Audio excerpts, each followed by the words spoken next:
Is breaking over the horizon, engines waking in the quiet sky. Midnight storms are falling silent, runways glowing far below. Every mile we crossed together was a path we had to know. Through the clouds the wings kept climbing, through the dark we held the line.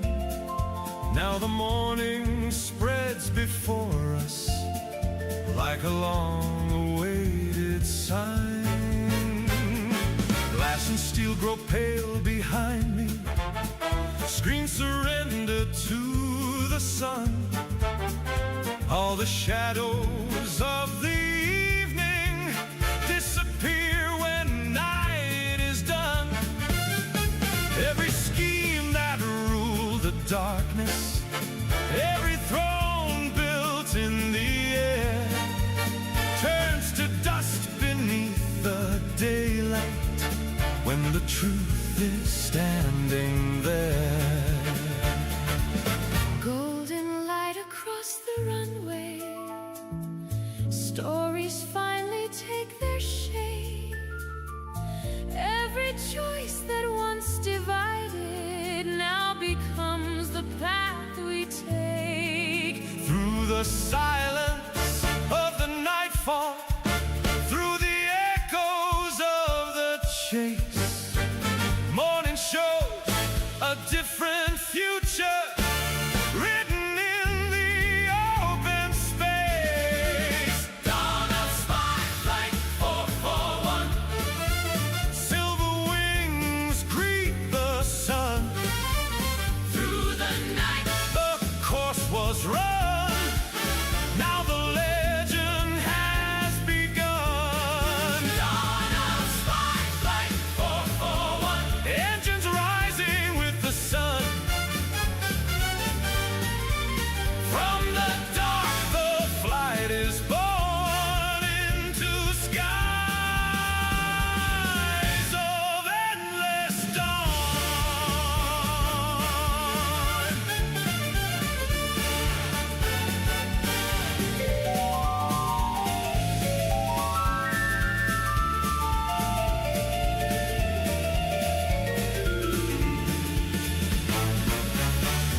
Across the wing carries voices from the night.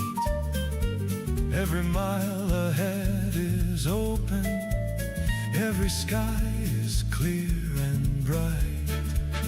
Every shadow left behind us, every secret fades away. Only open skies remain now in the light of breaking day. Even empires built in darkness bow before the rising light. Dawn of spotlight, 441. Silver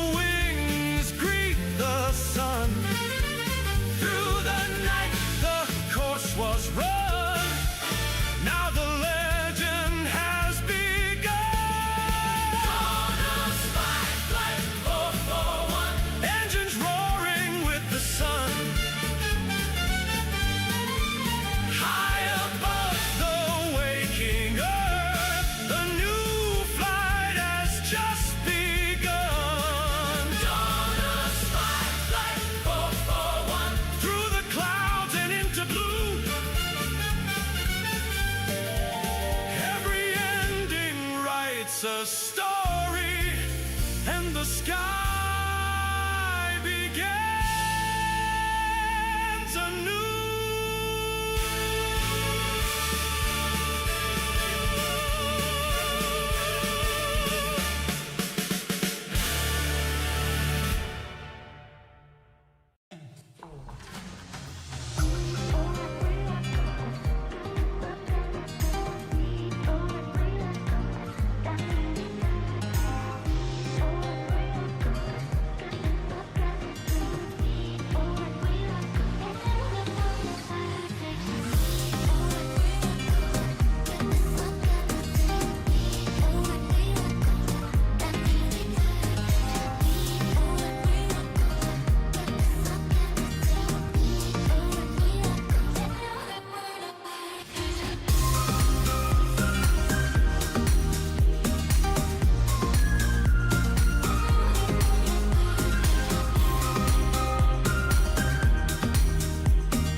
You're like a circle that floats around me, keeping me safe and sound. And when I fall, you tied a rope to me.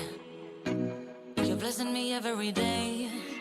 I was down with an illusion, like a sparrow with broken wings. But now I shine with your reflection on me. I'm getting back up on my feet. That you showed up was written in my palm. You are a statement, explode like a bomb. I get to push myself to victory. You make me winner. You cut me loose and set me free. You make me win in every way. You showed me how to spread my wings. Yes, I'm the winner of the day.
Okay, you recognize that control tower, don't you?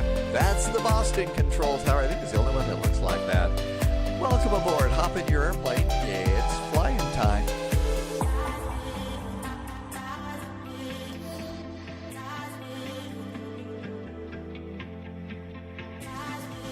No, not quite.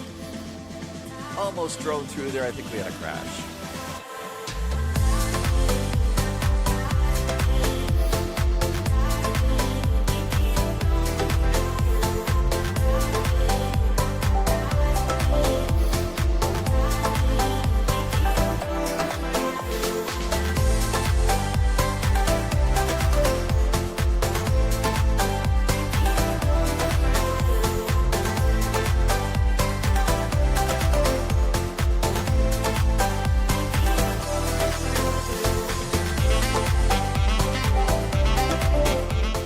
Welcome to 757 Spyfly. Thank you for coming by today. Good to see you. Thank you for coming on in. MG King has arrived. Welcome back, MG King. Sunjammer in from Jammerland, and Thing Wizard is here from Finland. Thanks for coming by today. Hi, Najib.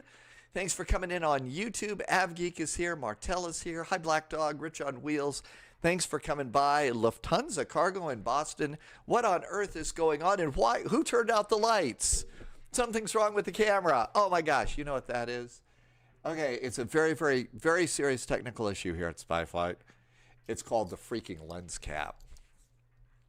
Hey, welcome aboard. Thanks for coming on in. Jeez. Good to see you. Thank you for coming in. Hi, Elba Pino. Welcome aboard. Thing Wizard, good to see you. Mr. Jazz is here, and Captain Whip just came in too. Hi, Captain Whip. So, hey, cross the pond. It is almost here. If you did not get a slot, all is not lost, okay? There's an awful lot of people that are keeping a close eye over on the VATSIM slot registration page, okay? Because people kind of cancel about now. They go and they get a slot, and then they realize, yeah, man, I got to work, or, you know, I got to go and do this, or, you know, there's a sale at Penny's. I don't know. But some people just can't do their slots, so they will go and release them anytime between now. So the most important thing to do is keep a close eye over on the slot reservation website and be ready for a instant, you know, reservation that somebody might release so that you can go and grab a flight on Cross the Pond. I totally screwed up this year. If it hadn't been for Polyot, I would have been out. I totally messed up that, so I'm super grateful. Yes, that's a special occasion, a sale at Penny's. Yes, Ed Wolfie, it is. Hey, Laxon, good to see you. Checking in from Norway. Speedbird is here. Good to see you, and thank you for coming by today. They are going fast. Yes, they pop up and they pop off very quickly because everybody that did not get a slot is looking. But that's the best way to do it right now is just go over and keep an eye on the slot reservation page. And as soon as you see one of those change to green or whatever the color is, snag it. You know, as they said in Warehouse 13, snag it, tag it, and bag it. You know, that's what you got to do for sure. Hola, Polyot. Again, very public thank you for saving my bacon on Cross the Pond this year. Just was not awake. Hi, Michael. AZ is here. AvGeek saw 10 yesterday. Yeah, some of them get released, and they hang around for 10 seconds. So you do kind of have to keep an eye on it, but they're popping up and down all the time. So please be sure and do that. So what on earth is a Lufthansa Cargo MD-11 doing here at Boston? Well, usually the Thursday before Cross the Pond, what we do is we go and check out airports and airplanes. The last thing that you want to do, and this happened to me, this is probably why I always do this on the spy flight. One of my one of my early cross the ponds, I did not check out my airport and crashed to desktop on approach. I'll not forget it. It wasn't cool. It wasn't fun. So usually a couple days before Cross the Pond, fly out of your departure airport, go someplace nearby, and then hop over to your arrival airport and fly into it using the airplane that you want to fly. This is also the time to really get kind of frosty with your airplane. You know, make sure that you are 100% ready to go with the airplane that you're planning to take. So I'm going to go, since I'm going to Leipzig. Leipzig is a very big cargo terminal. So I'm doing Lufthansa Cargo. Now, Lifty Cargo doesn't really go there, so I would need to do, I think it's Aerologic, which is Box is the call sign, or I think I could do DHL Postman.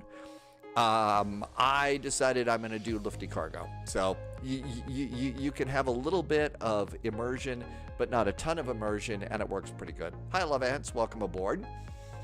Have your local time visible somewhere on the screen. You always wonder. Thing Wizard, yeah, we could do something like that. No 007 livery for today, although DHL does have a 007 livery. DHL was, and probably still is, the official, airline for carrying sets and Aston Martin DB5s and all of that all around the world, when they're going and filming there. So as far as time, so that's another thing. I'm going to be showing you this through kind of on and off throughout the flight here over the next few days. This is my cute little back timing graphic here. And you start at the bottom, you read up to the top, and the whole idea behind that back timing chart is an on-time departure. One of the secrets to cross the pond is if your slot time says 18:35 Zulu, you want to call for push and start 10 minutes before so you can get out, or you're going to probably get shoved back to the end of the line. You're going to probably use a lot more fuel on the ground, and you're going to need that fuel in the air and also on arrival because, we're crowding a lot of airplanes into the sim skies here, and if you're not ready to go 10 minutes before push and start, that becomes a problem for you, and you end up waiting. So that one is kind of one of those important things, and that's going to be a little something that we'll be yapping about over the course of the next few days. I'll show you how it works. It is really, really simple. You basically call for push and start 10 minutes before departure. You close your doors 10 minutes before that. 20 minutes before that, you request your your clearance, and an hour before your across the pond flight, you start getting stuff ready. Captain Brief, are they saying 30 minutes? So they want you to call for push and start. Is that push and start, Captain Whip, or is that clearance for push and start? That may be different. And what Captain Whip is talking about are the infamous briefs. No, you don't have to put away your boxers or your thongs or anything like that. You don't have to wear briefs. You can wear whatever you want. It's the briefing books that we get. And these are PDFs that are associated with your departure. And that's my departure right there for Boston. There's my arrival brief. There is my oceanic brief. These are PDCs, and they're over on your reservation page. You should download those and put them over on your desktop, and sometime between now and your departure, you need to look through these. It's going to have some stuff that you're going to need to know. Also, I remember, earlier across the ponds, the biggest freak out for me was oceanic stuff. Okay, it was oceanic stuff was a big thing for me, and that kind of deal. There's the oceanic briefing. It's not as scary as you think. For Delta clearance, it's going to come through a PDC that's automatic. See, FLIGHTDECK has already taken. Oh, okay, so that's according to your brief for SKBO. Okay. Do not forget to read your briefing. Speedbird's right. You really need to go and check out your briefing and be ready for that. So let's go ahead, and I'm going to get some stares here. Polyot misses the days of the voice oceanic procedures. That was a kind of a hard thing to do. I mean, it's a hell of a lot more challenge. And the thing is if you know what you're doing, it's not as scary. And Polyot's right. I mean, the voice oceanic procedures really were, involved. But it was real world jetliners, and stuff. So nowadays, basically what you're going to do is once you get into oceanic, the controllers will tell you in a very weary but slightly sarcastic voice, position reports are not required. So, that's one of the jokes here. Let's also do one last bit of business before we get going here. Polyot has built an incredibly nice website for the spy flight. And the website One of the things that we do on Cross the Pond is we play Cross the Pond bingo. Okay, and there is going to be Cross the Pond bingo again this year, just like, it's fun. There is always something entertaining on Cross the Pond bingo. Some of the things that people are saying. We will tell you exactly how to play Cross the Pond bingo and, how it's going to work and everything else. But that's going to be one thing that we'll be doing because there is a part of Cross the Pond that is a huge, boring hurry up and wait part. A huge hurry up, hurry up and wait. So we're going to have Cross the Pond bingo coming up as well too. And that means you basically listen for things on ATC, like a kid going, "Wah!" or a dog, "Woof," or, somebody saying, a naughty word or something like that. All sorts of little things like that happen every year. So, but we'll go ahead and let you know. So we'll try and keep it just a little bit of fun, not just sit here and, watch the magenta line and stuff like that. Okay, so let's see here. Everything else is looking pretty good. My flight, so what are we doing today? You should not, unless you're departing with me out of Boston, you should be at your departure airport, because the most important thing to do here is to go to your airport and check to see, and check to make sure your airport works. You should check to make sure your airplane is in really good shape, and also take a look at your brief, and the requirements for your departure.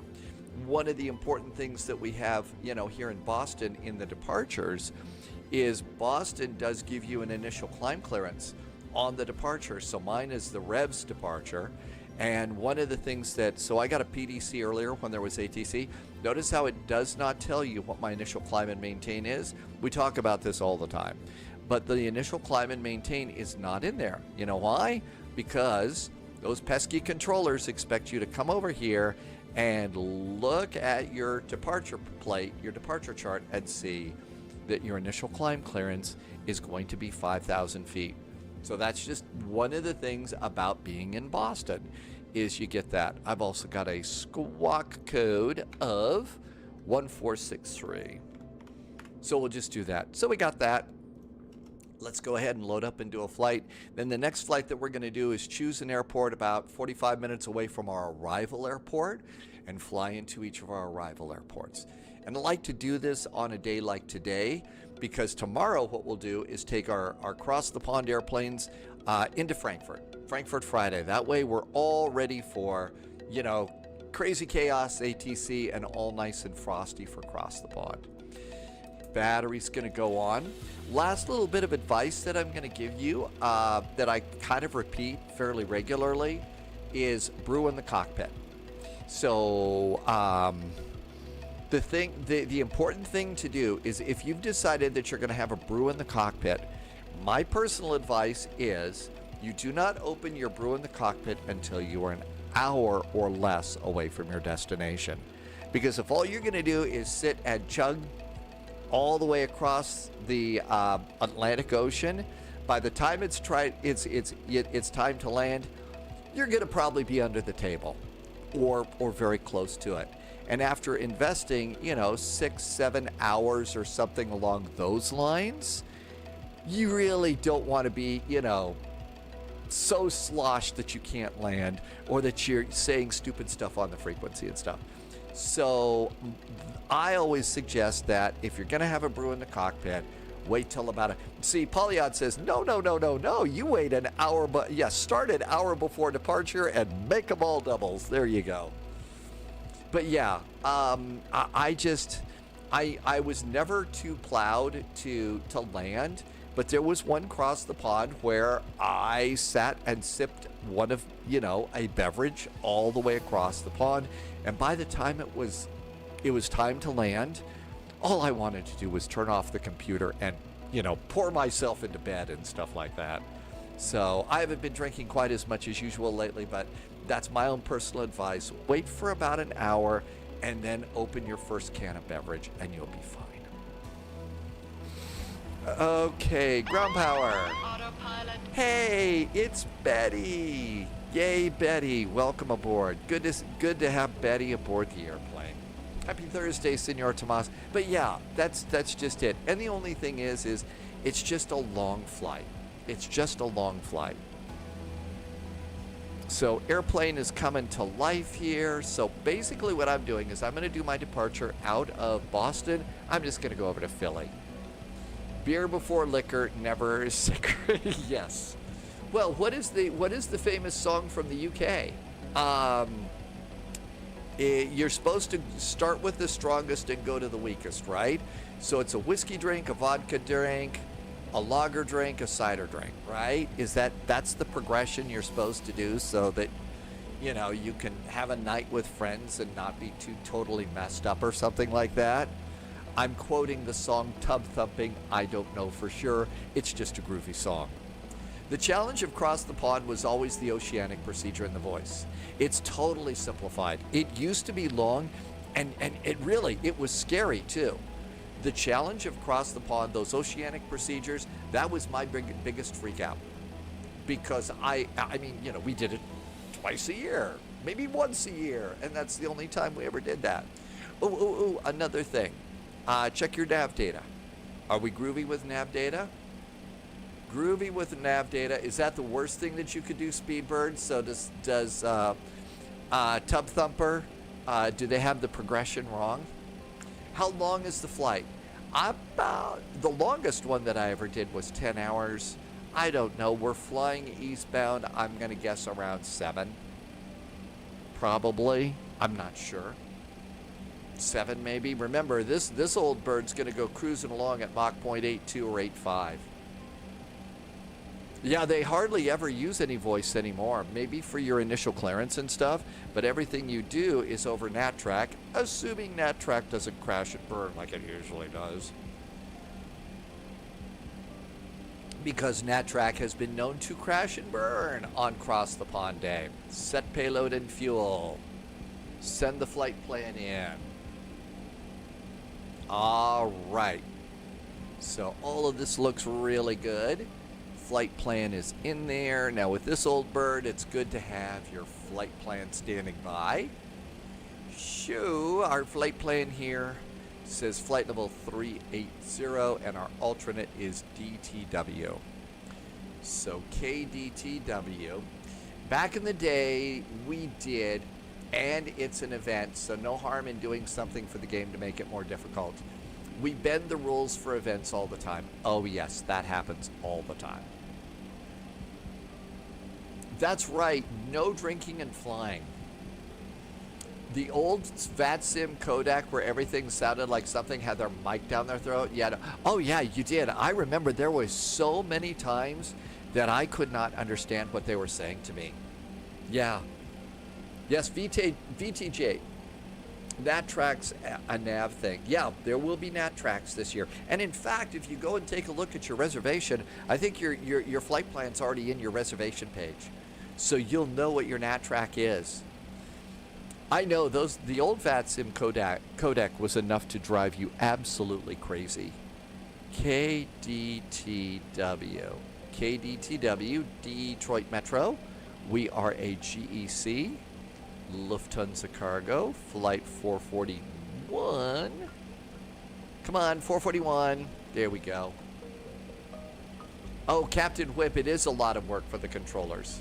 Yeah, some of the controllers are, you know, they have to have so much patience because, you know, there's also going to be the people out there that are, like, really, really new to all of this. Like, did you happen to see this over on the internet? I spotted this recently.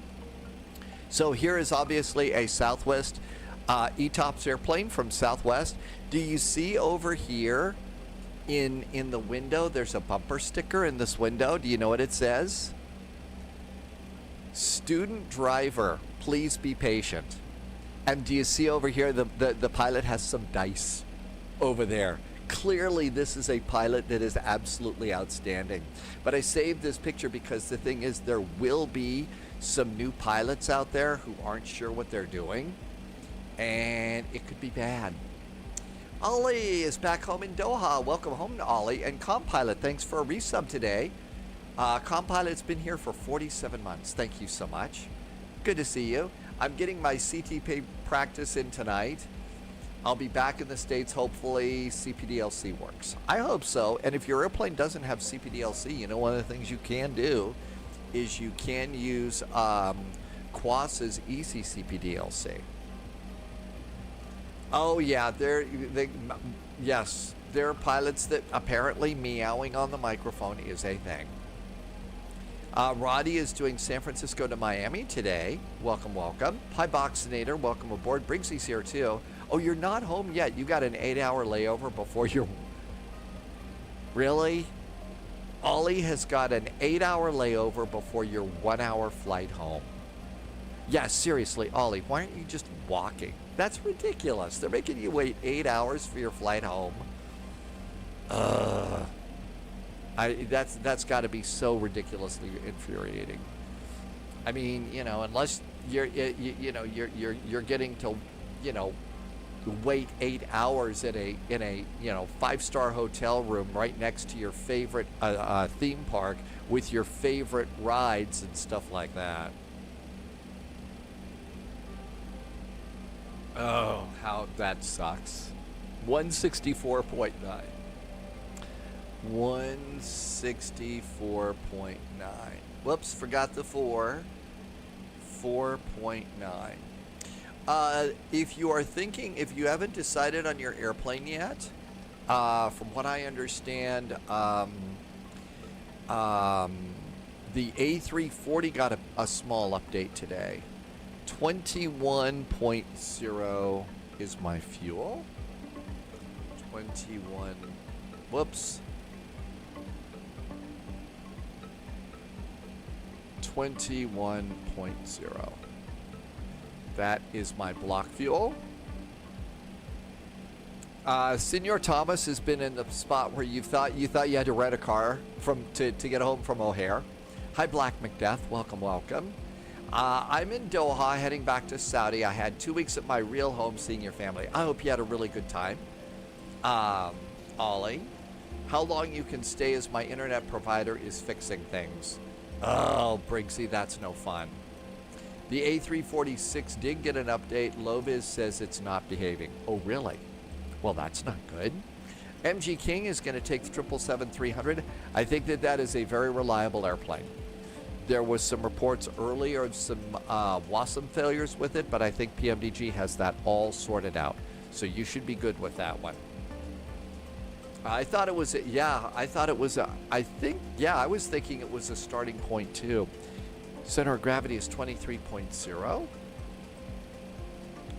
23.0 is takeoff center of gravity. And then push it again and you'll get your center of gravity there. Okay, let's see. Let's do quick fuel. Taxi's 0.680. 0.680 is taxi. Contingency is 1.83. Contingency is 1.83. 5.1. Alternate. Nope, you're not allowed to do that one. And final is 2.83. 2.83. And final reserve goes there. Block is 21.0. 21.0. Yeah, there's a little bit of math that you can do for your refueling. I don't bother with that. Hey, Roddy. Yep, we're in the MD-11 today. Welcome aboard. Cracker just arrived. Welcome aboard. Hello, hello. Thanks for stopping in today. And we hit the hydraulic button and do the hydraulic pressure test. And the hydraulic pressure test should be going. That looks good. Captain Whip says that Loviz is now thinking about taking the A350. And we did a test flight last week in the A350 where we deliberately did something that we know in the past would cause a WASM crash, and there wasn't a WASM crash. Now, just because it worked for me doesn't mean it's going to work 100% for you, but still, I thought that was pretty good. Yes, the orange screen of death. The only reason that I would actually not worry about it as much as maybe somebody who's a little paranoid about me would be is the A350 has an autosave. There we go. Here's our pressurization test. So pressurizing the right system. There we go. So you could conceivably use, if you had a WASM crash, you could blow out of the airplane, restart the sim, get back in the airplane, and then do a restore and continue on. So you could do that, and that might work for you. Autosave will not help you on the approach sequence, however. You can't just reconnect. And Fighty, of course, correctly points out that's also when we get to see those, those crashes. Polyod says that everybody needs to be, have sim pilot nerves of steel and prepare to fly in the L1011. Speedbird says autosave. So Speedbird, it saved you. I don't know about the A340, if it has autosave or not. I don't remember that or not. Okay, let's come on over here. Revs 6. Uh-oh. You know what? Let's wait here.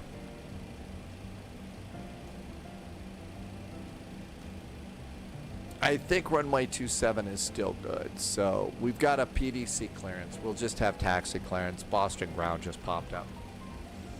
Pro tip, safest way to avoid any builds WASM crashes is to not fly in any builds aircraft. Well, there's a great idea. That's kind of one of the reasons why I'm in this one. Kind of one of the reasons why I'm in this airplane. Boxinator, I am on Twitch and YouTube. Yep, I'm on both. So I read chat. I have a combined chat box, so I can see chat in both Boxinator. But yeah. Either that, Boxinator, or I'm just making up an awful lot of chat, to make it sound like,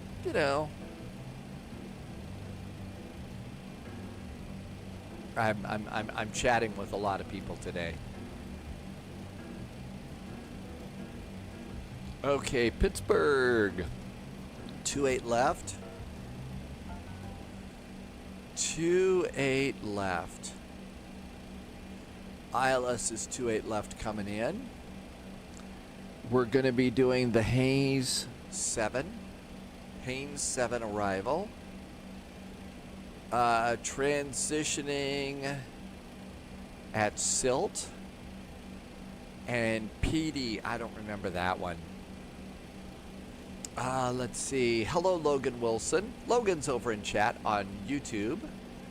That's right. I'm trying to make it sound bigger than it is, Boxinator. I'm just chattering away to myself as I always do, as one does. All right, let's look at KPIT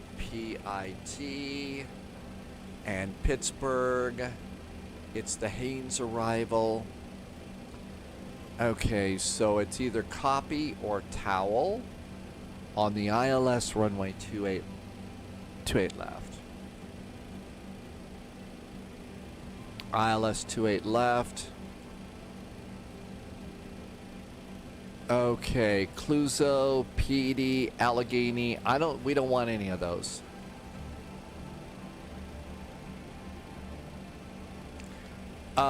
Okay.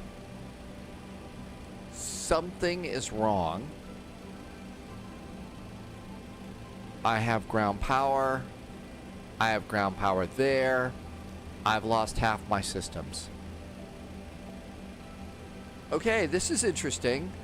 Let's see. Polyot might start controlling for future cross the pond instead of flying. I find flying cross the pond way too boring now. Controlling might be more fun. Polyot does ATC. I would be a huge chicken about that. Hi, Endemic. Welcome aboard. No word on Sim Update 5 yet. No word there. Speedbird went to the Blue Juice Saloon when I came back. Your sim was not there.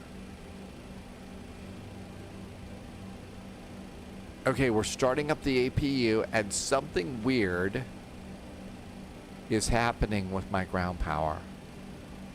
APU is up. Autopilot.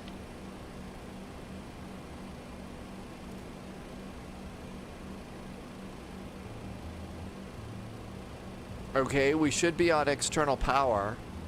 Hi, Console Lab. Good to see you. We kind of changed a name here. All right, we don't want any of those transitions. So I think my ground power failed. Hi, Wolfie. Endemic, you haven't heard anything? Yeah, I don't think right now, usually they do these sorts of things. Right now they do these sorts of things on Tuesdays and Thursdays. Today's Thursday.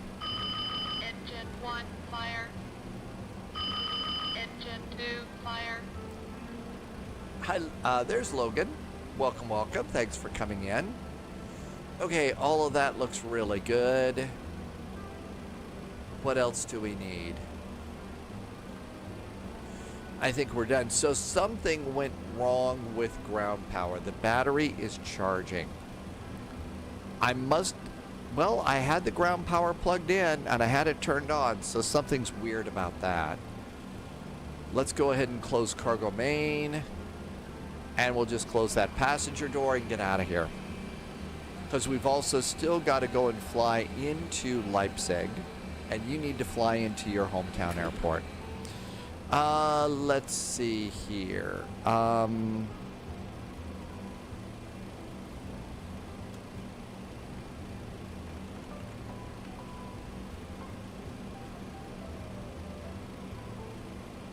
No word on Sim Update 5. Nope, not yet.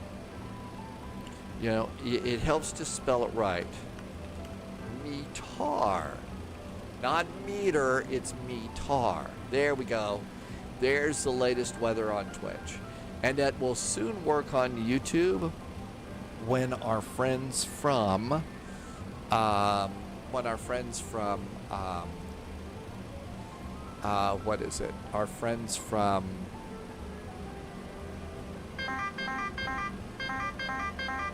what is it? ElevateX makes the YouTube plugin. And we need to go back to init and initialize the IRS. I know I was forgetting something. No big major issues now, but something was really, really weird. Altimeter is 2982.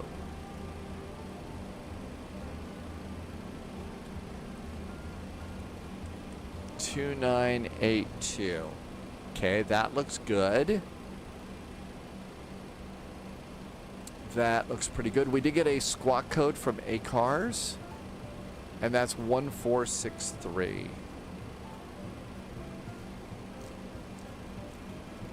That looks good. MG King, it is it's less heavy on your it's going to be less heavy on your computer system, and it's got some cool toys in there that if you're live streaming, you can use those on your live stream, like landing predictions, and it's also how you get the METAR command back. Logan, it won't let you follow what on Twitch? Don't know. I no idea why that would be the case. We got an electrical thing here. What's going on with that? It says the emergency lights disarm. Oh, I didn't turn those on. Emergency lights, no smoking. Battery is charging. So apparently I was running off the battery a little bit too long. Okay, well, whatever.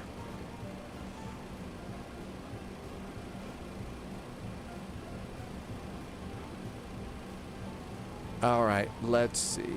Everything else is good here. Let's just go ahead and disconnect from ground power and we'll run off the APU. Let's see. Parking brakes can go on. We still probably got a few minutes here before we can go and push back because I forgot to start my initialization here. Nothing to worry about there. Oh, you know what we do need? We are in the U.S. So what we need here is dot CTAF space KBOS Boston. Baston 128.8. 128.8 is CTAF.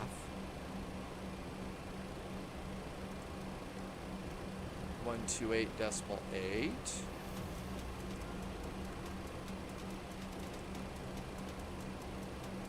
And then 122.8 after we take off. Always like to pre-program those. Hey Medea, welcome aboard. Across the pond, it starts at like 15, 17 Zulu or something like that. So in the mid fives, 1500, which is really nice. That's actually a pretty decent time. Okay, we're going to be departing off of runway 27. Runway 27. There we go.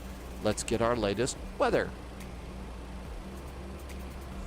And 2982, that is correct. Let's get our weights. Let's see, Halfling Simmer. Did I say that right? Halfling Simmer just hit the sub button. No, did a follow. Thank you for a follow on YouTube. And Mountain Man is back. Hi, Mountain Man. Mountain Man's working on a private pilot's license. Good to see you, Mountain Man. Thanks for coming by today. Welcome aboard. We are just getting ready to depart the scene of the crime here as we prepare for Cross the Pond. By the way, can I give you another little safety tip about Cross the Pond? So, we all like our morning coffee, right?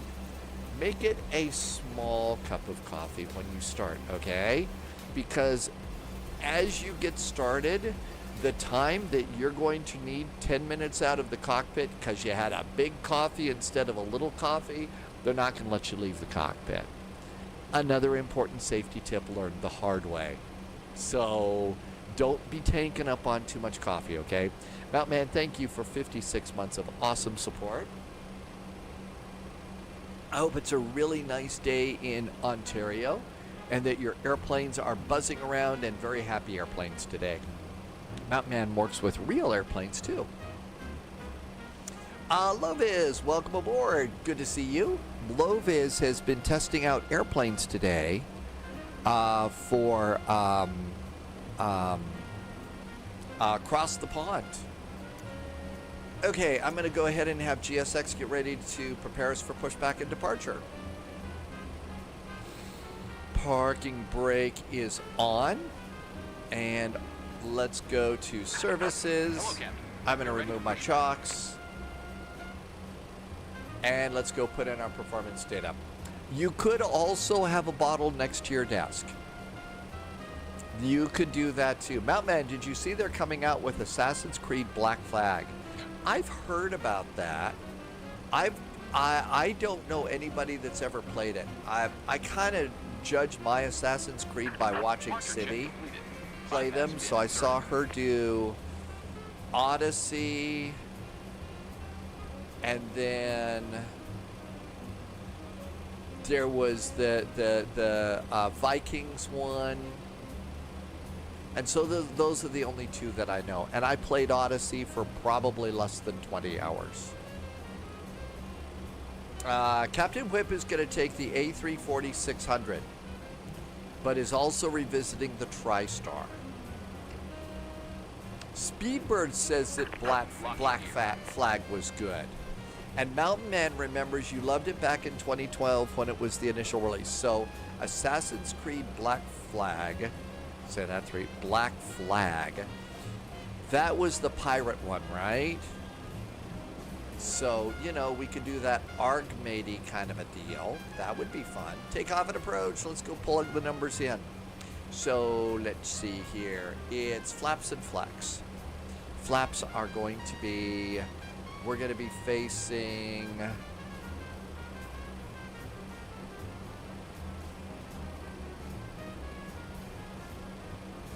This one is particularly hard. This one's a little hard here.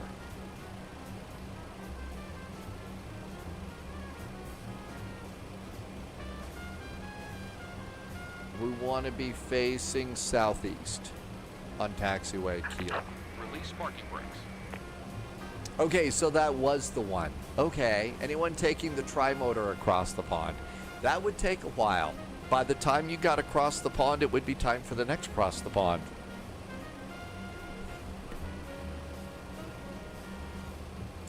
There is something called a commode chair. Iceberg, tell me that that's a joke.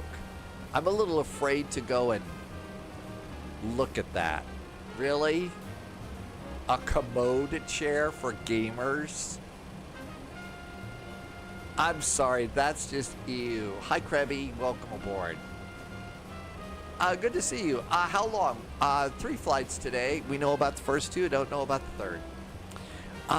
Okay, let's see. Let's go and get our numbers in again. So it's going to be flaps 10, 59 degrees. Flaps 10, 59 degrees. I am like totally all over the freaking place on this airplane. Okay, let's see. Slope. Slope is 0 and headwind plus. So 0.0 slash plus. How many knots? 18 knots down the runway. Outside air temperature, it is 17 degrees Celsius. And speeds for takeoff are 136, 136, 158. 136. 136. And 158. That looks good.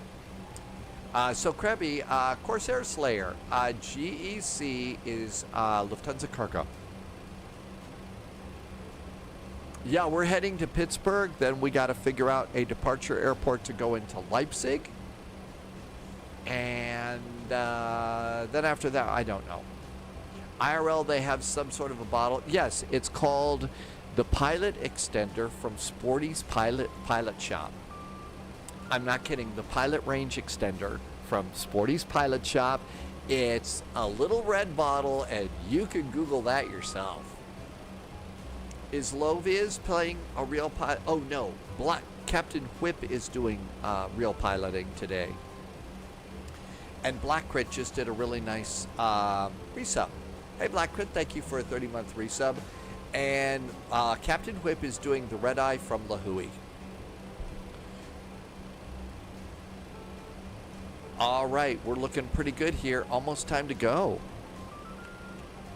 Almost time to go. Initial climb clearance is 5,000 feet.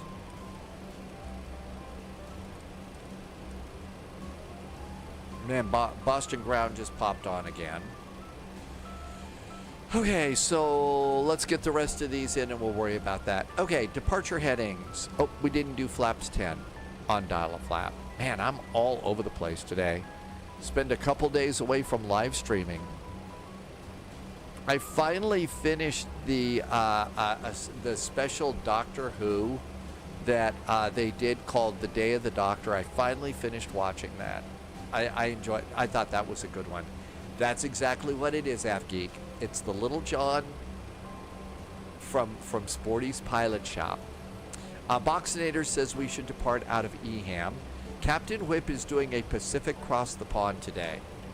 And Fighty reminds us that Giant is Atlas, and that's GTI. Okay, trim is down there. We're all good with that. Let's do charts.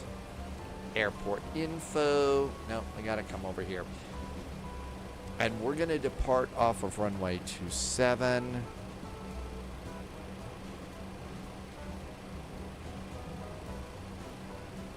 And that's going to be 272.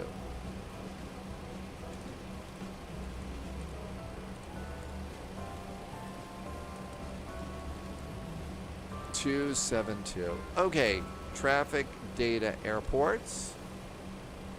We could also depart out of München. and I can start geeking out about Airbrow.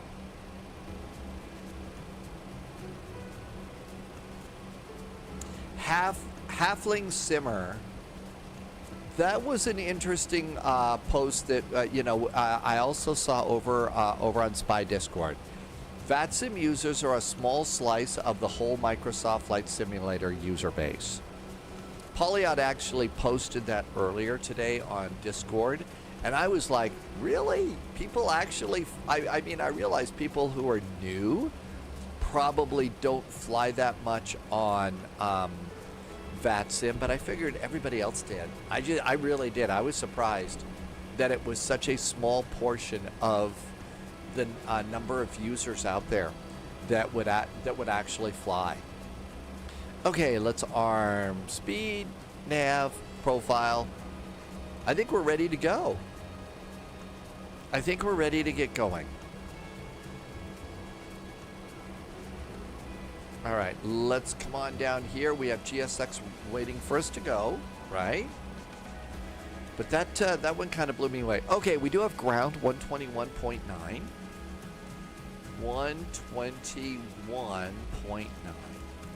And we have to push onto an active taxiway here, so it's not push at our own discretion. Seatbelts going on. That looks really good. Let's go and get our transponder going on. Transponder is going on. We are now squawking. Few things. Update on Friday is never a good idea. On the other hand, they said they're aiming for the end of the month. The Sobo is French. May 1st is a public holiday in France. So next week, it's even longer weekend. I would think the start of next week. But then again, it's a Sobo. They managed to release Flight Sim 24 a year before it was finished. No idea. I've got no idea. They're a developer, and developers are their own world. Hey, look at that. We got a Delta MD-11 departing. Hi, big Delta MD-11. All right, let's go ahead and check our ATIS here and see if they've changed anything. Information Kila. ILS, I think, okay, they've changed the runways on us. Departure runway is now 33 left. So we got to fix stuff. All right, 33 left.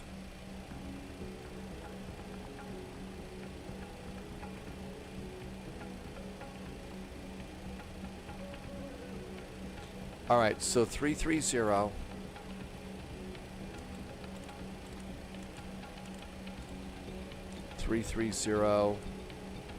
I also need to come down here and change it in the flight plan. And let's go and do 33 left. We're still going to be on the...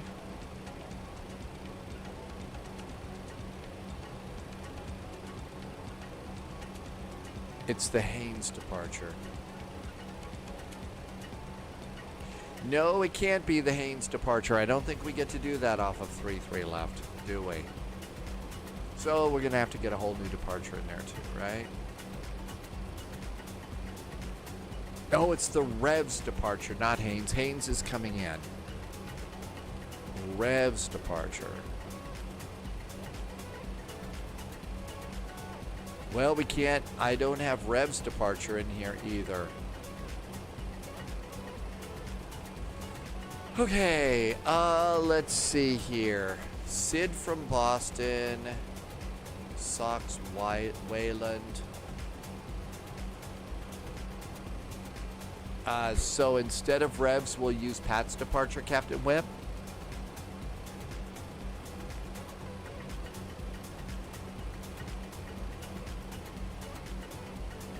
You can do 33 left from here. You can do 33 left. You go out via Trek W, but it won't load here. Oh, it's already selected. Maybe that's it. Maybe that's it. Yep, it was okay. I had yeah, Fidey's right. It was on the top, so we still get to use that. All right, so we're good to go there. New altimeter setting 299, 2982. Let's go ahead, and we also have to redo the performance. Okay, 3-3 left. Reset, reset, and reset. Hi, Iowa Scotsman. Welcome aboard. And Captain Chris is here. Hi, Captain Chris. You back on the early morning schedule, Captain Chris, or is it day off day? All right. Slope is 0. Headwind is still 18. Did this change everything here? Headwind 0, 18. It's still 17 degrees. 136, 136, 158. Didn't change anything else. I think we're good.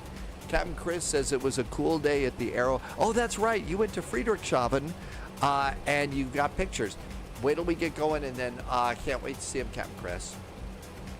Okay, let's see if we can't get ready to go. GSX is ready for us. Let's get seatbelts or anything on. I'm going to do the beacons going on. Let's call in. Information Kilo, we are at FedEx.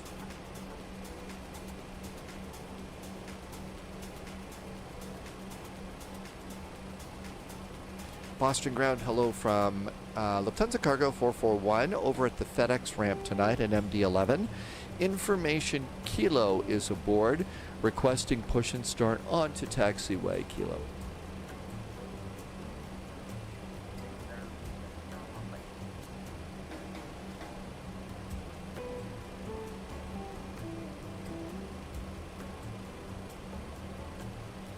Uh-oh.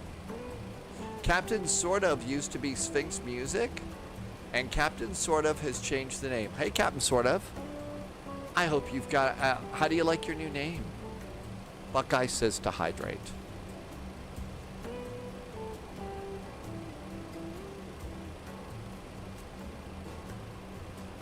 Boston ground, good evening from Lufthansa Cargo 441 and MD-11 at FedEx ramp. Information Kilo is aboard, requesting startup and pushback onto taxiway Kilo. Lufthansa 441, Boston, ground, I'll call you back. Okay. Let's see. Captain Noob likes it. It's sort of okay. Captain Sort of does. Mad Noob is here. No, you call ground on 121.9. There are a lot of captains here today. There are. We've got some cool captains in today.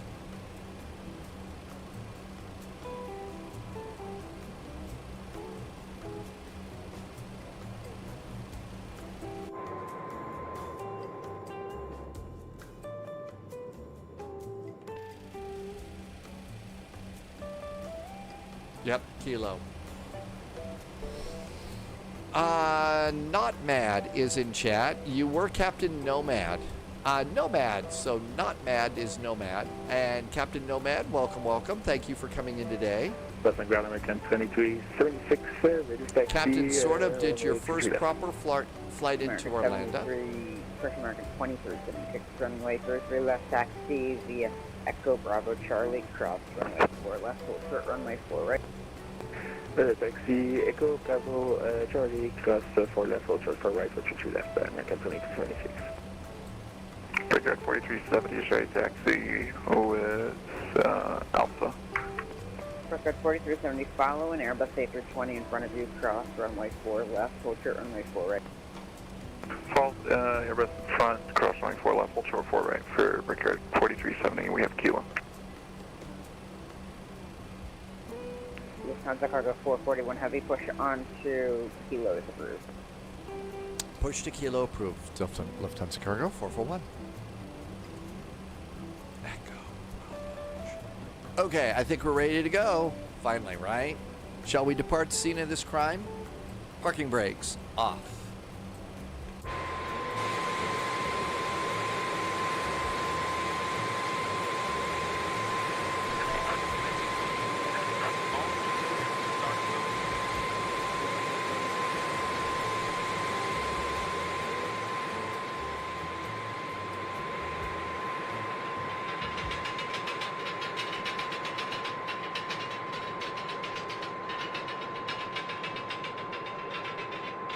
a very big airplane. Captain, sort of. You're doing good stepping up there. All right, we're clear of the the ground area. Let's go and start some engines. Let's see. Start the way Inga did it in the Lufthansa Cargo video. Start engine number 3 first. The light goes on. Announce. Engine number 3 starts. Watch oil. Watch this number here. Originally, I heard it was 15. She started it at 18. So I assume that that's an expert. So we're going to do what the expert does.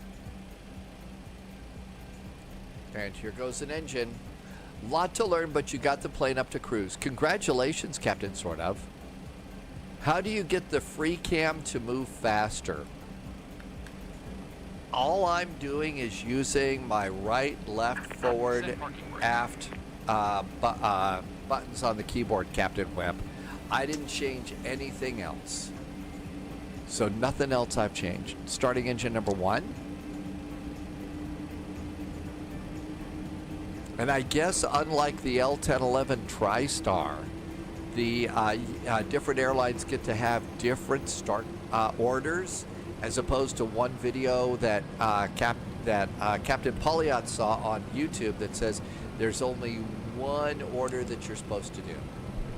I'm starting I'm starting some drama here. I'm being bratty.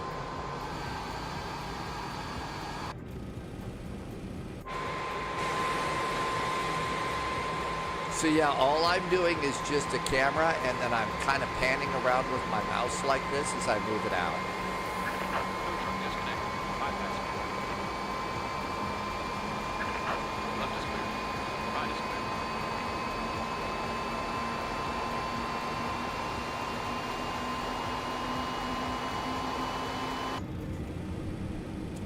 Let's see. Got some nice starts there. Starting engine number 3. 2376 cross runway 4 right on Charlie. Hold short runway 27. There goes the N2 over there. Oil levels are good. Regard 4370 cross runway 4 right on Charlie. Hold short runway 27. Cross runway 4 right on Charlie, hold short runway 27. 16, 17, 18. Fuel. This is the one in the tail. Loviz is asking Wolfie if Wolfie's going to take the TriStar. Sim pilot nerves of steel, I say, if you're taking that one. No kidding, you're going to take the TriStar? It's a cool airplane. I don't know that I want to deal with an INS right now. Wolfie says it's behaving for the most part, so possibly it's okay to be a chicken.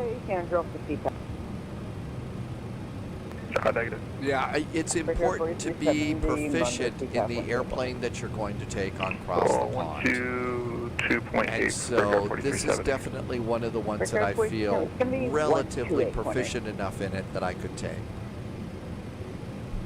Loviz wants to take it too, and so does Captain Webb.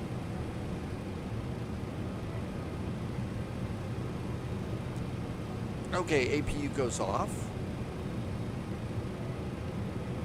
Flaps. I also like a flap lever that clunks like that. Atlas system. There is a GPS. You could do that. I feel like I'm cheating there. I will not try the L1011 because I don't have a flight engineer with you. Boston ground, Lufthansa Cargo 441, pushed and started from FedEx onto Kilo. Information, Kilo is aboard, requesting taxi.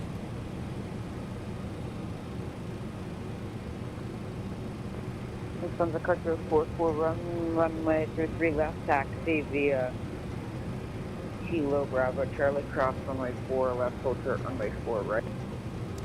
Lufthansa Cargo 441, taxi to runway 3 left via Kilo Bravo Charlie, cleared across 4 left, holding short of 4 right.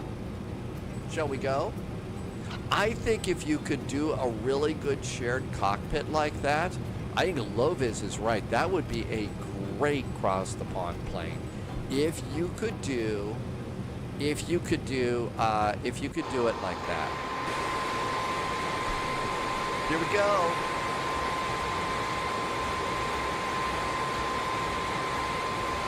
Captain Whip wants to do that 747 Classic. You mean the one over in X-Plane?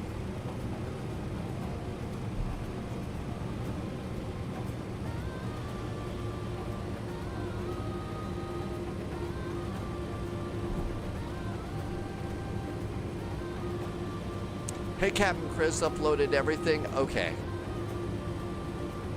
In Life and Travel, I will go and look for that then, Captain Chris. If I don't do anything with it, it's the outer taxiway. Halfway through the flight, if I'm yapping away like an idiot about something, copy and paste that little comment that you just put in there, and, you know, remind me if I'm disconnected from reality.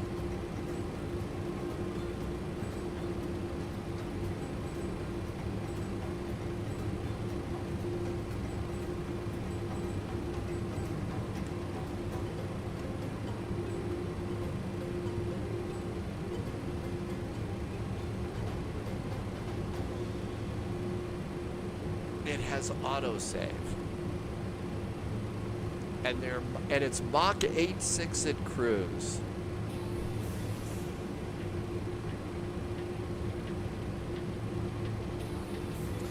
Richard over on Twitch. Hi, Richard. What am I using? I'm using just my standard stuff, which is a WinWing side stick, Airbus style side stick. And then I also use the Logitech throttles. Charlie is right here. The Logitech Airbus throttles. So I'm using a bunch of Airbus stuff to control the airplane, but it works pretty good for me. Joe is back in chat, and Joe Compare is gambling sheep.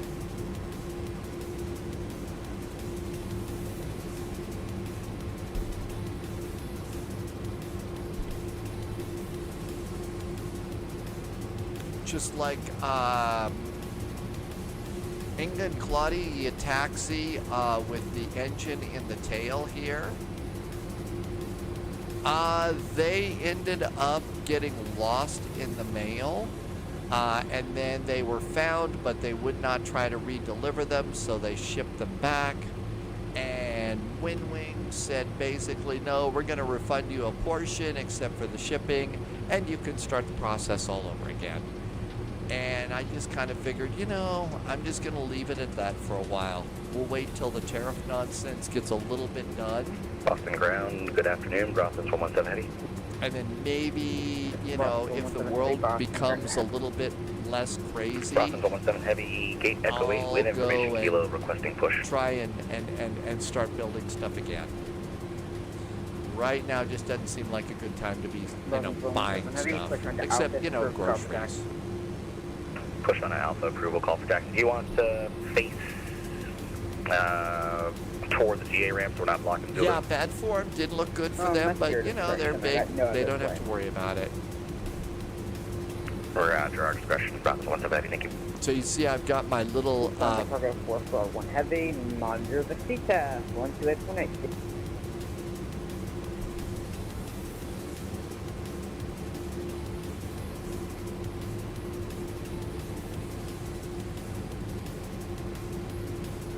and hold short here.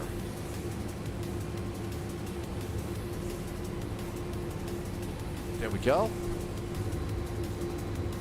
It looks a little stormy in Boston today. Looks a little bit breezy too. You see that windsock over there? A little bit windy.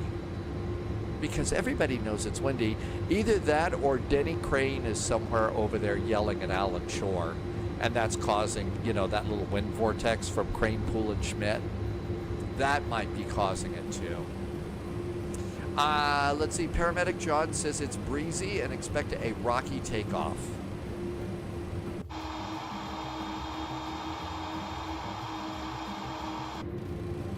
All right, let's see. What is our minimum takeoff fuel? This is a hugely important line on your flight plan for cross the pond. Minimum takeoff fuel, okay? So it's 18.7 is my minimum takeoff fuel. Of course, it's going to be a lot bigger on our flight. Oh, he did? That was for me? Okay. So let's see. Let's go and check. And you can see my fuel is at 20.6. If it was 18.1, we wouldn't have enough fuel. Normally, I blow that off, cross the pond, take that number seriously. Boston ground, sorry about that. Lufthansa Cargo 441 over to CTAF. Thanks for some ATC and happy cross the pond week. See ya. 128.8. Boston traffic, Lufthansa Cargo 441, crossing runway 4 right at Charlie.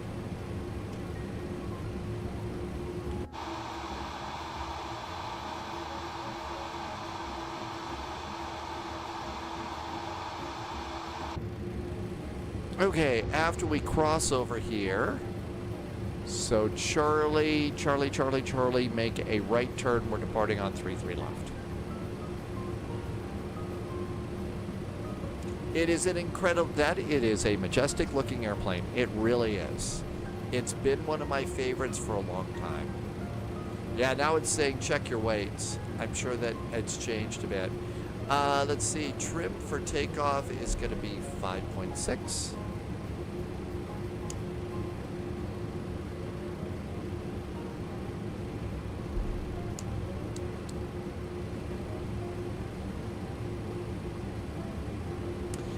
Roddy is going to be landing here in just a few. Roddy's bringing the A350-900 in. Again, I deliberately did something that's caused me a WASM crash in the past. It did not crash. The A350, I think, is definitely in play for Cross the Pond this year. I think I'll do this one, though. I can get CPDLC working in it.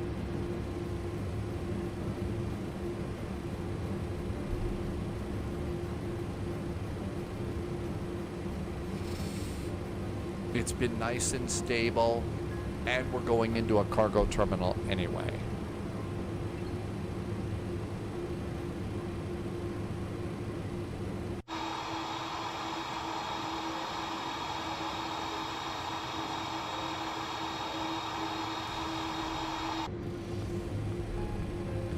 Boston traffic, Lufthansa Cargo 441, taxiing on to runway 33 left and taking off. Boston. Hope it's 33 left. Strobes. Extend the landing lights. Landing lights popping out. So Roddy is checking out the update on the A350. Loviz has done an update on the A350. One last check. Do we see landing lights? Nope. Good.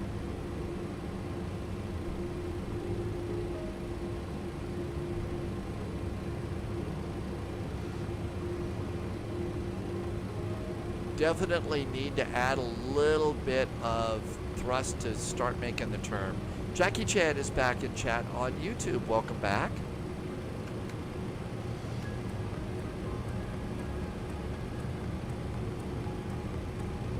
Wolfie had a nice landing today at minus 295 in the TriStar.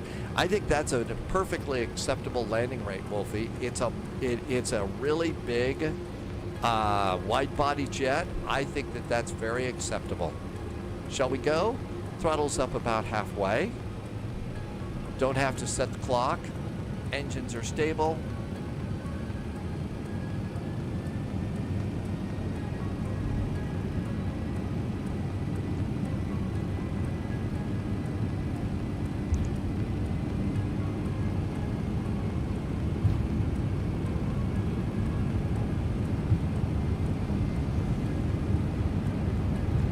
Hands are off the throttles and rotate. Positive climb gear going up.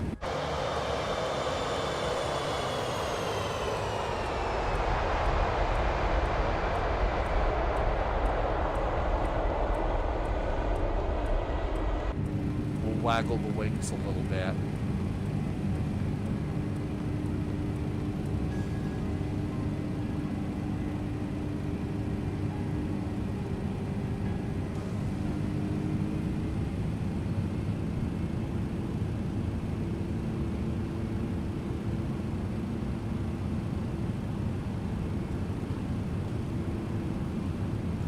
Flaps retract. GSX off. Lower the nose.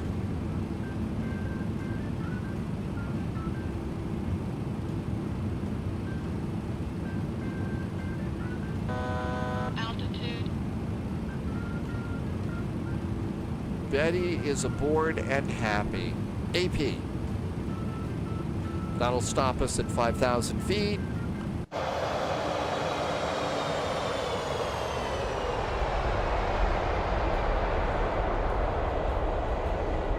These were just such amazing big monster jets.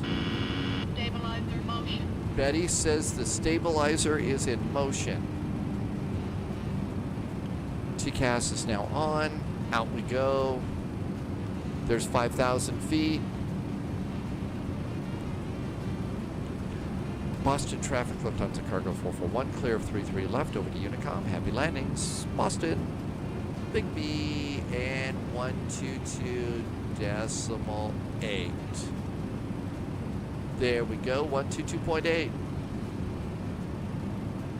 And let's increase, let's just go up, we're going up a little high here, flight level 380. So 38,000 feet.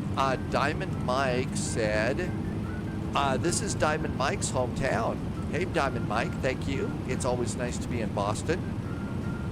And 96J Taylor did a nice resub for 25 months. Thank you for 25 months. I have not turned on alerts yet. Let's turn on alerts.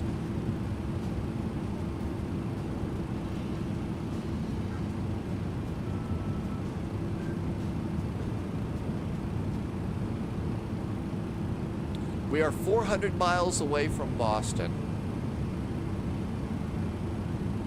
400 miles away, 7,000 feet. Make the map a little bit bigger. And out we go there. Over to performance. And we are in econ climb. Did we get flaps up? Nope. Thought I did that. This airplane is a busy airplane. Not as busy as like the CRJ. Okay, let's disarm. And auto brakes off. And everything looks good.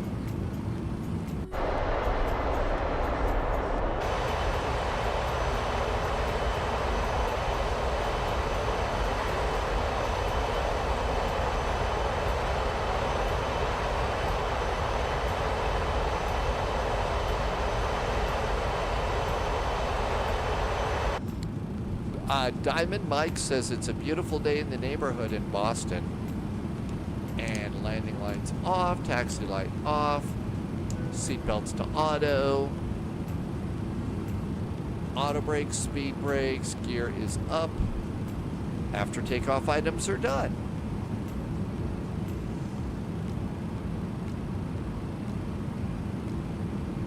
I'm not sure how I might have changed the speed. I was thinking about the speed that you were talking about, Captain Quinn.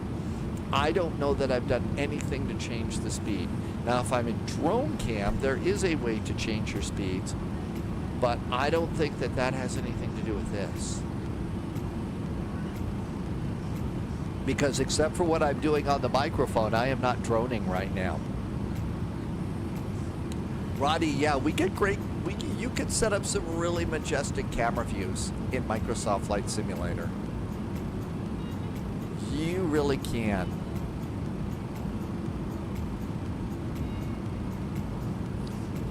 So there is the one thing that you could do, and again, it's over in the drone cam, so the And I use an Xbox controller for my droning. And so there's the X, Y, and B button. Now it says camera profile is normal. It says it's fast, and it says it's slow. So let's go and see what happens. This was it, and you can see me moving around normal. Let's go and hit the slow button. Oh, it is it. This is it, Captain Webb. Let's turn it down. So that is it. So over on my drone cam here, there is the X, Y, and B button. That's going to be slow, medium, and fast. And so you see now how slow I'm moving into the wing. Now let's do the Y button, and you see it says camera profile is normal. Now it's normal, and now it's going to say fast, and now it's fast. So that is how that works. That is where that happened, and it happened over in this. And so my guess is it might be the same here. So that's how you change the speed.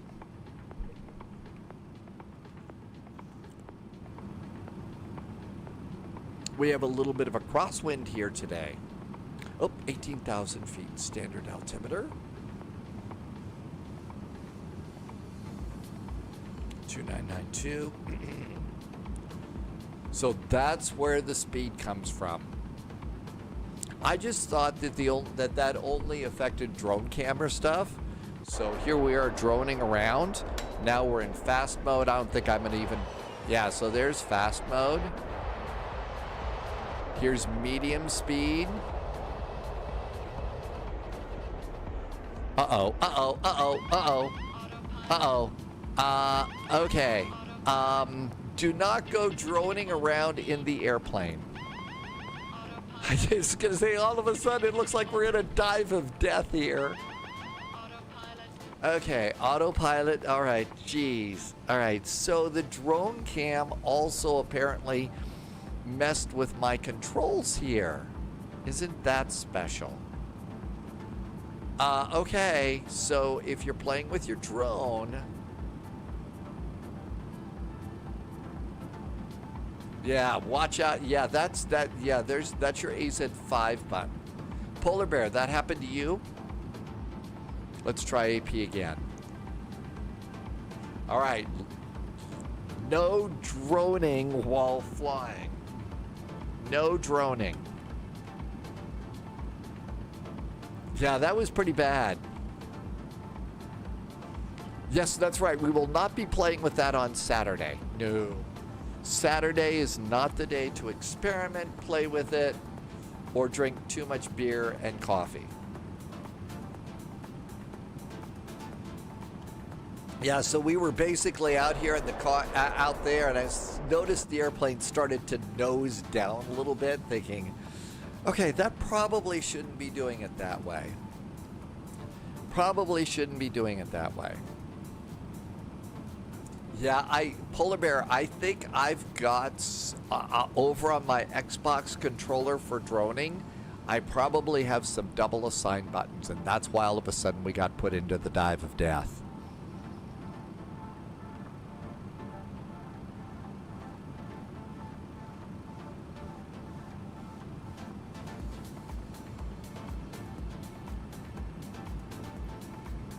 Okay. We are in nav 1, climb thrust, autopilot. Okay, everything's good now. But I think that was the reason why. Okay, good thing we weren't anywhere near Tom Hanks' Island of Death or something like that, because we probably would have gone augering in really fast. I'm sure that there are regulations about droning. Tim Dog can tell you all about those. About drone regulations, because Tim Dog has a drone pilot's license. I don't think it's a pilot's license. I think it's a certificate of some sort, but there you go. Okay, landing lights, nose lights off. Nav beacon high intensity is strobes. Those are good too. We've got dial a flap back to 15, flaps are up. Speed brakes are disarmed, auto brakes are off, and we're doing pretty good.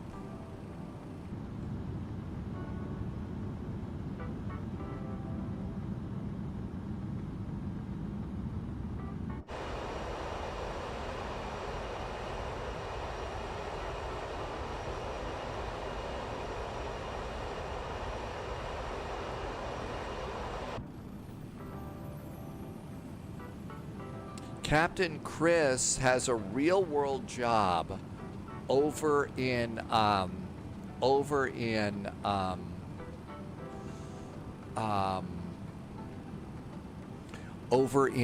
Frankfurt, Germany. And Captain Chris got to go to an air show. I think this is Friedrichshafen in Germany. And here's some pictures. These are all over in Discord if you want to see these.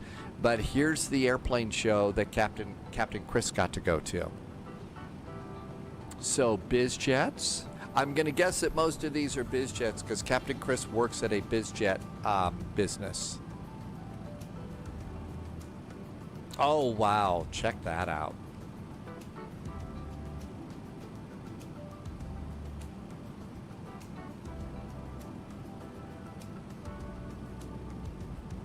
So these are all the pictures that Captain Chris took for us. These are really cool.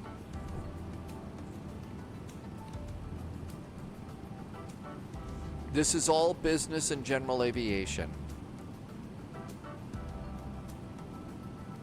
Oh, wow. Check out the float plane. It's a Red Bull float plane. A Red Bull float plane. And there it is. So these are all really, really nice. I didn't see any chocolate chip cookies there, Captain Chris, so I guess you're safe from this one. But those are real. Oh, there's more. Hang on. There's a second set. Okay, so we also got to go inside.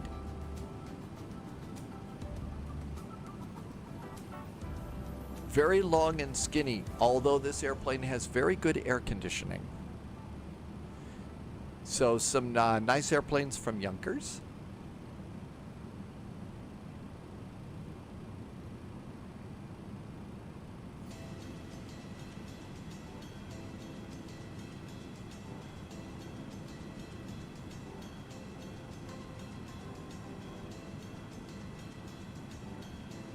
Some really fancy liveries on these airplanes too. Oh, wow, check out that.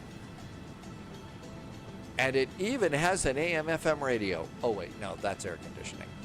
Wow, that air conditioning looks like it's from a car. That looks like a car. That looks like car air conditioning right there. That really did look like an air conditioning system from a car. Look at that. That's pretty cool.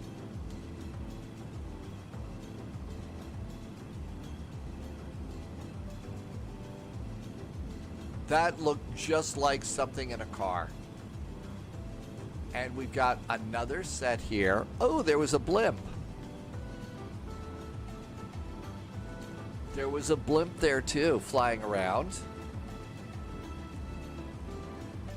You had to remember yourself and that you had appointments with customers. Oh no, really? So Captain Chris, instead of running around like a kid, you kind of had to remember that, oh, we got a Cirrus. These are the real things like what we have in the sim. So, oh, that was probably pretty bad. Having to say, oh, rats, I have to go deal with customers now.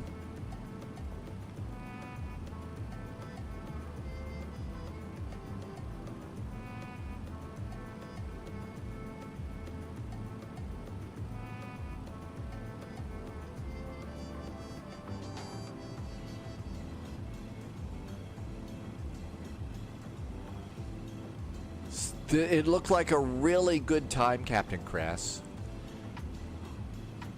Is that was that like a long drive, or did you take a plane out there, or how did that go? Okay, we are looking really good here over on performance. Hi, Eclipse, welcome, welcome. 19 miles to top of climb. We are 368 miles from Pittsburgh. Let's see, for our next flight to Leipzig, there was a suggestion for München or Amsterdam. We don't necessarily want to do too much as far as big VATSIM right now, because what we really ought to do is take a look at, our PDF files. Important reminders for all across the pond pilots. Please take a moment to review these tips.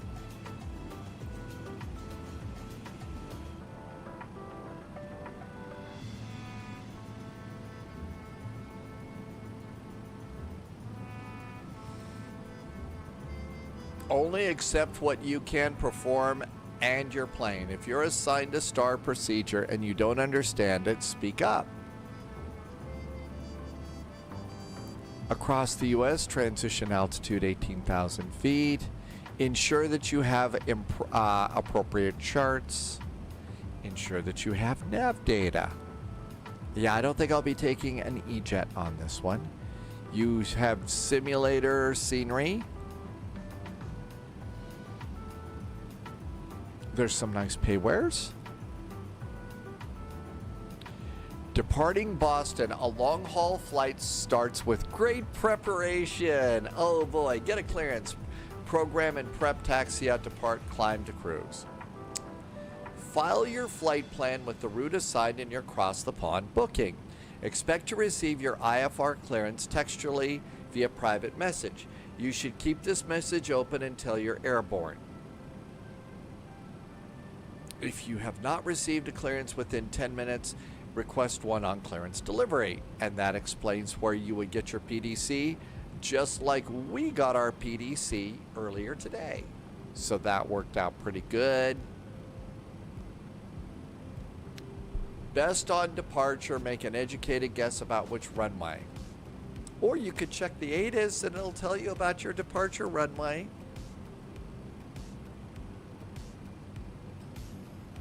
At or above altitudes, understanding charts. Ooh, look at this one. Initial altitude, top altitude 5,000 feet. Pilots will be instructed to climb via the SID in their clearance. Do not climb above 5,000 feet until cleared by ATC. Okay, we've got Terminal A is Delta and WestJet. Terminal E, C, and B. Pushback must be requested from clearance delivery. Call sign, ATIS, and gate number. Pushback clearance is valid for 1 minute. If you're unable to begin your pushback within that time, advise the controller. That's why I always wait until I have my airplane completely ready for push and start before I request clearance. Because they'll always say, hey, you need to go now. You will be issued a specific taxiway. You will be instructed to monitor tower prior to crossing a runway. Flying a SID, do not leave your last ATC assigned altitude. Okay, so they are saying that they want us to tell. So when we're calling Boston departure, United 441, currently 5,000 feet, departing on the Celtic 7 departure to 5,000. So they want us to tell them what departure we're on.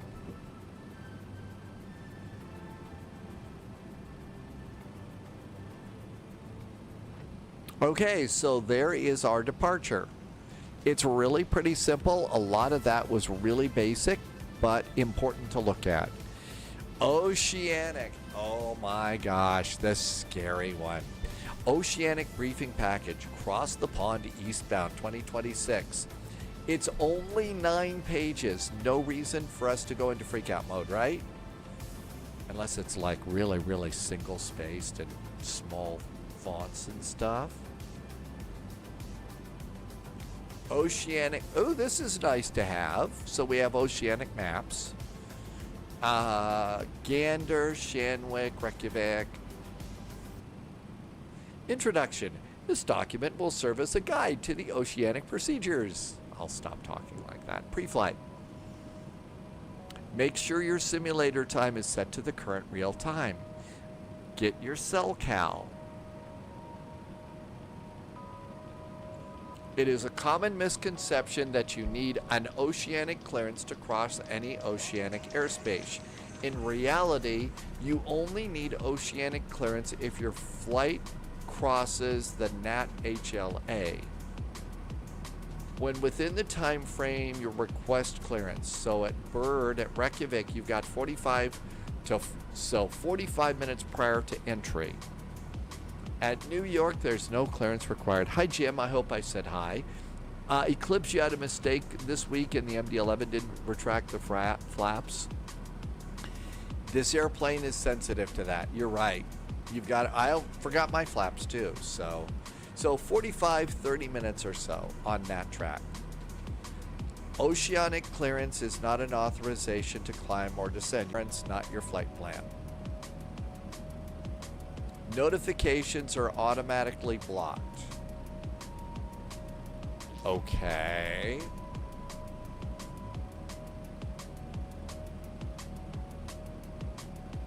Oh my gosh, are they going to do slop this year? Controllers expect every pilot crossing the Atlantic to execute slop for the entirety of their flight. Okay, so what you need to execute slop without having a big problem, you really should have plenty of little towels and stuff. If not, you can also have a roll of toilet paper to keep the slop off of your keyboard. Important safety tips because of slop here, okay?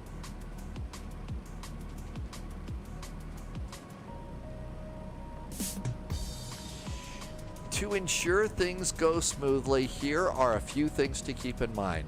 Offsets the cleared route to fly to the right of the route center line between 0 and 2 nautical miles, and a maximum of 2 nautical miles is authorized. Offsets left of the center line are not permitted, so we can only be on the right side. Aircraft without automatic offset capability must fly the center line. You must return to the center line prior to the oceanic exit point.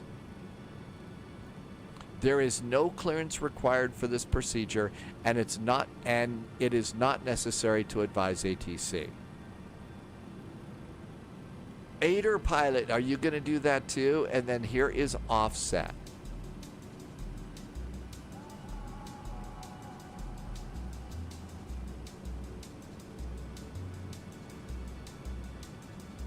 Once the CellCal check has been completed, proceed along your route. Position reports are not required. Say that a little bit sarcastically. Position reports are not required. General procedures. Common mistakes. Requesting an entry level your aircraft is unable to meet. Good safety tip. Referring to the coordinates, not changing your squawk to 2000. Not complying with handover, connecting with CellCal, not asking questions when in doubt, making position reports. You do not need to make position reports. Okay. You don't have a slot. Okay, Aider pilot, I understand now. Okay, so what you've got to do is, for now, what you really should do is...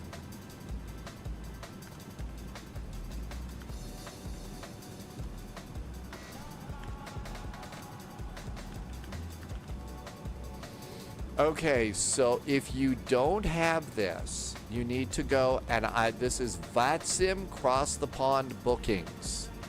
So come on over here to Cross the Pond, just like this. Hi, Martin. So you got to go over here if you don't have one. So Aider pilot, come over here, go to Cross the Pond, log in with your VATSIM ID. Okay, I've logged in. Now go to bookings. And now you see there's all sorts of stuff that's booked. First of all, let's go over here to the status page first and look at available. Okay, nothing right now, obviously. What happens is, I think what you do is you leave it on this page like this. So available slots, available. Leave it like this. And as soon as somebody decides to give up their slot, their booking, Loviz says you don't refresh, you just leave it like this and then slide it over to your other window. As soon as somebody releases their slot, this will update. You go and grab it. As soon as you see it, grab it. Look at it later, just make sure you grab it, and you do it over here in status, right? That's what you do. And that's how you do it, just like this. Jim, right now there are no slots, but again, they've already, they released the slots. Yeah, they'll go fast. But what you're waiting for now is you're waiting for somebody that says, okay, I can't fly, I'm going to release my slot. So this is what you do. This website, go here. That's the most important thing to do at the moment, if you haven't got one. And as soon as one pops up, you grab it and go. Grab it, tag it, bag it, tag it, snag it, and bag it, as they say at Warehouse 13. That's right, Jim, that normally happens. That normally happens when VATSIM. It really does happen for Cross the Pond. It is a sloppy way to do it. It is. It's actually, it's so well attended. There's so many people that want to be a part of it that, it's really kind of hard, to get the slots. You've got to be in the right place in the right time, and you got to do it, a certain way. Yeah, Captain Macamoose. That is one of my all-time favorites shows. Warehouse 13. It really was. If you don't know what Warehouse 13 is, you probably remember the movie Indiana Jones, Raiders of the Lost Ark. Do you remember at the end of Raiders of the Lost Ark, they took the Lost Ark, put it in a wooden crate, and put it in a giant warehouse? So if they put magical things like the Ark of the Covenant into a warehouse like that, what must it be like to work in a place with all sorts of stuff like that? Only it's a little bit funny. They had some serious moments in there for sure, but I just absolutely adored, really like that show. Infinite wonder. Endless wonder, not infinite. Endless wonder is what they said, because they had so many cool things. Cecil B. DeMille's riding crop and stuff like that, things that were magic. A plank from one of the lifeboats of the Titanic. Just so many things. It was great. Sunjammer says, "Oh my gosh, what's all that?"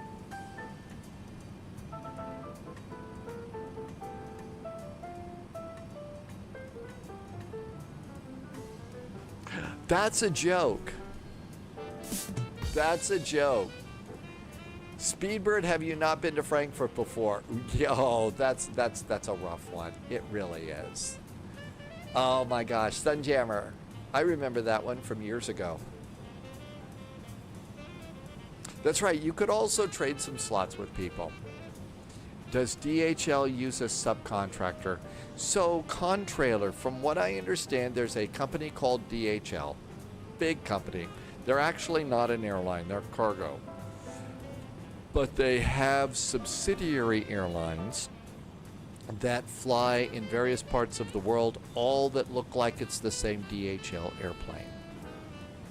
And that's the way they do that. So it's not just postmen. There's also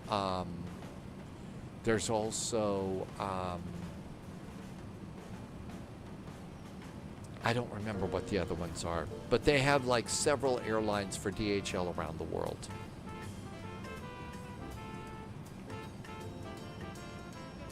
That's another thing you could do. Another thing that you might also do is, so if you didn't get a slot, okay, let's say you didn't get a slot, okay, you could go and you could do your own flight. You could do it on VATSIM. You could like take off from Honolulu and fly to Denver.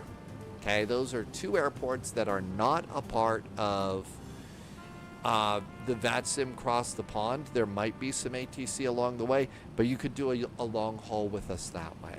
That one might be a good city pair to try.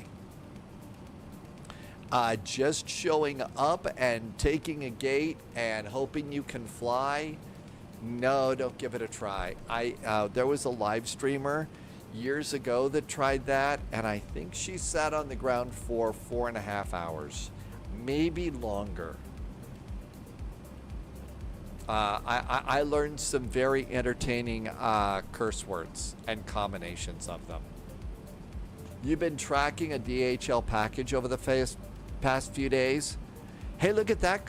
Polyot, look at Cod Trailer. So it's been going over an interesting route. Polyot has shipments that take interesting routes too. Hi, Canadian Bear. All right, we are 255 miles from Boston. We are 136 miles from top of descent. That's right. Now is the time to just keep an eye out and just check and see who might who might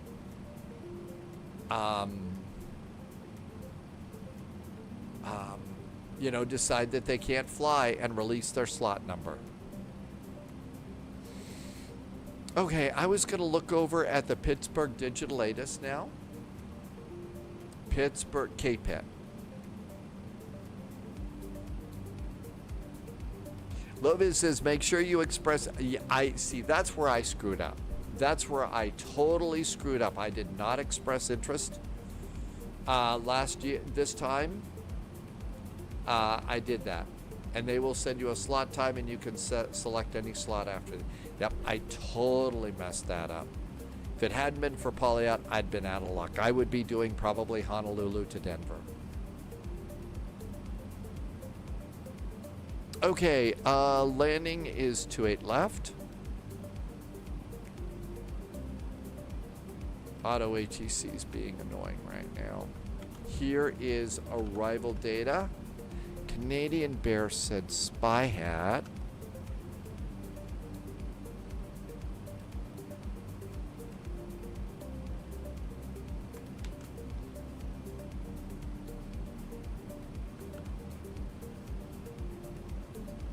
Okay, so the runway's still the same.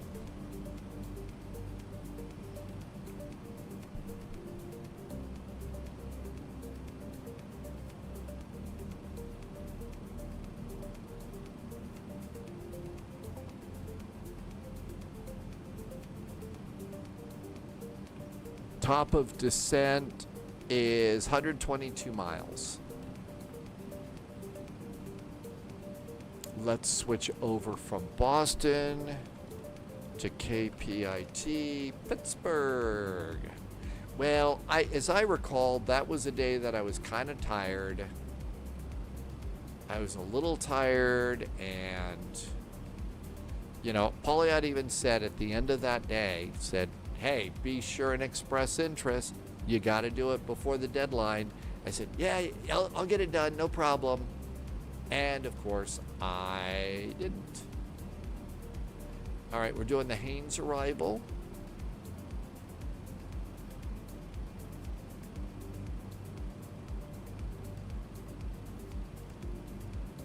And for 28 left and center,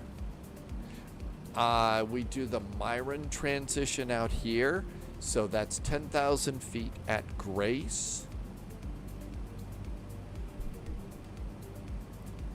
It was the end of the day. I do tend to start getting tired by the end of the day, and also a little, what's the polite word, peckish and stuff. So, actually starving on times. And I just, at the end of some live streams, it's also a mad dash to the pilot's lounge to, recycle coffee. Yeah, normally there's a 3-week window and you hit a link when you express interest. Has no bearing on what your slot time is. You get thrown into their lottery. I wish they would have, in the year off, the 6 months that they took off from this, from across the pond, they would have come up with some better ways to do it. The lottery gets a little bit old. I know that there probably isn't a better way, but I could have hoped.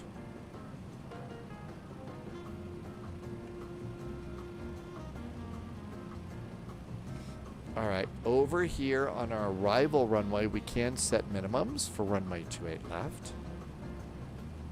ILS 28 left. Minimums are 1325.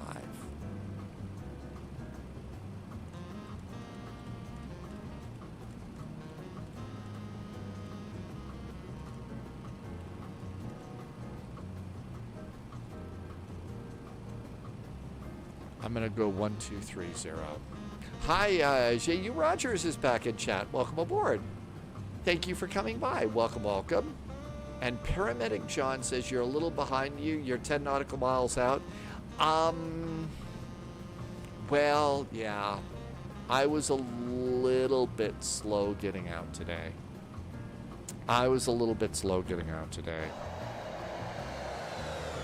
It means you're hungry, you want food. I think it's a polite way of saying that if you're in the UK.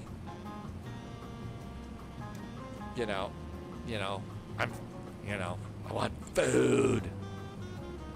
There are spies following. They're all over the place. You never know when you're going to see spies in the sky.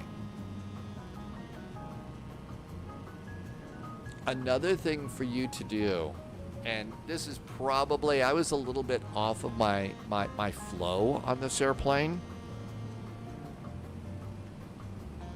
So an important thing for you to do is, if you've got them, go into your list of, checklists that you may have saved over the years and grab your normal checklist if you've got it. If you've got a printed checklist for your airplane, or if you're going to be in like the 777 or the A350 that have electronic checklists, Cross the Pond is an incredibly great day to use your checklists,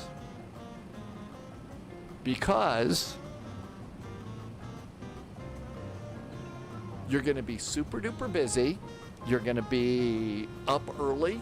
You're going to be a little sleepy maybe, and this doesn't forget anything. So I've already got this out. I'm going to leave it on my desk through the flight to use your checklists on the airplane. If you're busy, if you're rushed, that way you don't forget anything.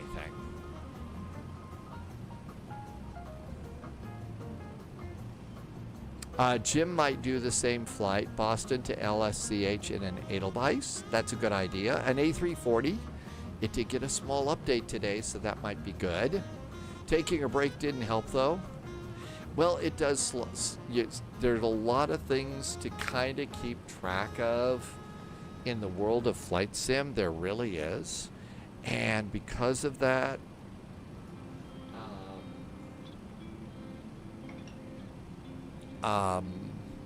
things just slip your mind. And if you happen to be also live streaming or working a full-time job and stuff, these have gotten a lot more complex. So Corsair Slayer did cross the pond the first time last year, Charles de Gaulle to Baston in a 777. You don't have, it is time consuming too. I mean, it's like a cross the pond flight. It really is. And Pauliot, who has to take cross the pond flights for real all the time, those are time consuming.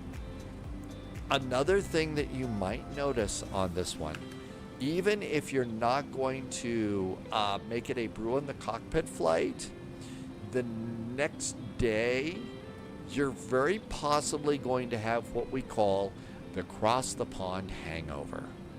Okay? I mean, the flight's going to be 7 hours, maybe longer. That's a long time to be doing flights like this. And, Twitch has always had the hydrate command, because if you're doing long game flights and stuff, it's important to stay hydrated. And if you don't, you're going to be a little hungover, even if you haven't had beer. That's, why I'm so grateful to have such a big cup here for tea and stuff. You wake up a little tired, a little cranky, maybe a headache. It happens. Wolfie, I think that there's probably over 80 to 90% chance you're not going to have a single problem with the A350. Now watch, famous last words, right? But I kind of feel like, we tried to make a C We tried to make it do a WASM crash, and it didn't WASM crash. So, I think you're probably going to be just fine.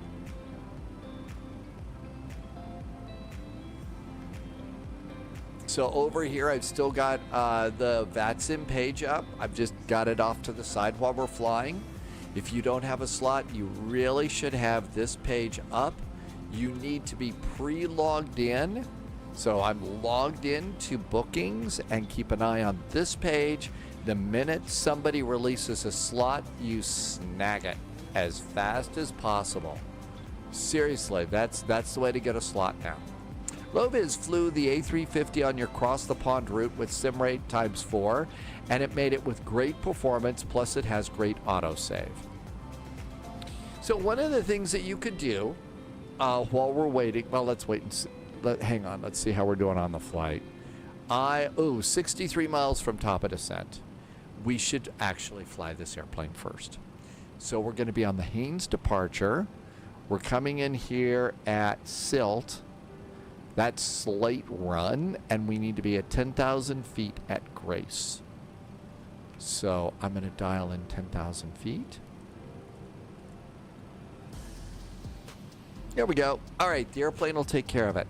So one of the things to also do today is go over to your bookings page and go to your dashboard. I'm sorry.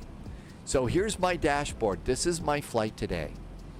And I've got my takeoff time. I've got all of those briefings. Here's weather and all of that. Well, look down here. Your route is in here.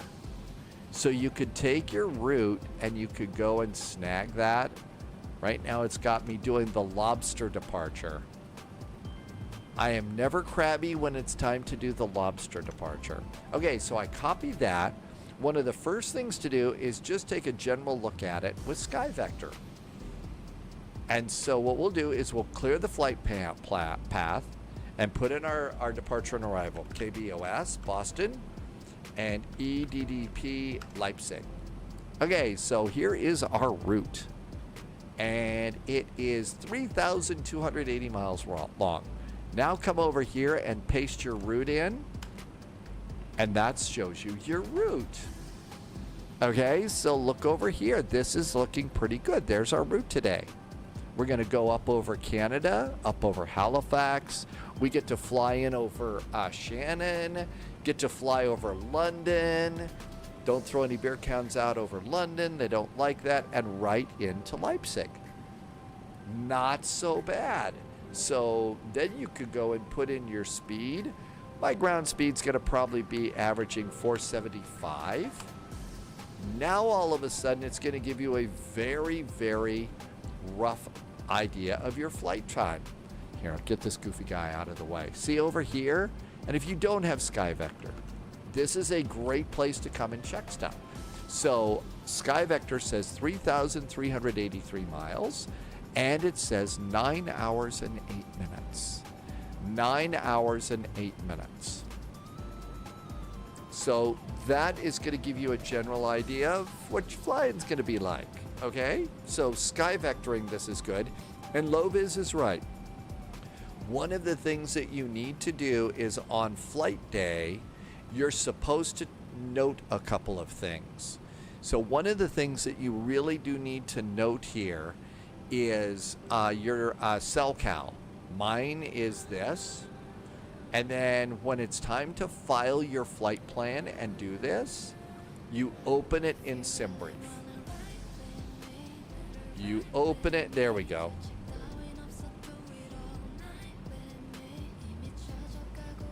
And there's SimBrief, Boston, Leipzig, and then you come on down here, and there is your flight plan already in there. And then this is where you would file it from. I'll bet it also put some automatic notes in for my flight too. Now I haven't gone and done the rest of this yet, but you'll need to do that eventually. And that's a great way to file it and make sure that you did it right. But this also gives you an idea. So 9 hours and 8 minutes. It's going to be a long day. a very long day. It is possible to get a slot, absolutely, but you need to go to the bookings page. VATSIM Cross the Pond bookings. We popped this into chat quite a bit today. Go into bookings, come over here and do from all slots to now available slots. Leave this page open on your browser. And you got to kind of keep an eye out on it. And the minute somebody releases their slot, the minute it releases a slot, you grab it as soon as you can.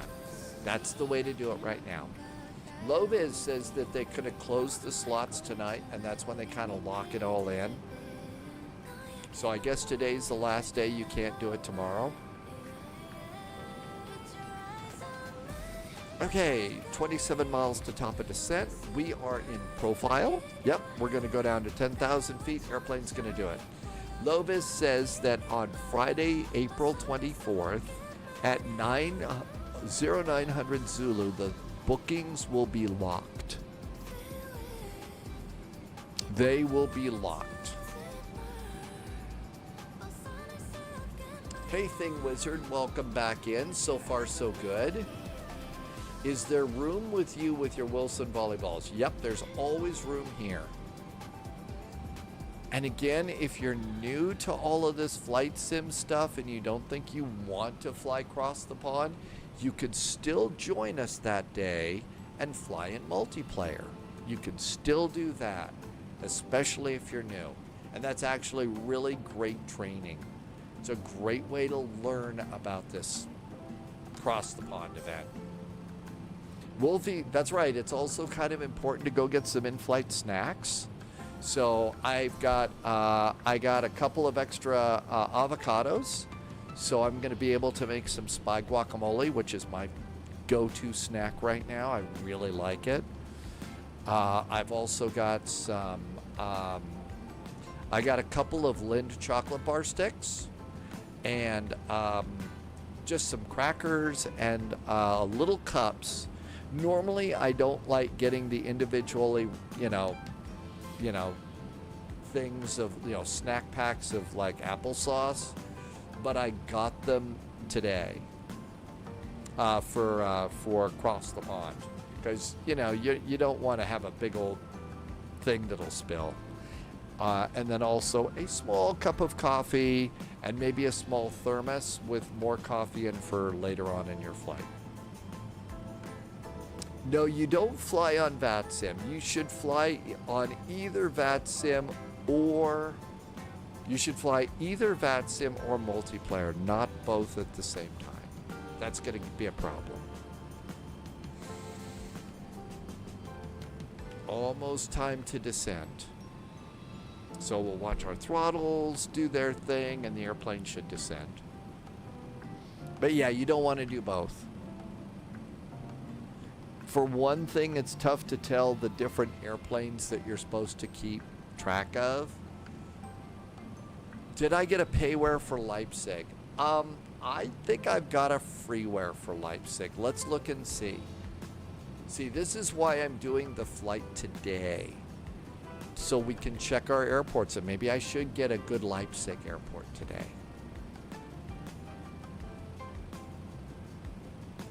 9 o'clock Zulu, it's tonight for low vis. Okay, so EDDP, I have Digital Designs Leipzig. So I've got something from somebody called Digital Design. FS add-on compare, let's look and see.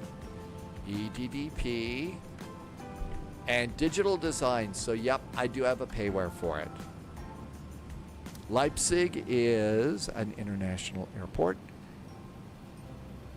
and that's really the only one. So that's the payware, and that's the one I've got. You can get it for little less than $20 at Contrail. Flightsim.to, you can get it for $15. Marketplace is $17. You can get it for a $12 monthly subscription at Sim Atlas.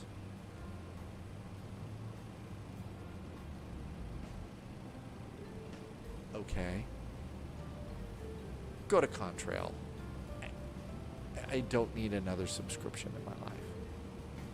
So we're all set with that.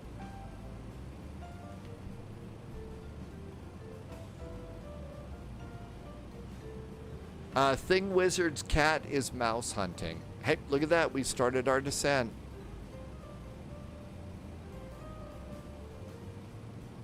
AZ says there is a freeware, probably over at flightsim.to, right?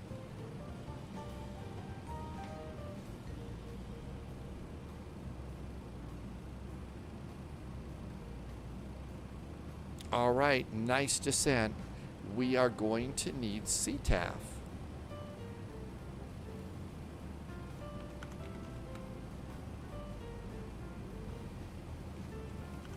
CTAF for Pittsburgh is 128.3.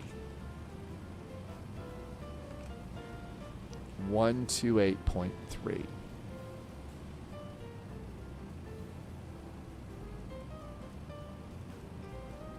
The cat does not, oh well, yeah, that goes against the cat's job description.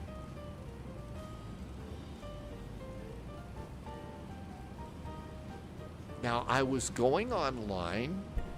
There's a cool thing we can do with this airplane. We can go to ACARS.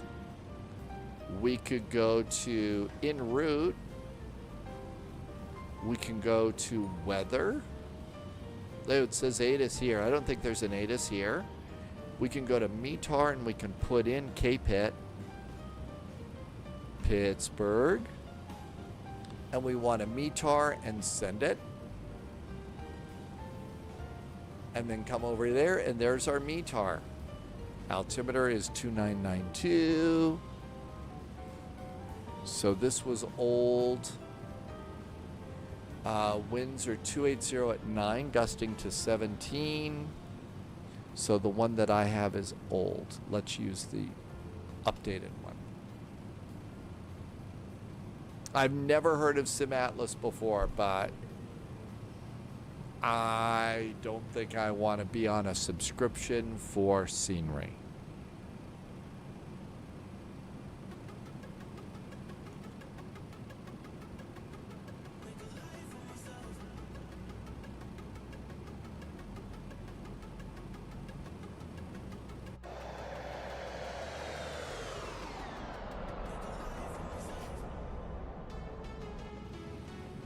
Let's go and see what's happening in our next flight. No ATC here. Let's see what's happening in Germany right now. Now, mostly right now, my guess is a lot of this is going to go offline soon. Okay? So let's see. Leipzig is over here. Leipzig is independent approaches 26 left and right. We're going to probably we're cargo, so we're going to be over here on 26 left. So we'll plan 26 left. And I believe that Aerologic and all the other cargo airlines park over here. This is all DHL. So we're going to go over here when we come in next. Now then, for departures, where could we depart from? We could depart out of Hamburg. Now, I don't think that they're going to stay up for long, but we could depart out of Hamburg. Somebody said Amsterdam. The UK might be a little far away, but we could do that. Frankfurt has ground and tower. Let's see. Stuttgart is up. München is up. There's a little ATC. Brussels is up. So those are some places that we might go. If we depart out of Hamburg, we'll have ATC all the way, assuming they stay on. Come from the direction you're coming from. Loviz, that's a good idea. So what I need to do is I should probably depart out of East Midlands. So EGNX to EDDP. EGNX to EDDP. How long is that? Let's just go and clear it. EGNX, EDDP. That's 500 miles. So at a ground speed of 475, which is just an average, that's an hour flight. So if we decide to, we could go and do that. So maybe that's what I'll do. I'll do East Midlands because we go right over East Midlands for our arrival. East Midlands, which is EGNX. And that is near Sunjammer Land, so no throwing beer cans out of the airplane. All right, let's see. EGNX today. Let's see. ATIS, runway 9 for departure. Runway 09 for departure. Okay, so we figured that out. Do not be surprised if they go offline, but the most important thing that we're doing is we're testing out our airports and our airplanes. Zeke says to stretch, Captain Chris is done for the day. You had a long day. Thanks for coming in, Captain Chris. Thanks for sending us some pictures from the air show. It really looked like it was a good time. Those are some awesome looking airplanes, so that looked really, really good. Let's see. Russ wants to know about Pittsburgh. Hey, there is a Pittsburgh, Russ. There is a Pittsburgh. Hey, Curly Air, welcome aboard. I'll get next going in just a sec.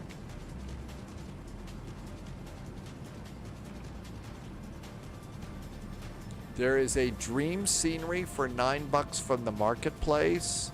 I don't know about this one, but there was an airport for Pittsburgh. I think we've used it before. Loviz says no, do the freeware. Russ, don't listen to me, do the freeware. I know not of what I talk, trust Loviz. All right, Curly Air, next command is almost done. Okay, the next command should be up and running. Our arrival's looking really good. Let's bring in the map some clicks. I guess I should start doing airplanes.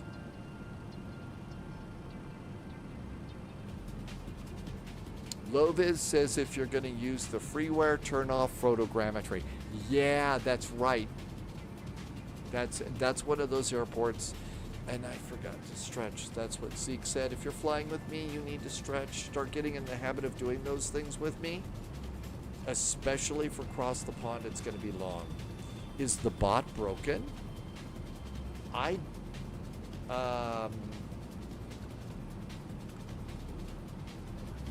thought I got it done.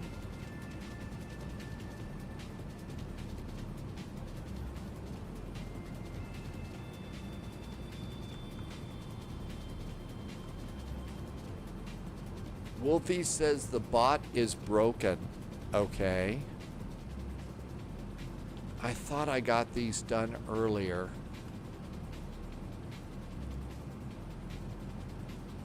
Okay, I did update the next command. So well, wait a minute. I tried to do the next command. I think the bot is broken. Hang on. I have to fly the airplane. I think I know how to fix it. Altimeter. Here. Oh, it's down here. The altimeter is 2992, so it doesn't have to change. Time for another L1011 to flight. Loviz is going to think about doing the L1011. All right, let me go into Streamlabs, and I think all I have to do is turn it on and turn it off, and it should work.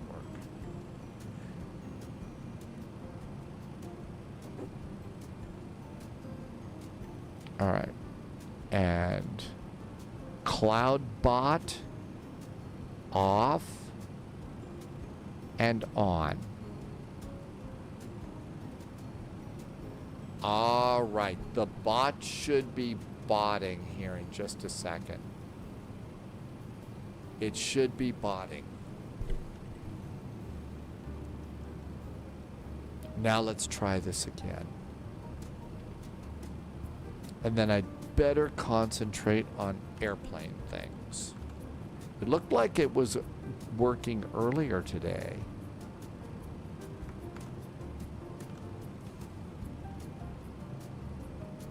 Okay, now the bot is working and the next command should work. The next command should work now. All right, and we're going to do airplane. 2992, everything is set there. Yay, it works. Thanks for testing it, Daniel. Okay, looking good here. Let's see, we decided that CTAF is 128.3, 128.3.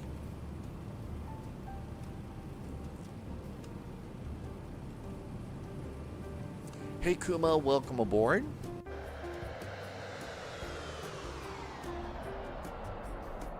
So one of the things that we've already figured out today is we know that the MD-11 is working good. The next thing we found out is that Boston's looking good, so we have to check our arrival airport.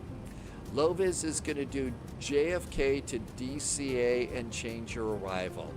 If I can do that without too much hassle, I'll take the TriStar. Daniel is doing a DHL flight from Leipzig to Copenhagen. And tomorrow we're taking our across the pond airplanes into Frankfurt Friday, or out of, so that we can get good with our across the pond airplanes in VATSIM. I would think low vis that it shouldn't be too big of a deal. As long as they're not, you know, they can, because seriously, if they change your arrival, since it's the L1011, they're going to have to know that you're going to need a non-RNAV star. That's just it.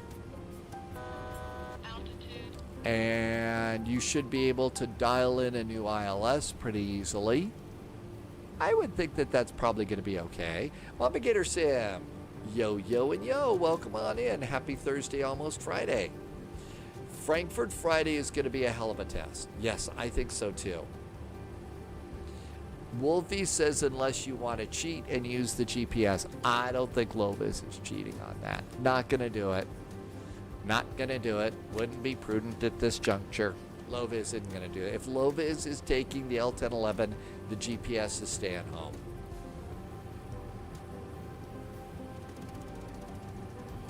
That's a good choice, AZ. I don't know why I fell into a Dana Carvey, George Herbert Walker Bush impression, but there you go. Welcome to the Spine Flying.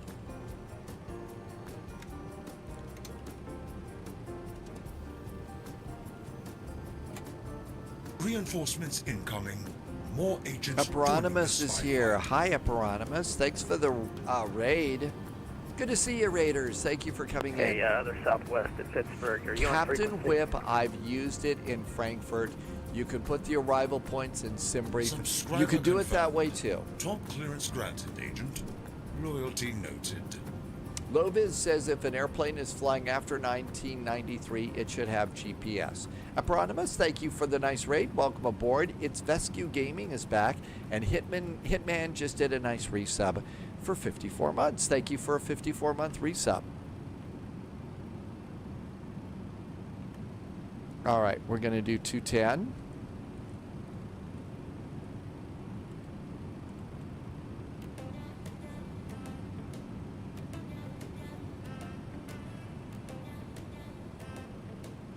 Reloading a flight plan into the INS now works. That, I think, is an important safety tip. That's good to know. Raider pilot, I still think that you can fly on. I do think that you could fly with on multiplayer. All right, descend and maintain.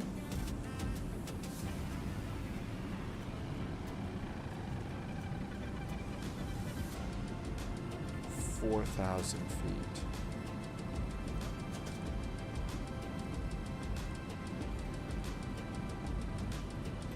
just simple flights like this without a lot of ATC is great practice for you and your airplane.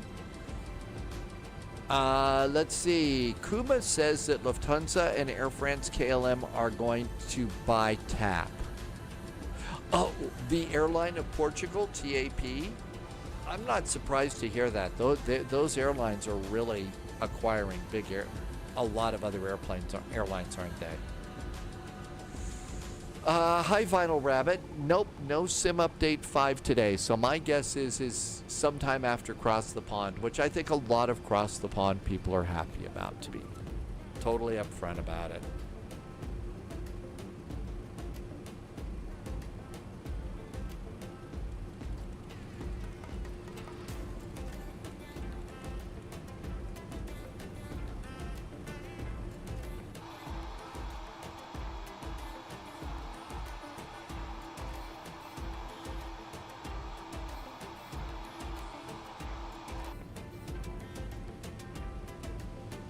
I don't know. Who knows what they're going to do with that? 1556, are you on this frequency? Hey, son. Hey, I think we spawned at the same gate here at Pittsburgh.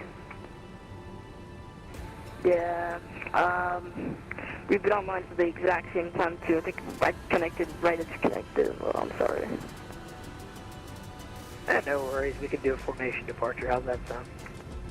Sounds good.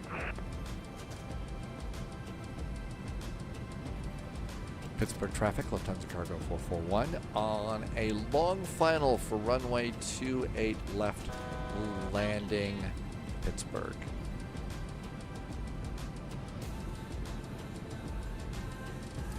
We got a winglet shot. We do. A very big winglet with the Lufthansa crane painted on the side. Yeah, it's fine too. Alright, sounds good. Let me know when you're ready to push. I'll be ready when you are. Alright, I'll be ready in 2 minutes. I'm just doing my takeoff calculations now. Sounds good. I'm firing up the APU. Perfect. Just came from a turn damn, I forgot where. It's Atlanta. Nice, I just came from Orlando. Nice. Big fun for Southwest Ridge. Sorry, one more time. You flying for Southwest Ridge or no? Negative, I am a full-time college student and just don't have the time. Okay, let's see here. If we want to save some time, we could sidestep to the right side. Because I'm set up on 28 left. If we sidestep to the right runway, that saves our taxi time. Wolfie is going to step out for a moment. You're gonna before all the blood and guts, appears on the runway and stuff. There, Wolfie. Have a good one. Take care. Thank you for coming in. Enjoy the afternoon, evening, or morning, Wolfie. Hi, Groin Kongla is back. Welcome. All right, who do you want to go first? Okay, let's go ahead and do 180.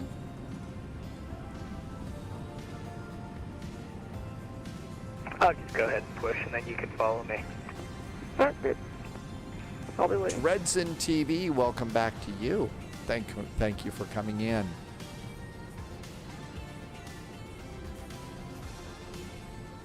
So we'll sidestep to 28 right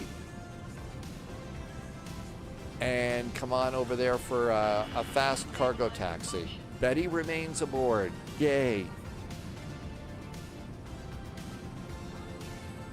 In Pittsburgh traffic, Southwest 729 is pushing start gate Alpha 7. We're going to plan a taxi to runway 28 right for a southbound departure Pittsburgh.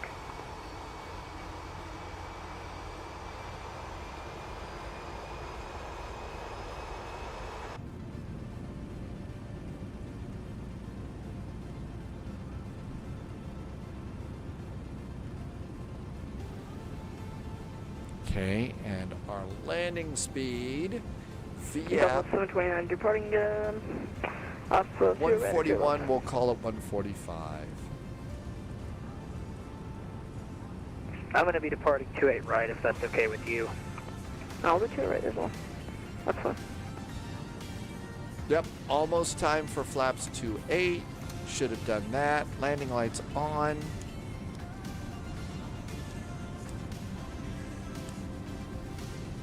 All right, let's get ready to turn off the autopilot. Intergalactic gentlemen, actually we're gonna let go of the beam here. Boston traffic, Lufthansa Cargo 441, 10-mile finals for runway 28 left, sidestepping to 28 right for a fast taxi over to Cargo Land. Beautiful downtown Pittsburgh. The scene of the NFL draft. Okay, we ready?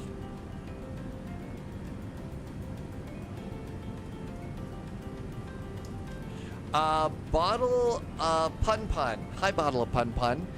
Basically, what we're doing is we are flying our airplanes in and out of our across the pond airports.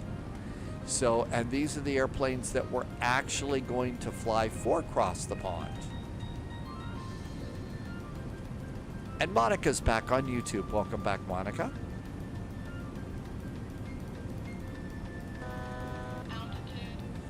Betty is still aboard. Okay, auto brakes, speed brakes, gear down, 3 green, 4 green actually on this airplane. So Bottle of Pun Pun, we've got a really big VATSIM event kind of coming up here. And for that other Southwest, they should be good to push and start. I'm going to nudge forward here. It's really kind of nice to check out your airplane and your airports a few days in advance. That way you're not having to fix problems while you're getting ready to go for across the pond, because your departure time is time sensitive. Hi, CT Aviation. So that's kind of the reason why.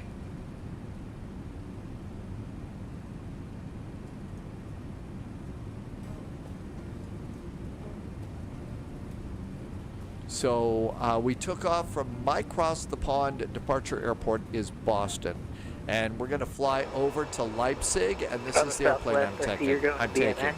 So what we're doing is we're checking out the airplane. We just checked out Boston. Now what we'll do is after we land, we're going to do another flight, this time East Midlands into Leipzig. Kuma's got to go. See you later, Kuma. Have a good evening. My buddy at Endeavor, he needs a ride up to LaGuardia. If you could just send him on over. I'd be glad to do that. I actually hadn't heard of that airport, India Delta India. Emergo's pretty close. That's cool. Yeah, I'm actually from the western Pennsylvania area, but I go to college at Middle Tennessee State University. Skyfighter, I've announced my intentions. I'm sidestepping over to the right side so I can be closer to the cargo I have terminal. a multi done, so I just have CFI left. That sounds right.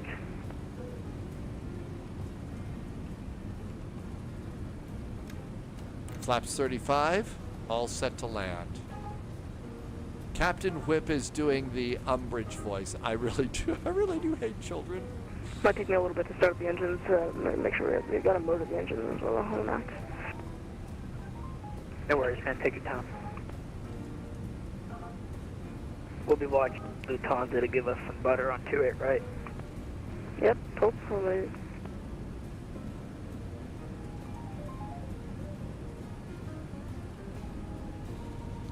Pittsburgh traffic, Lufthansa Cargo 441, short miles for 28 right, landing Pittsburgh. Totally visually now, it's... Landing rate prediction? I'm going to go 7 out of 10. You can never trust that German butter. I'm guessing a negative 400. It's an MD-11 now, so...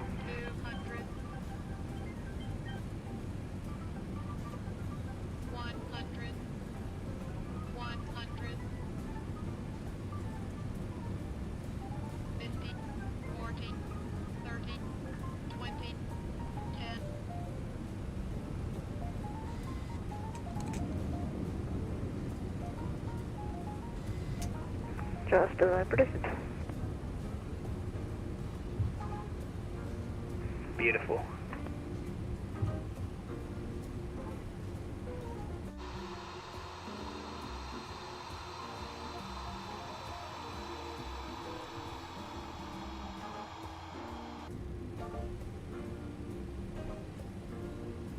brakes off.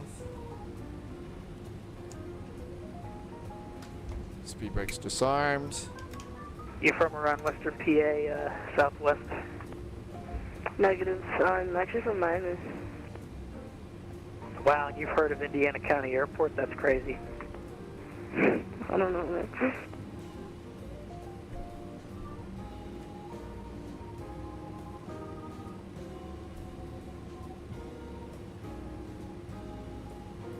I'll be ready to taxi in about 2 minutes. Roger.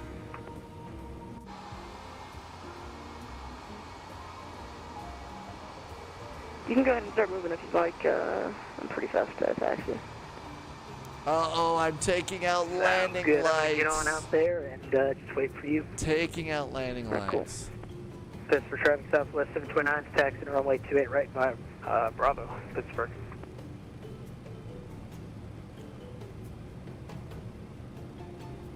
Pittsburgh traffic. Runway 28 right is clear from Lufthansa Cargo. We are taxiing Bravo, crossing runway 28 right at Alpha Alpha to North Cargo, Pittsburgh. And Pittsburgh traffic southwest 1556 is taxiing to runway 28 right, picture. Lovis had to turn the stream down. I've heard enough. What, of You me just wanna stop and let the talking talk about go? butter, That's fine. bad jokes, or the Professor Umbridge Lufthansa voice? Cargo, the southwest flight of 2 is given right of way to you. Lifty Cargo 441, we will turn on the afterburners and get across the runway. Thanks. No rush, man. It was a beautiful landing. Oh, Loviz is too much chit-chat. Well, you know, we're going to have a ton of chit-chat coming up. We're going to have a ton of it on Saturday. So Loviz is doing ear protection. I know, Professor Umbridge. I think she, of all of the characters, I think I disliked her the most. Even over Voldemort. That was a nasty person. Okay, we're going to Alpha Alpha, so we are looking for Bravo 2. Alpha Alpha, which has got to be that right there. Groin Congolo agrees. Yeah, I think she was probably more... If it's for traffic southwest, 729 flight of 2 is taxiing to runway 28 right, Pittsburgh. Pittsburgh traffic, Lufthansa Cargo 441, crossing runway 28 right at Alpha Alpha. Pittsburgh. Oh, the actor that played the part, incredible job at it. I really.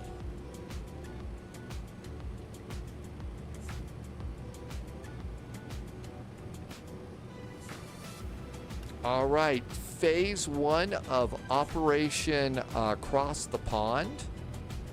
Operation Cross the Pond testing is complete. Next flight, East Midlands to Leipzig. Dredson can't watch any of the movies. I think she played the Queen. I think she played Queen Elizabeth II in a series. I'm ready whenever you are, southwest 749. Sounds good. You just want to take Bravo 2 here? I'm fine with that. All right, that's for traffic southwest 729 flight of 2 is departing runway 28 right at Bravo 2. Will both be a southbound departure, Pittsburgh. Southwest 729, how much separation do you want? Let's do.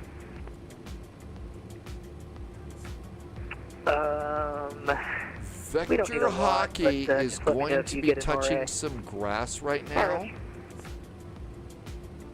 Yeah, grass? What's that? I mean, there's no grass out here. It's all a bunch of concrete. It's down to the traffic southwest, 1556, holding short of 28 right there, behind the southwest 737, 700, supporting Pittsburgh.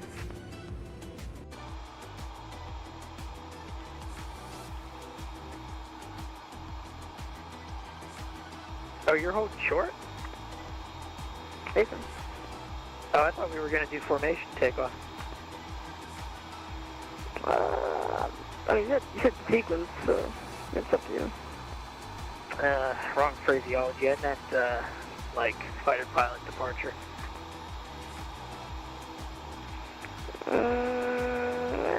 Kind of a little bit of separation.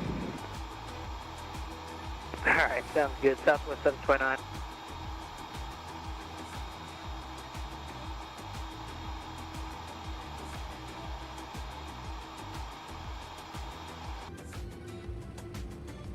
Parking brakes.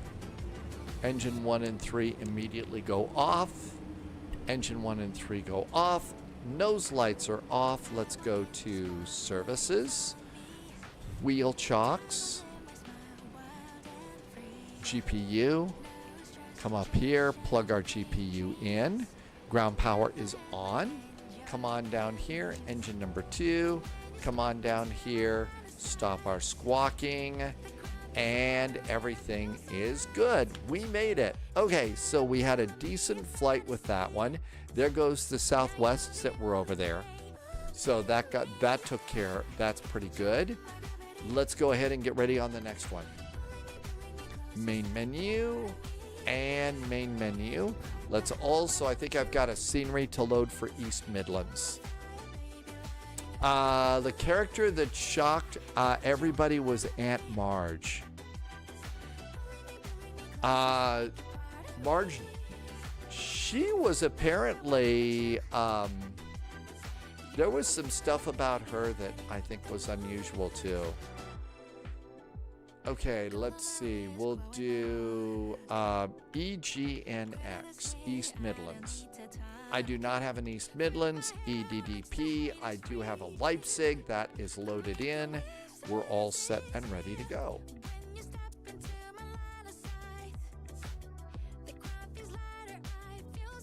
Yeah, I guess there were also some of the Death Eaters that were just...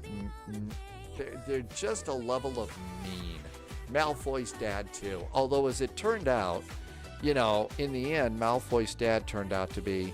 Lucius turned out to be quite the coward, too. You know. All right. So, all of this looks good. We had a nice flight there. I think Boston works really, really good. I think everything else is fine. So let's go to Leipzig over here. East Midlands.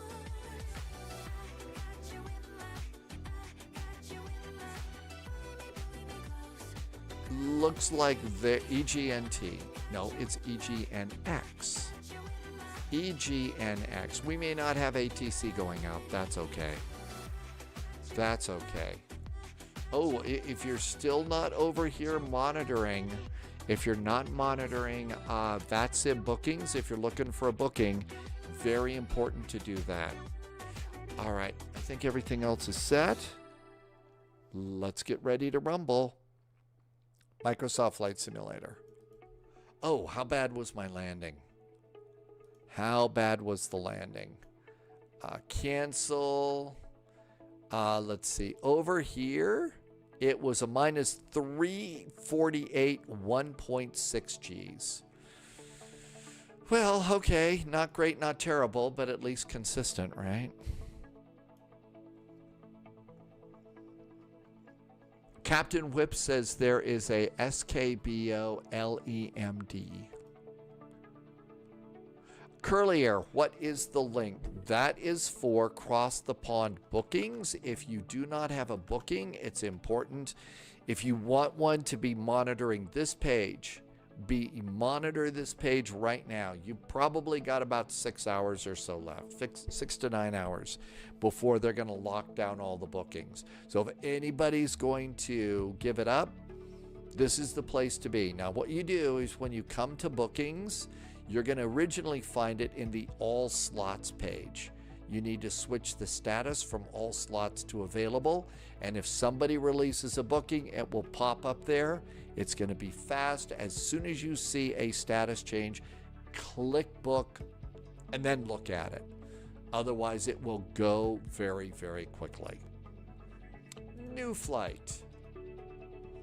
All right, we're going to be at GEC, flight 441. We are departing from EGNX. We're going to EDDP.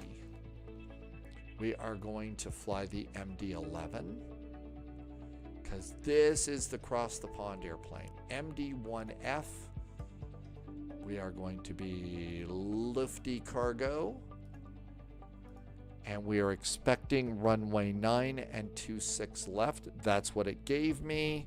We're going to come down here to fuel planning, and I'm going to board 15 minutes of VATSIM fuel and generate a flight. The booking is for the Cross the Pond Airport. Hi, Carol. Welcome aboard. Thank you for coming by today, and happy birthday. Happy birthday flying to you. All right, let's see here. We do need the flight plan, so be sure you close the old flight plan and get a flight plan and save it to your desktop. There we go. That looks really good. Now then, let's go and pre-file on VATSIM.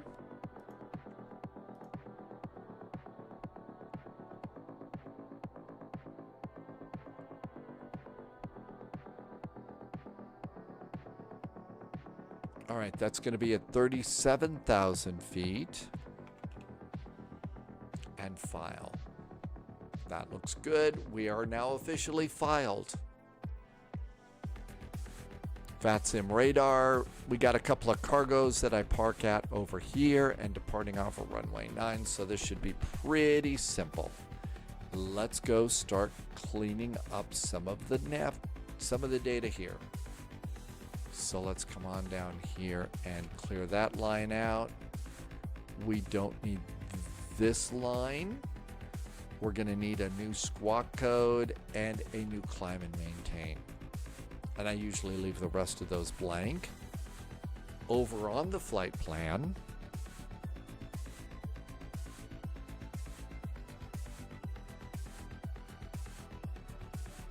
and this is East Midlands to Leipzig. Page 2. Here is our route. Boy, am I glad I'm not inputting that myself. And there we go. Okay, so all that looks really good.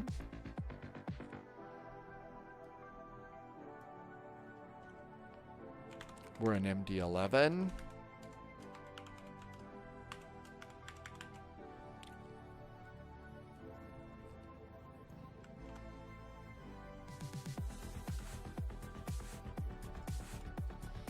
And let's come over here, and I'm going to redo the title.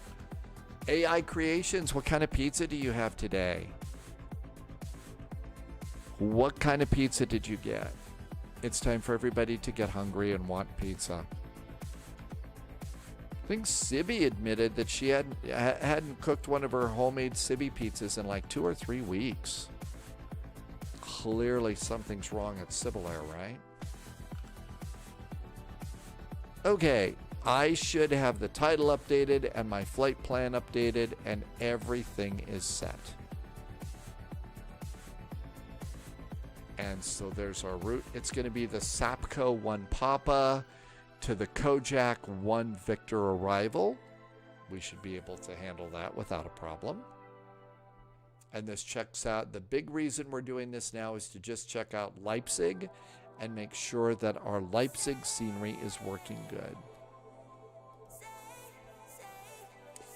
AI Creations has ham, cheese, and chicken today.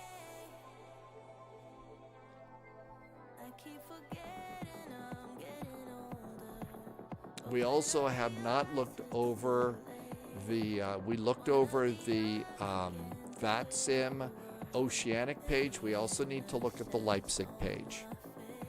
So we'll do the Leipzig page while we're coming into Leipzig. Now, generally, it's a good thing to look at your across the pond briefing booklets, not on the day of the flight. You gotta look at them before. Looking at that for, during the flight can cause problems. Ham, cheese, and chicken pizza sounds good. We'll also use a printed flight plan with this one. So checklist, I mean. So let's use the printed checklist for this flight too. start doing things the way we're supposed to do them on the flight.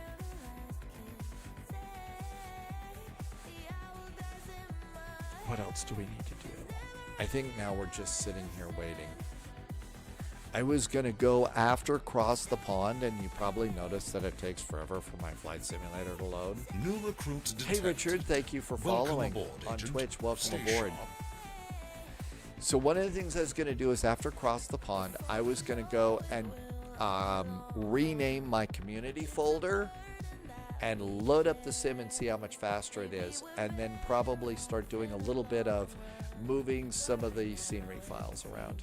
The L1011 will be a bit too stressful to set up on cross. I think that's a really good call. Look, I get it. It's a new airplane. It's old. It's got groovy things to play with. But you combine stuff like that with an event like Cross the Pond, you just don't need the extra. That's an official aviation term. You just don't need eek like that, right?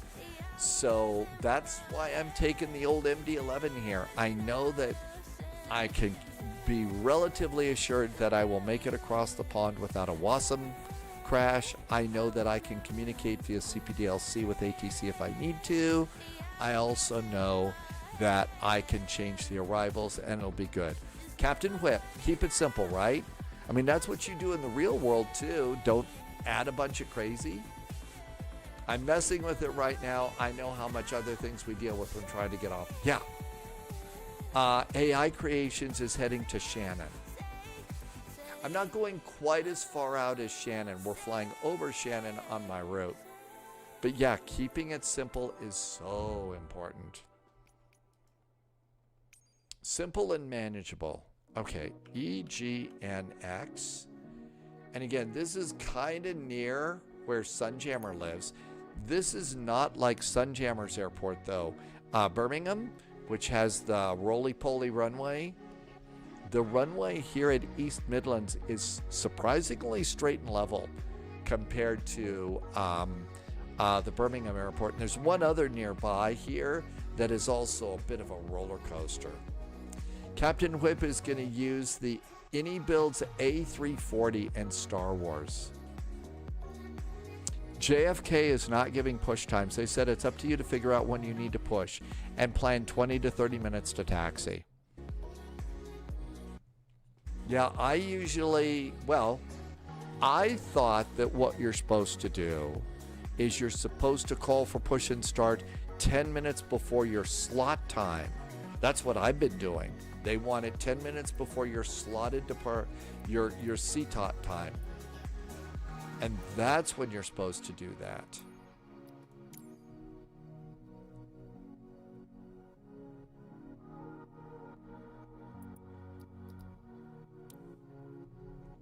Loviz says I should read my briefing.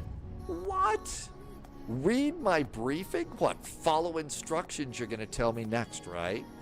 Did I miss that? Okay, I better reread my departure briefing. Okay, we'll do that when we get up in the air. This is the time to learn these things, not discover them on Saturday, right?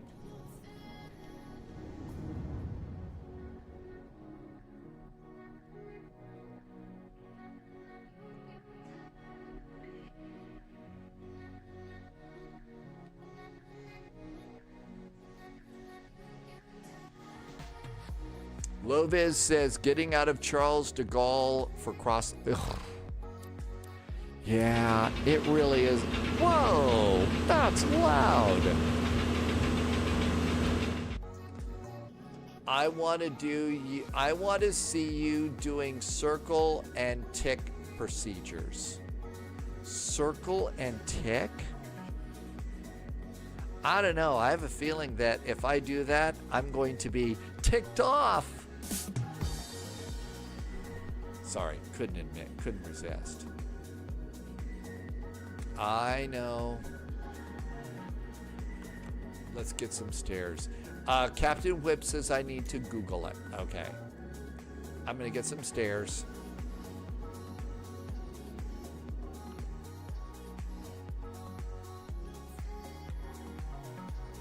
Circle and tick procedures.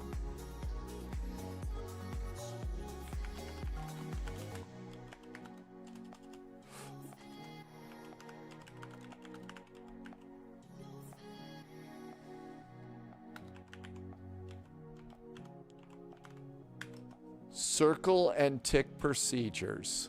All right, here's what I'm supposed to do. Circle and tick in aviation refers to a manual two-pilot cross-check method for verifying navigation computer waypoints during oceanic or remote departures, where one pilot circles a waypoint on the master flight plan and the other ticks it off after verifying the coordinates.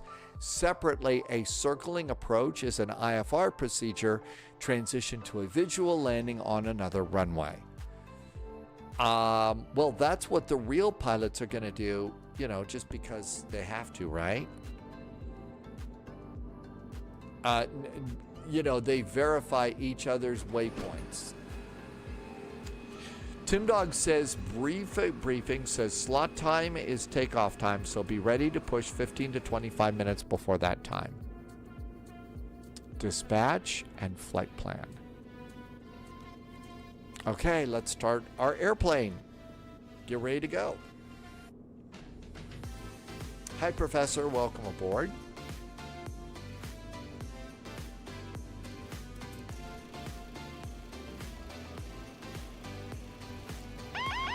Autopilot. Betty.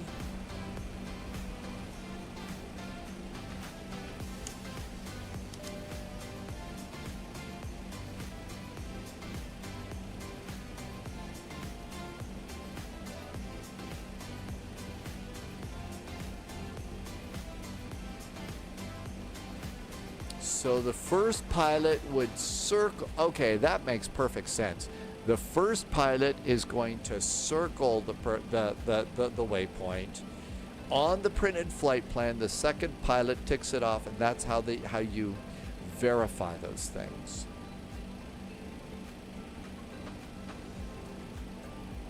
And if you do it that way, that's how you avoid getting yourself into a ticky situation. Okay, yeah, it sounded better in my head, but it still would okay. Tim Dog says that cargo does not need to contact the ramp. Okay, German cargo 441, MD11, and connect.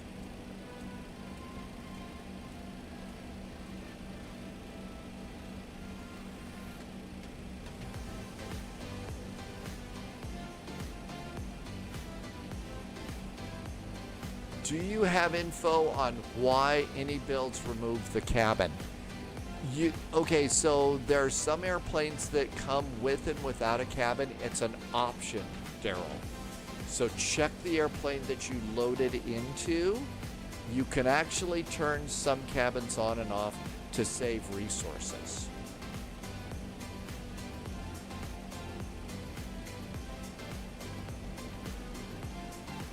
Hey Manifee, you're going to do Jack's tower training. Good luck with your Jacksonville tower training. Bad thing about the cargo ramp at Dulles is it's all static aircraft. All right, here we all are. And we are at gate 71.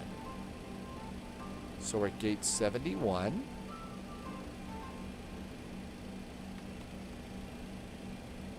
Okay, let's see. I think we could use a little more flood down there. And we need to turn up the backlighting on the glare shield. And that looks good. Let's see. All this looks really good. And all that looks great. Captain Whip wants to know if it's an Orbix.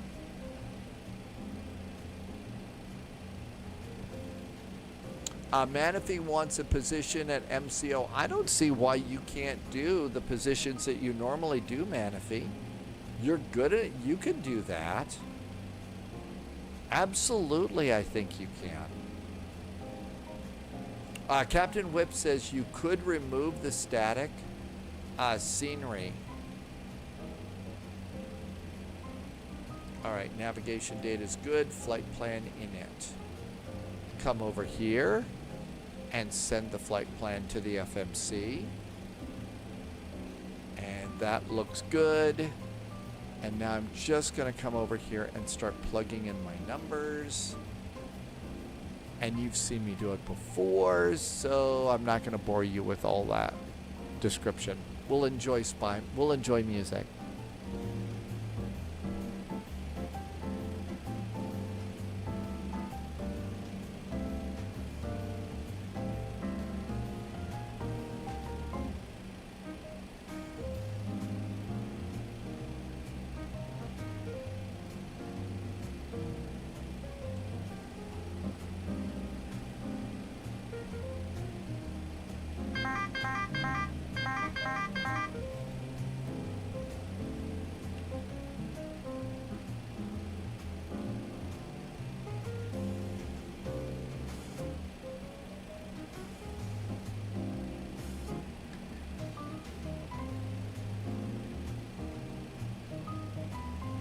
Vova's got IAD from Contrail. How do you get rid of the static from Contrail? I have not heard how that works.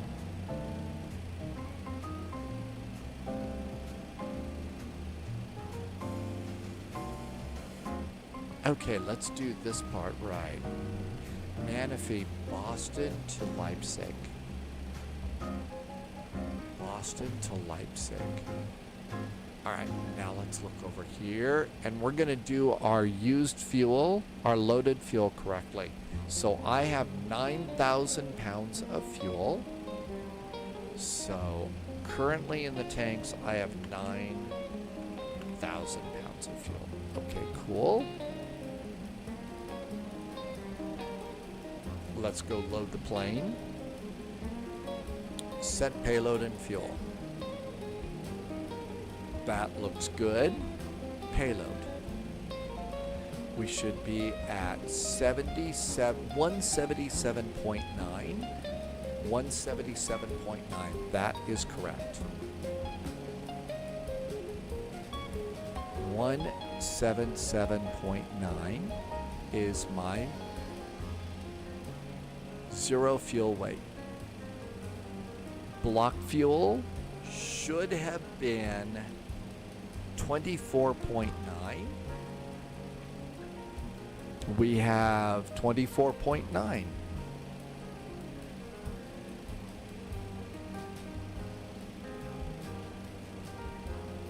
Our center of gravity right now is 22.6. And our zero fuel weight center of gravity is 22.1. Okay, cool. I'll put in the rest of my numbers. Taxi, 0.680. This also, by doing a couple of extra flights like this, gets you used to plugging in your data into your airplane. And, you know, so I'll be flying this one quite a bit between now and Cross the Pond Day. I mean, we might do a couple of flights without it, but still, I'll be trying to do most of them in this airplane. So I'm really, you know, focused on this. 0.680. 2.0 is 15 minutes of fuel. Alternate is 5.47.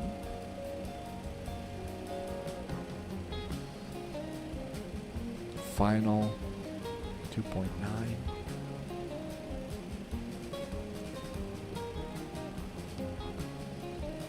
Okay, although that looks good. Did I forget to put in my alternate?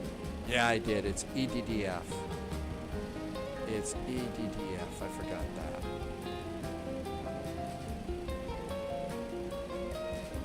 Okay, that looks really good.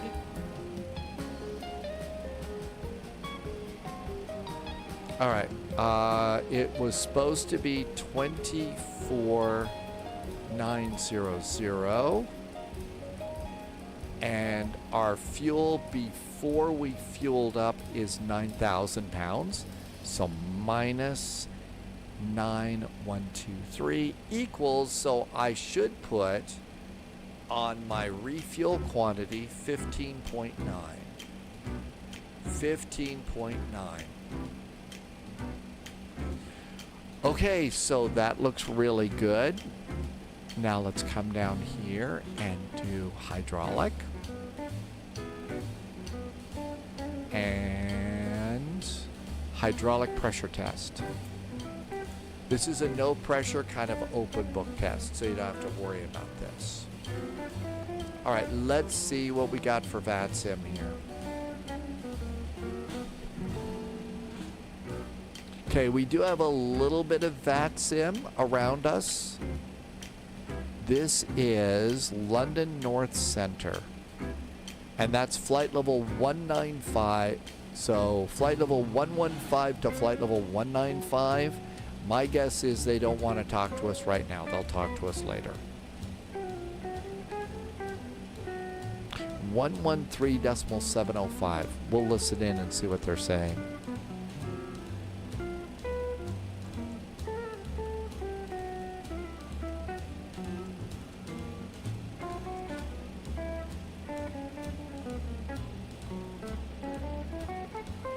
Okay, there we go there.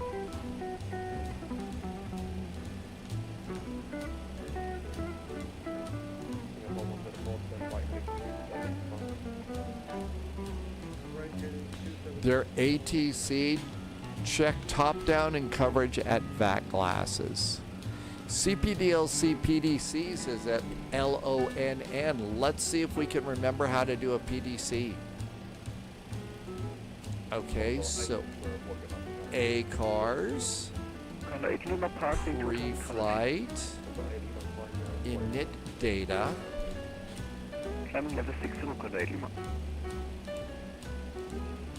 and that's not there. Let's do departure clearance. All right, 441. This is supposed to be LONN. LON. We are at stand 71. Our ATIS, we don't have an ATIS. I wonder if I could just put a dash in there. Nope, doesn't like that. It wants a number. So let's put in the number 1. Nope, doesn't like that. It's got to be a letter. And you have to put it in or else. I don't think you can skip it. So EGNX, MD11, EDDP. Yeah, we got to put in, so I'm just going to put in alpha and send it. We'll see what happens. Tim Dog says the winds don't look great for Saturday. Well, it's the story of our life, Tim Dog. Not great, not terrible, right? Let's get the latest weather. EGNX.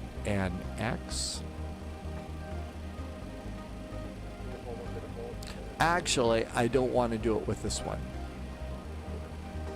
I don't want to do it with this one. I want to do it down here. ACARS. Weather. EGNX. They don't have an ATIS, so we'll just get the METAR. And then I'm going to send it there. And we'll look at that message right there. And there, now we got our weather for departure. But over here, now then, finding this is a bear. I've written it down and I've saved it. Ref, ATC com, ATC index, and log. It's ridiculous. Okay, so to find your messages, you do reference, ATC comms, ATC index, and log. Yes, I want to start singing the Ren and Stimpy song, but I'm not going to do that. Okay, so if we get a reply to them, it'll come in there. And if we don't, I'm not going to worry about it. Flight plan. EGNX, SID, our departure runway, is runway 9.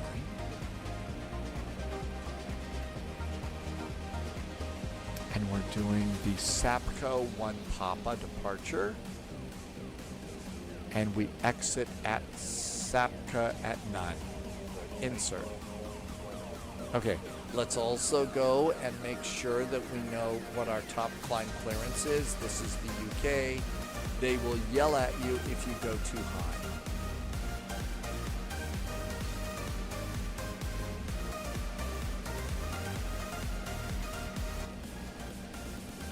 All right, departures, Sapco. I wonder if this means our controller's going to be really sappy with us.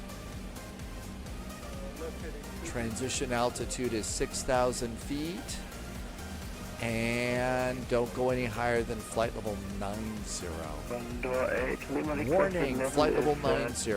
Let's plug that in right now.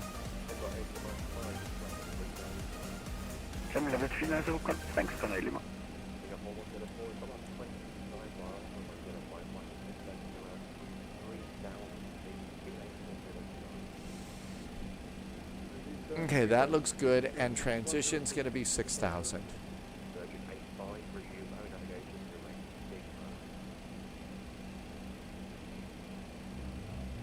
Transition is preset for us, so that's good. Takeoff and approach. Let's go ahead and start closing our doors. It's time to fly. Passenger door, cargo door. Let's see, they did not reply to us, so I'm going to squawk 0007.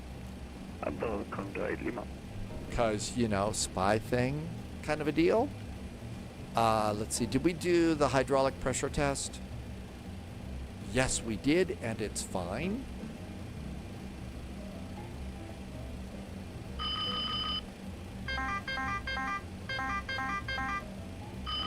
Engine 1, fire. Okay, everything's good on the engine fire. Starting up the APU.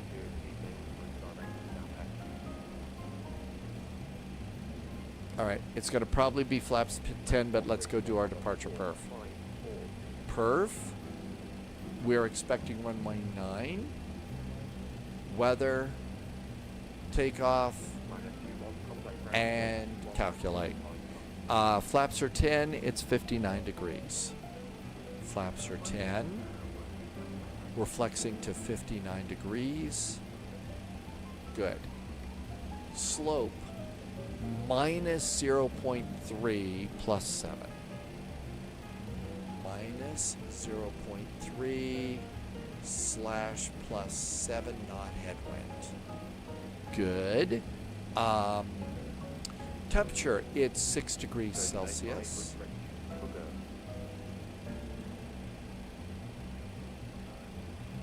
ATC has not called us back on our request for a CPDLC. 132, 151, 167. 132, 151, and 167. Cool. Our departure heading on the runway.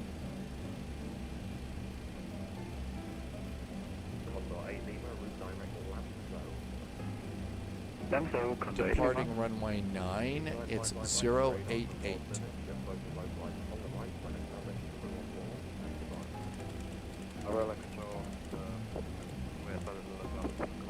Okay, that looks good. Look down here, and that reminds us that our altimeter is supposed to be 1013. So go to hectopascals, 1013. We're good to go there. Roddy is here, and something funny happened. Traffic data airport's going on. We don't need that turned on, and we don't need that turned on. Cool. Up here, we do have an APU. We're going to get the bleed on. I don't need ground power. Let's depart. I'm going to go to GSX. Prepare for pushback and departure. Shamrock 209, redirect to Bagzo. Hello, Captain. We are ready for pushback. Love the Bagzo waypoint.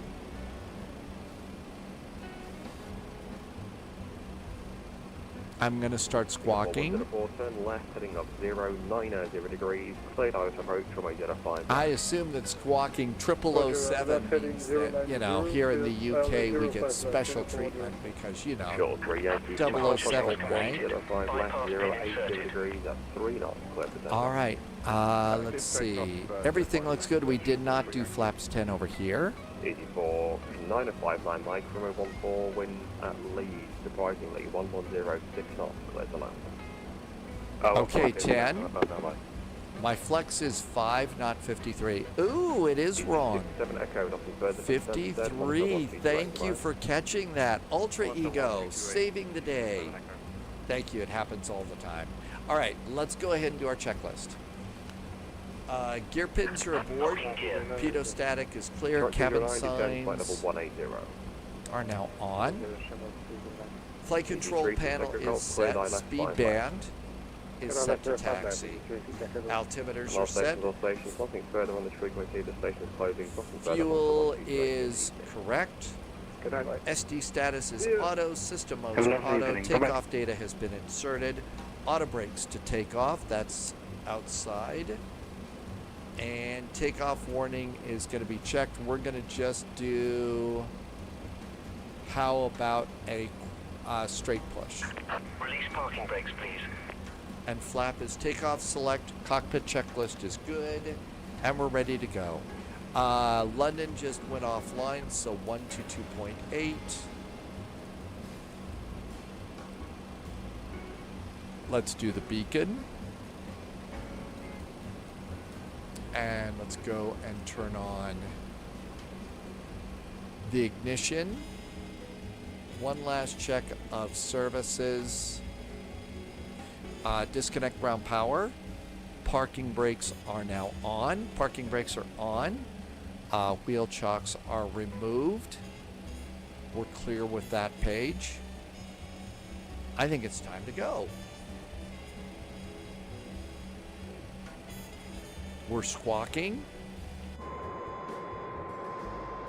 Parking brakes off. Thanks, Ultra Ego. Commencing push. All engines clear. Start at will.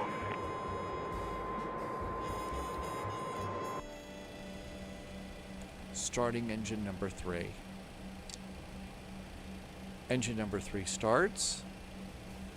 And 2 is going up. I'm going to stop right here. London Control went offline. Please set parking brakes. Parking brakes are set. Fuel.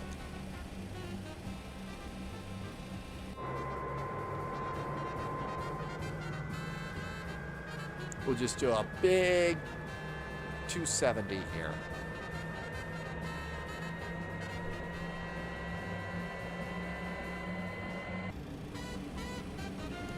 It's starting to get dark. Let's turn these down a bit.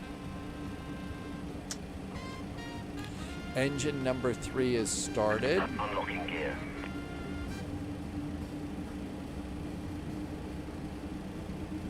And let's go ahead and we'll start engine number 1.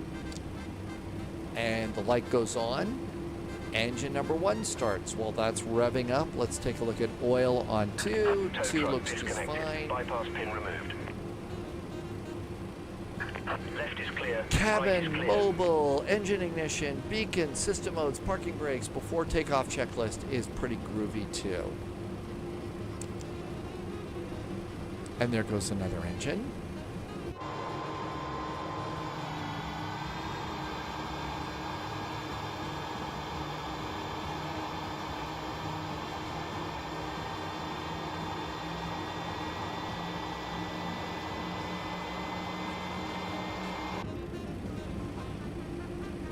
And looks like we got a good start on engine number 1, starting 2. And engine number 2 starts. And 2 is going up. Oil on 1 and 3 look good. So no big bad oil leaks. That's always a good thing. 17% here on N2. 18 and fuel.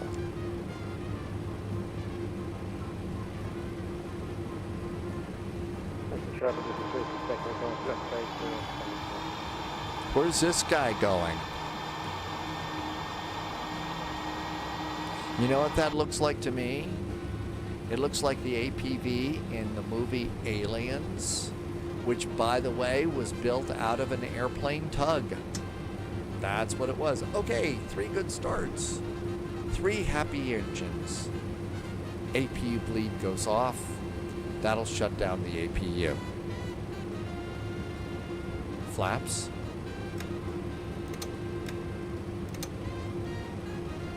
And auto brakes, speed brakes I mean. Speed brakes are good. Trim for takeoff is 5.7.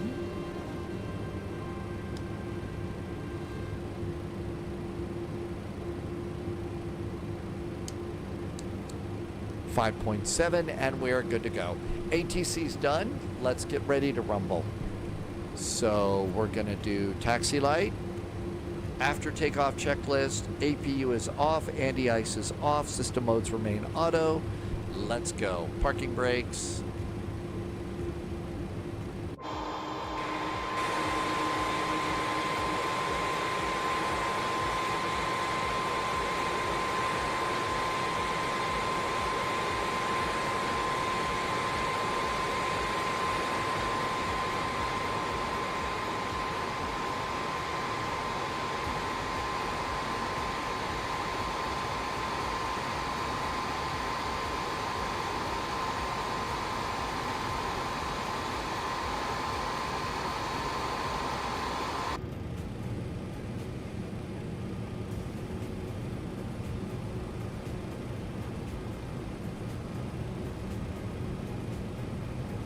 And just the perfect little spin here.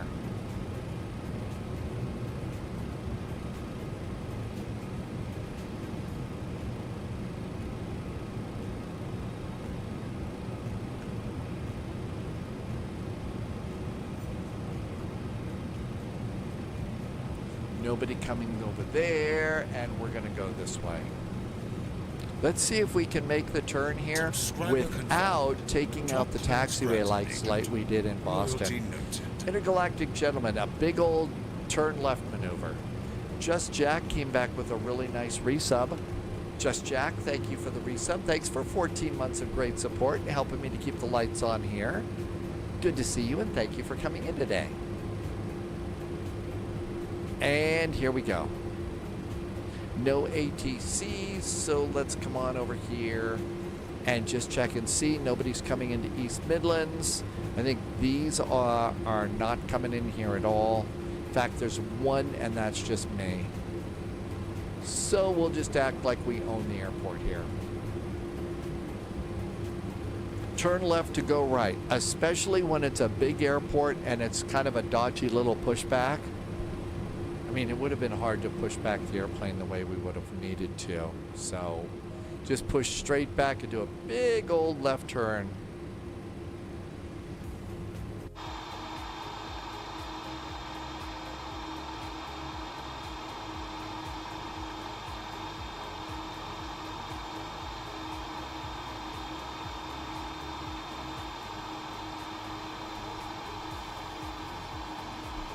And a super amazing airplane. I also kind of like the livery on this one. Okay, before takeoff checklist. Flight control is checked and set. Flaps are set. Spoilers are armed. Trim is set. And the EAD box, that's this little green box here, is set. This is alert engine and alert display. The EAD box is green. We're ready to go. There's the actual terminal area. There are some passenger flights that come out. Yeah, I gotta say the new Lufthansa livery with the darker blue started to grow on me. I know that there's people that miss the gold bird on the tail, but I kind of like the more modern blue here. Okay, let's see. We're gonna do FMS speed, nav, and profile. And then we're gonna arm that for our auto throttles. And we are looking for the Gulf taxiway. So we got 2 of them up here. It's Roddy's favorite color too.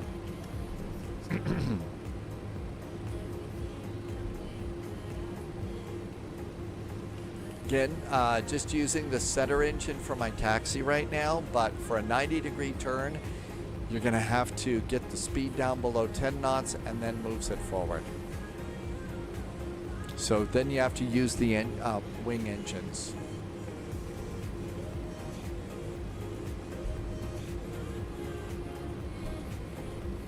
All right, so let's see. We're going 21 knots, a little fast for a monster airplane like this to make a 90-degree turn. Detected. Carol Welcome just aboard, followed the Agent. channel. Thank you, Station. Carol. Welcome on in. 17. Little bit of break here, not much. 16. East Midlands traffic. Lufthansa Cargo 441 taxiing on to runway 09 and departing East Midlands. Actually, we're supposed to be on 122.8. East Midlands traffic, Lufthansa Cargo 441, taxiing on to runway 9 and departing East Midlands. Okay, there's 9 knots, so we can make our turn very nice, but you're going to need to add a little power. Going around the turn, let's get strobes on and extend the landing lights. Tim Dog likes to taxi fast and use differential braking. I guess since I spend so much time in an Airbus, I try to use my brakes as little as possible because it overheats, which is what Airbus does, right? No airplanes on arrival. That's the only reason, but Tim Dog's probably doing it the right way by, keeping the speed up and doing differential braking.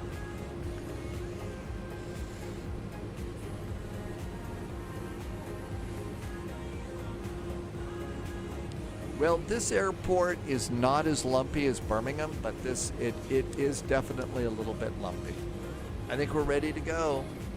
Throttle's up about halfway. Engines are stable. Auto throttle is engaged.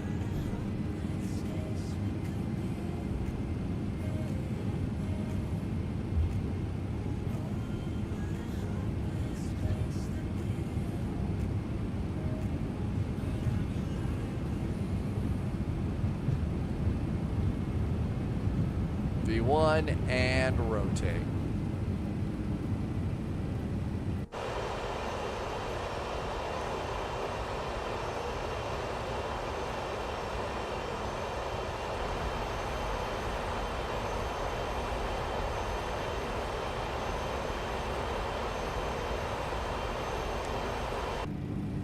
Shemseedin, welcome aboard over on YouTube. Welcome aboard. Thanks for coming in today.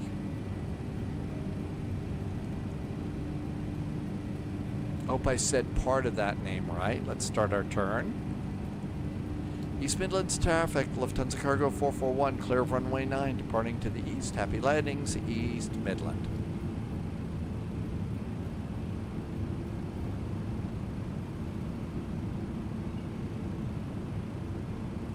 Flaps retract. Slats are still out.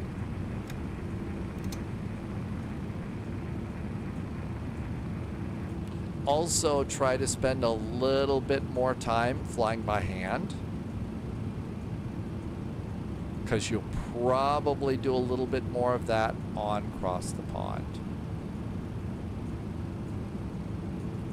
Slats retract. After takeoff items, auto brakes off, speed brakes disarmed. Nottingham. That's right, this was the Nottingham departure. I didn't see the Sheriff of Nottingham waiting for us. And auto flight is good. ATC is gone. I'm going to clear myself up to flight level 370 because the most important part of this flight is going to be checking out our arrival brief. Oh, my TCAS is still on standby. TCAS is now on off. Good. Everything looks good there. Let's turn the airplane down because it gets a little noisy. There's 6,000 feet, and we'll stop at 9 because that's just what we do here. Okay, so apparently I missed something important here in my brief for Boston in the departure. I don't know if we can do route offsets or not. Beppy, no, it did not happen. When given a radio handoff, you might hear only accept what you can perform. Transition altitude, charts. We can only count to 5, and even that's a stretch. In the United States, we issue 5-digit frequencies. Okay, that was entertaining. Scenery. Long haul starts with great preparation. So apparently I had it wrong. File your flight plan in your cross the pond booking. Expect to receive your IFR clearance textually via private message. You should keep it open until you're airborne. No response can be received to clearance messages. VAT USA does not simulate CBDLC. If you do not have a clearance within 10 minutes of your filing connecting, request your clearance verbally with Boston Clearance. Okay. Beppy, I heard it snowed in Missoula. No real snow here, it just cooled off. But you're going to get a lot more snow on the western side anyway. Okay, 9,000 out. We'll just let the airplane do its thing. Dom MGY did a nice resub. Dom's been here for 36 months. Thank you for a 36-month resub and being great jet fuel in the flight plan. Thanks for coming by today.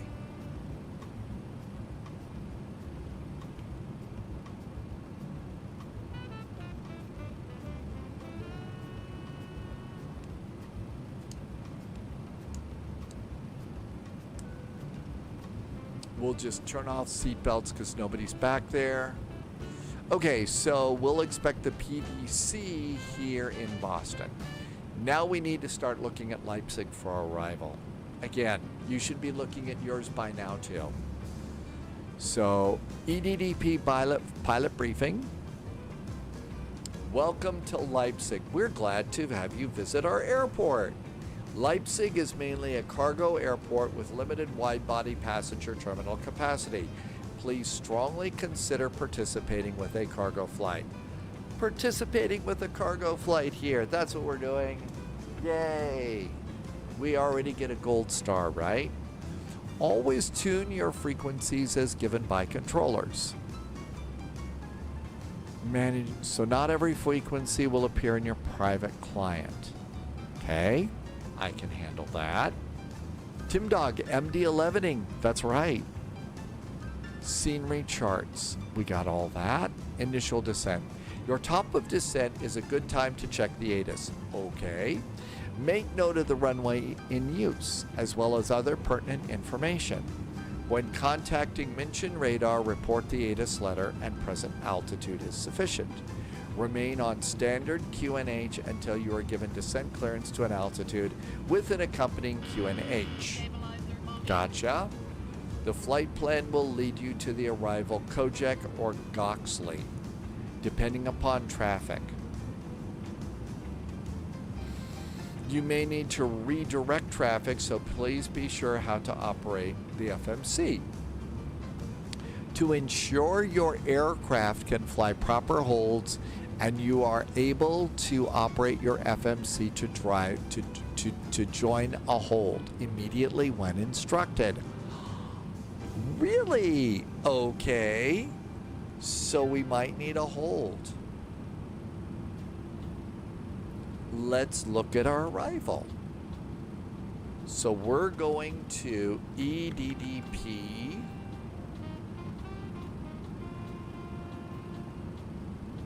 We are planning for this flight. It's the Kojak, but it's going to be Goxley the other way. So Kojak 1 Victor. Kojak 1 Victor.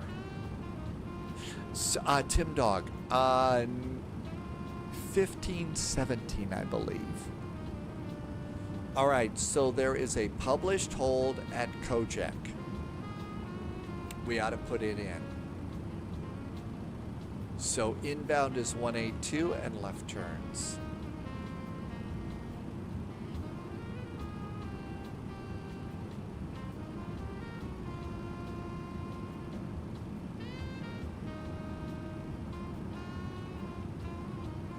I did not put in my arrival yet.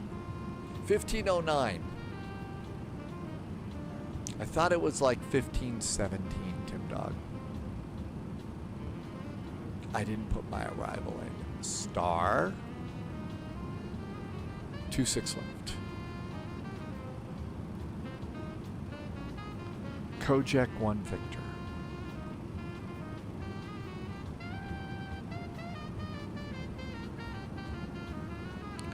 None. Transition is Jaga. I don't think so. 26 left.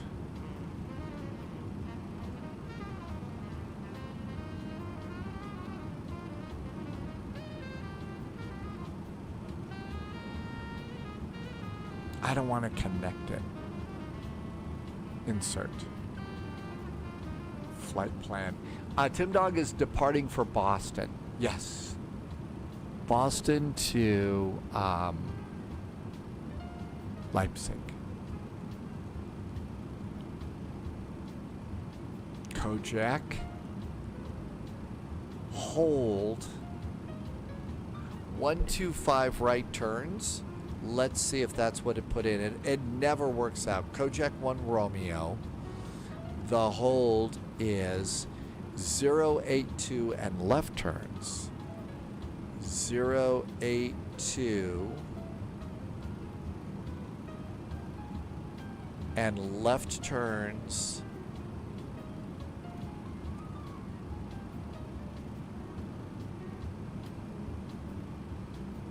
Did you climb past? Yep, we climbed past. Tim Dog is doing Dulles to EDDP. So that means you get really cool burgers at the Dulles Airport. That's right. And not only that, Martel, but you need to have a Tootsie Roll lollipop. I'm not shaving my head. Okay, so we've got that. We did get that set up. Tim Dog is departing the cargo ramp. Okay, so you'll have to DoorDash some food in. Or maybe the other one, since DoorDash is not popular. Okay, everything looks good here. Let's go back to our notes about our arrival. So we just put in a hold. Don't forget to reduce to holding speed. Gotcha. Arrival procedures. Minchin radar will issue with a star. We've done that before. It's very likely we do not know your arrival runway.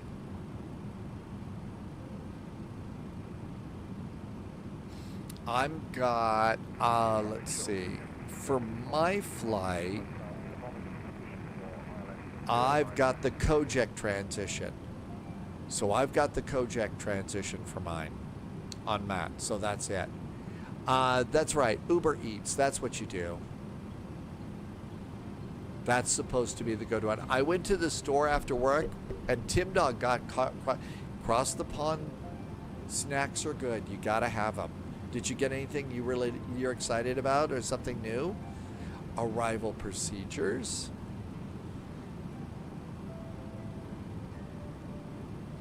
All stars are open-ended. When reaching the end, continue your positive track until you receive further instructions. Final approach, by now you're cleared. Initial call to arrivals is call sign only. That seems to be a growing trend. Landing and vectoring, missed approach, stand assignment. DHL and affiliates or any other. So we're going to go to West Cargo.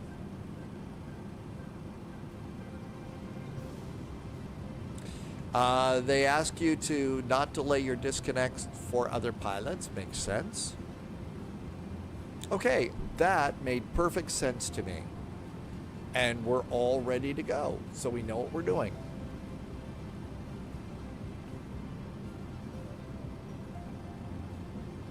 Hi, November 321, 25,000 feet. Let's make sure everything's good up here. Okay, so all this is good.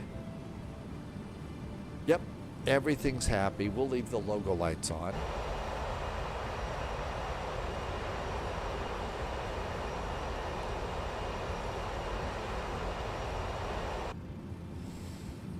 Let's see. Tim Dog has beef and cheese sticks, Doritos, and Oreos.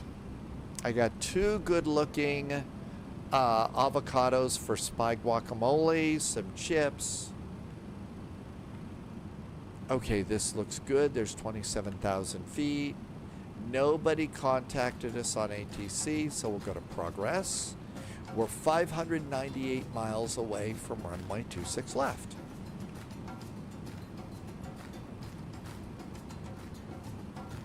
It is 21:34. We're landing at 22:55. Really? Is it that far? Oh man, I chose a long flight. I didn't think it was this long. I thought it was just a hop across the pond. Really? Is it that long?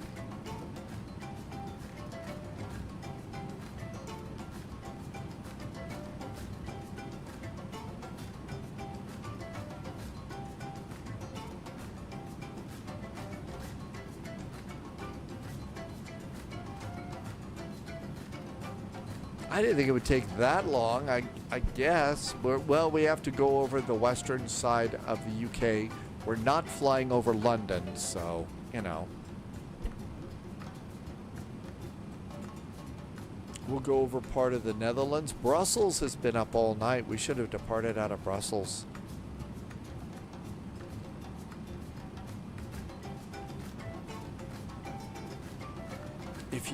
If you don't have a slot and you're just coming in, be sure you keep a web browser open on this page so that if a slot opens up, you can snag it really, really fast.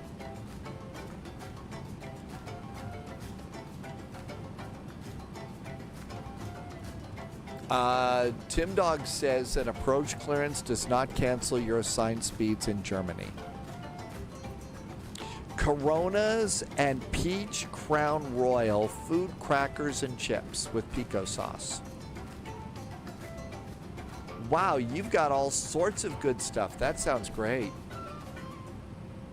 I did not buy a adult beverage for this one, but I did buy some good-looking avocados and the stuff for salsa.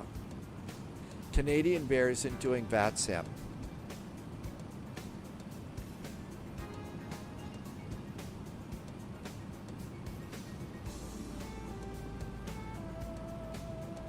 Beppy, are they being more strict? I don't think it's more strict. They're just doing more stuff. Let's see. EDDP.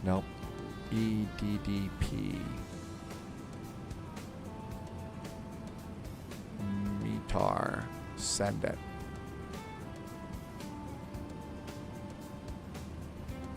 Okay, winds right now are pretty light, 280 at 8, ceiling and visibility open, the altimeter 1021.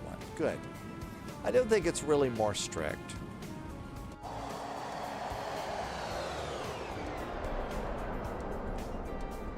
I could do a time acceleration. I think I've got at least 2 other people flying with me.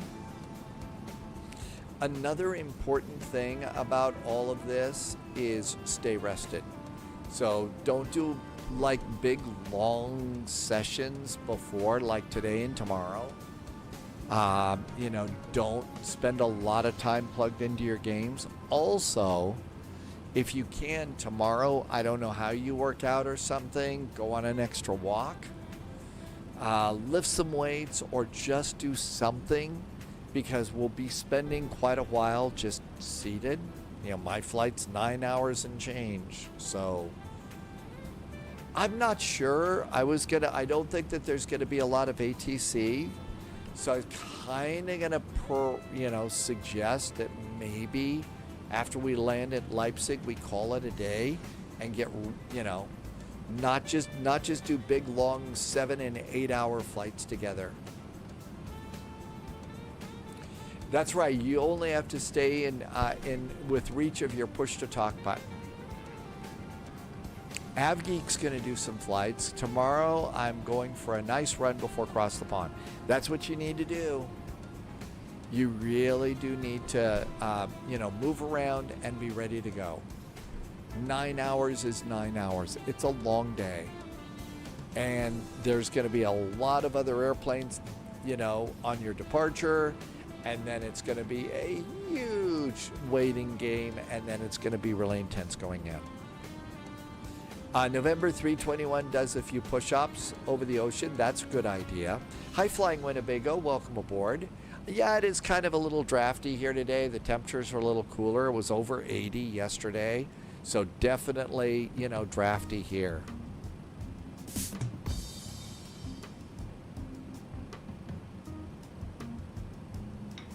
Yeah, if you've got a wireless headset and wireless push-to-talk, that's really good.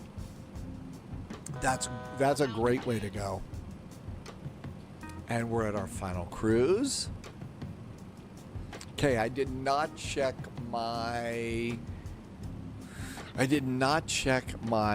minimum takeoff fuel.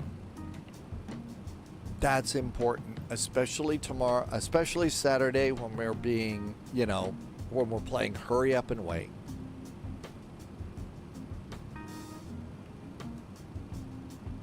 Captain Whip has a 7-hour flight, and then there's family affairs afterwards.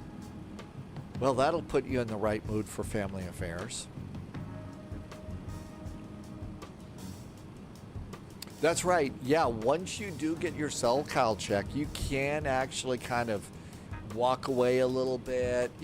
Keep your radio on, be ready to make a change. Well, AZ, that's something that a lot of folks are interested in, is shared cockpit, and some other folks are interested to be able to, do a shared cockpit with somebody and then go back and sit in the cabin and be a passenger for a flight.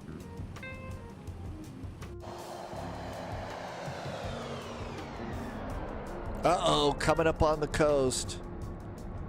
Coming up on the coast. Alligator watch time.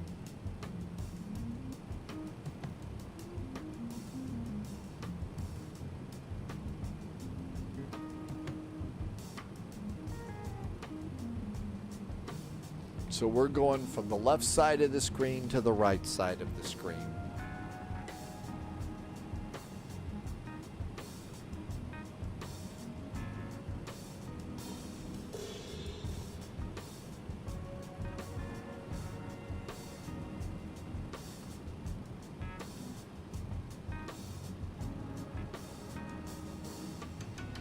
Over to performance on this side.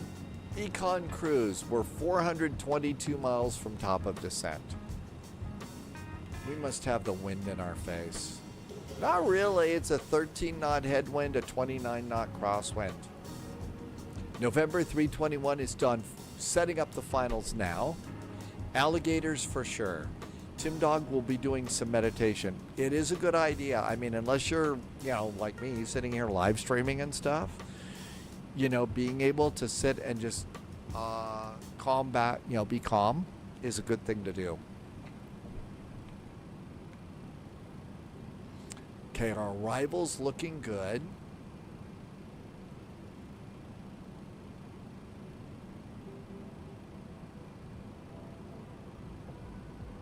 I'm at Mach 0.83. Really? Is it going to take this long? Well, we're kind of wrapping up after this. Oh, over the coast. Let's see. That might be Dover, or is Dover up over here? I think Dover is down there.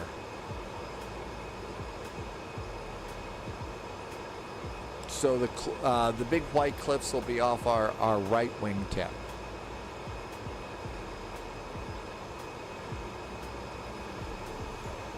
And that's London, and that's going to be the Thames estuary in there.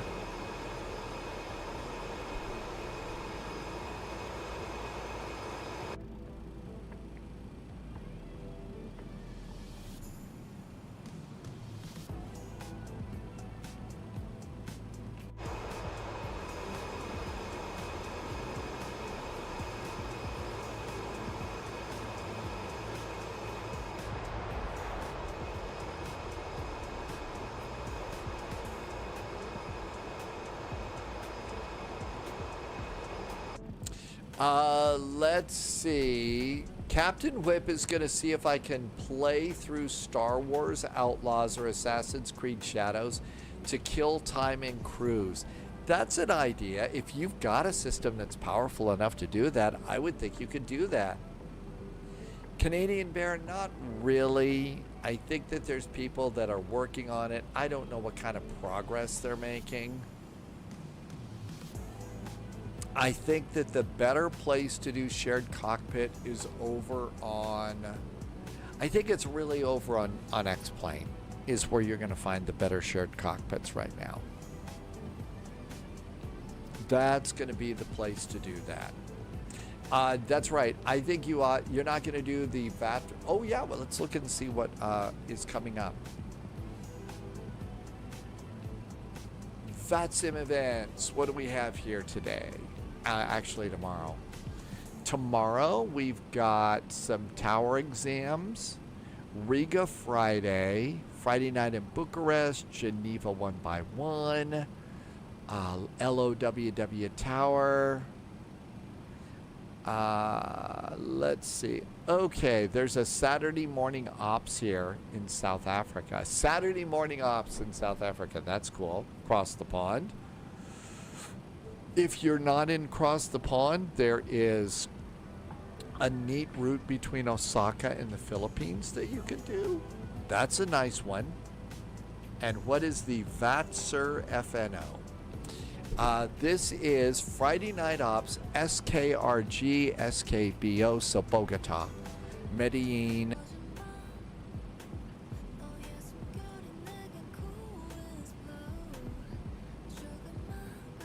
Loviz says the freeware that is available is not great. I tried it for Cross the Pond. It's hard to keep the two planes synced. Oh, that you're talking about the shared cockpit.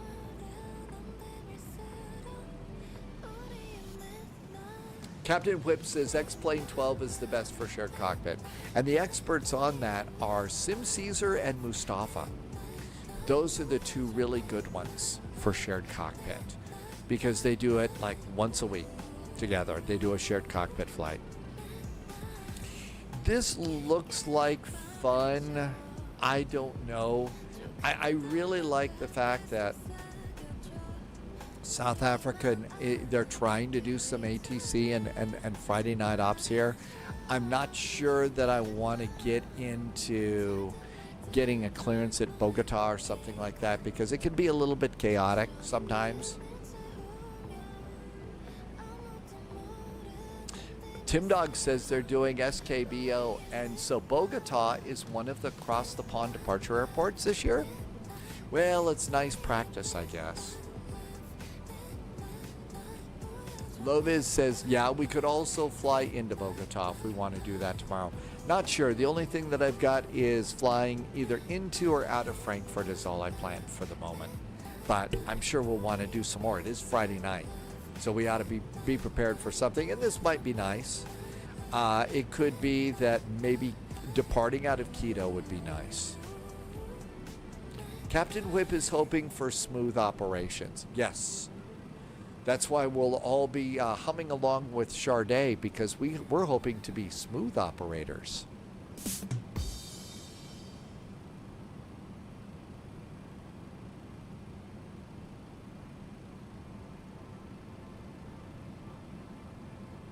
Okay, so we're out over the water here. Curly Air is flying with us today too. So yeah, Curly Air is up ahead, just passing to the south of Eham. That kind of smooth operator. There you go. Another Reuben. I did too. Not necessarily Captain Whip. You had no idea that I was gonna, do that, right?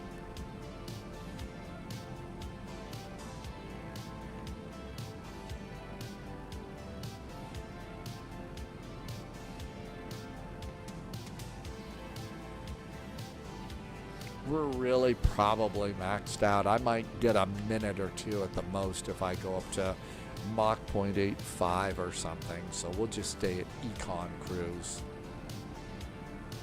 Yeah, another Reuben. I specifically remembered Polyot saying, hey, look, at the, we were just wrapping up a live stream and did say, hey, look, you've got to, express your express interest.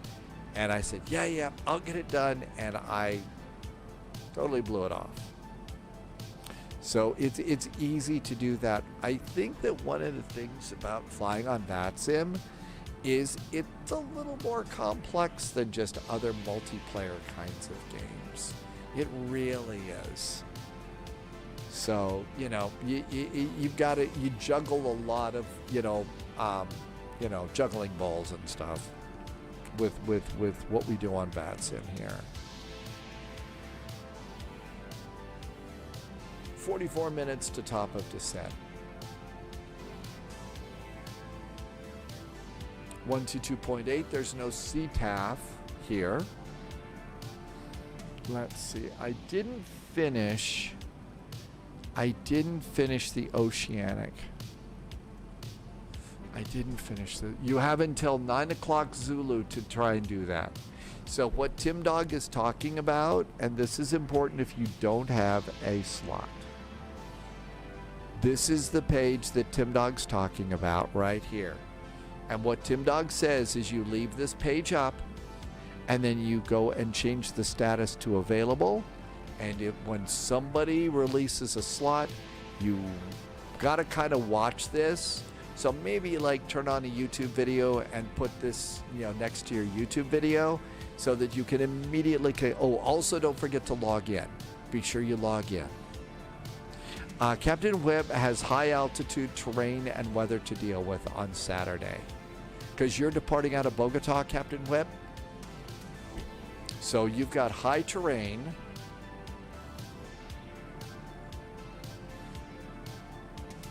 Ruben, I don't think you have to refresh. I think that what happens is once you set this up over here on available, it will refresh as soon as somebody releases their slot. Loviz says we need to fly the FNO tomorrow. Another one from Seattle to Moscow. That is extreme. Tim Dog says routes in the south will be better than routes in the north for winds.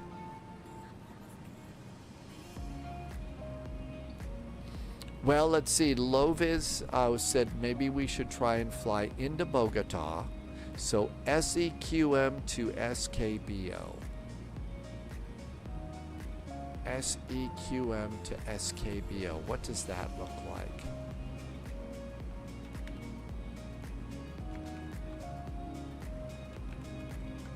So a flight from Quito to El Dorado is about a 382-mile flight. And flying into Bogota is relatively easy. I believe that departing out of Quito might be a little more entertaining. Loviz says we should do SKRG, though. SKRG. Okay, so SKRG's over here. What's that one? SKRG is okay, so Medellin to Bogota. Okay, so let's see. Medellin, I'm going to put that into our flight plan for tomorrow. And that'll have to be our third flight. Medellin, which is SKRG. And Loviz has traveled in this part of the world, so Loviz can tell us where all the really great food is. And Bogota is SKPO. Okay. I'm just going to save the website, and it's in set. Okay, we got that all set, so that'll be our third flight. Oh, you want to go to Cartagena instead? Let's see, which one is Cartagena? Let's see. There's Cusco, Lima, Quito, Medellin, and Bogota. Those are the participating airports.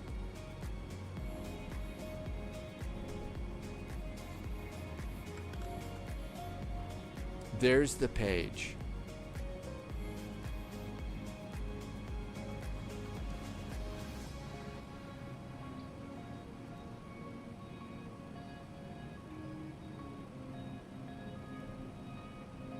SKRG is a short flight.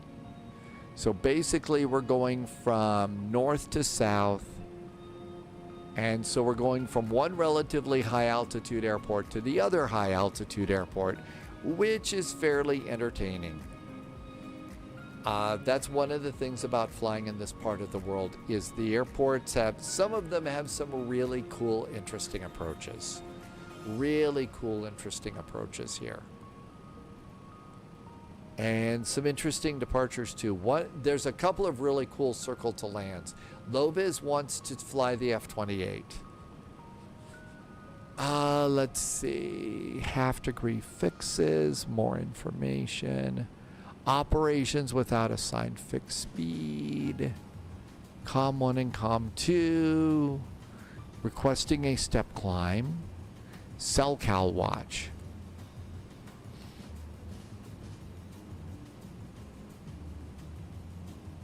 Okay, requesting a step climb. This is something we have to do. Loviz wants to fly the crazy planes. Also, or the BAE 146. I don't know. You serious about the BAE 146? Remember when we took them into this part of the world one day and barely got off the frickin' runway with our 4 little hair dryers screaming on the wings? During oceanic crossing, should you require a step climb, you may request it from your controller. Please note that step climbs are not always possible due to traffic. Hell, it's never been. Loviz says, no, it wasn't in this part of the world, it was Bolivia.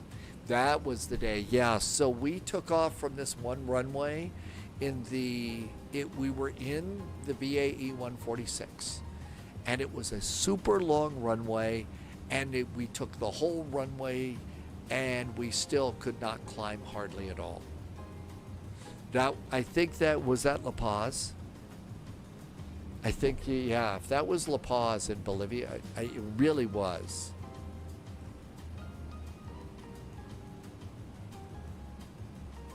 Please wait for okay, important safety tip here.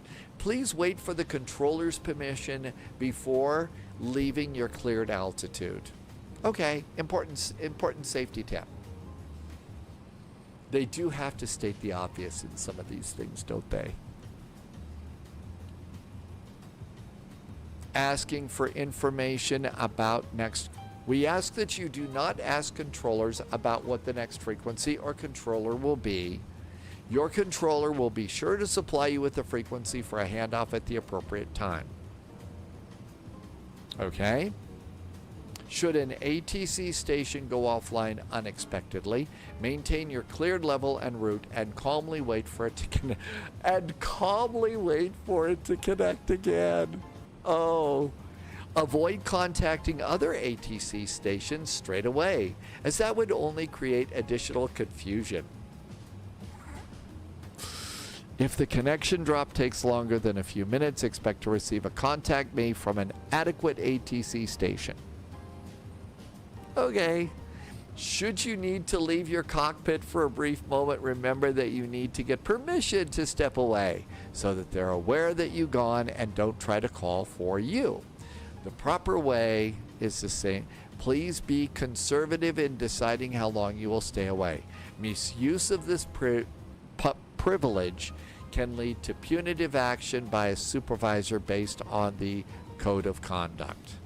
Arg, matey, the code of pirates. By calmly waiting, they mean spamming Unicom with angry messages. That's right, pick a 5-string.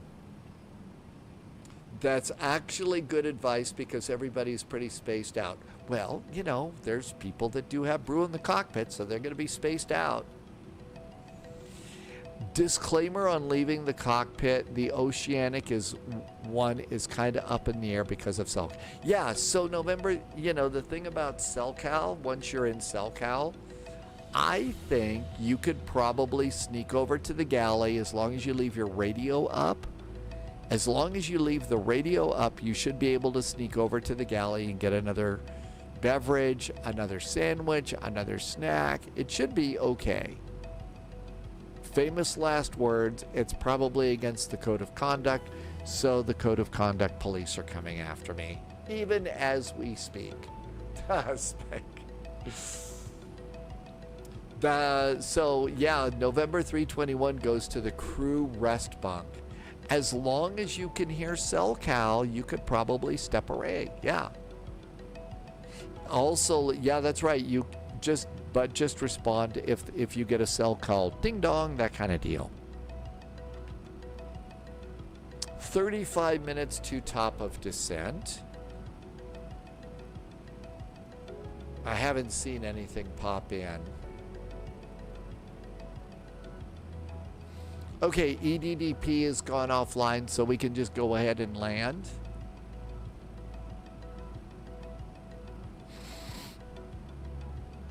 That's right, the Code of Conduct police. They're charging up the stairs right now. Yeah, I generally, it's like Pirates of the Caribbean. It's more like guidelines. 397 miles. EFOB. Okay, here's an important one. Keeping an eye on your EFOB. Estimated fuel on board when you land. So our destination, our distance to go, and estimated fuel on board to land. Mine is currently at 13.2. If I drop below 8.4, I need 8.4 to go a minute. You know, when it gets to 8.4, I need to go to my alternate, and that's Frankfurt. So if you're out there and they've got us holding, and this drops, you know, close to 8.4, you're going to have to call ATC and divert. Ruben wants to know what airplanes people are taking. This is mine, so I'm planning on taking the MD-11. Low-Vis is kind of thinking about either the A350 or the L1011. I think several people are talking about doing the A350 on this flight.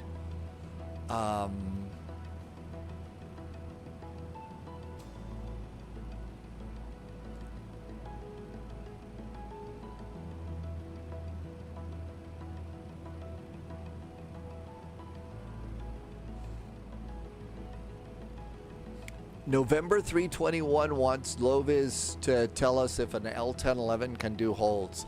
I think the hard part about the L1011, I don't know. Maybe you can program a hold into the INS, but I don't know how. I think you have to do a hold manually. Low-Vis says, nope, it's manual. Flying Winnebago had your slottery spot, but I had too much going on this weekend. Oh, no kidding. Flyer Studios is trying to decide between the 756 C-17.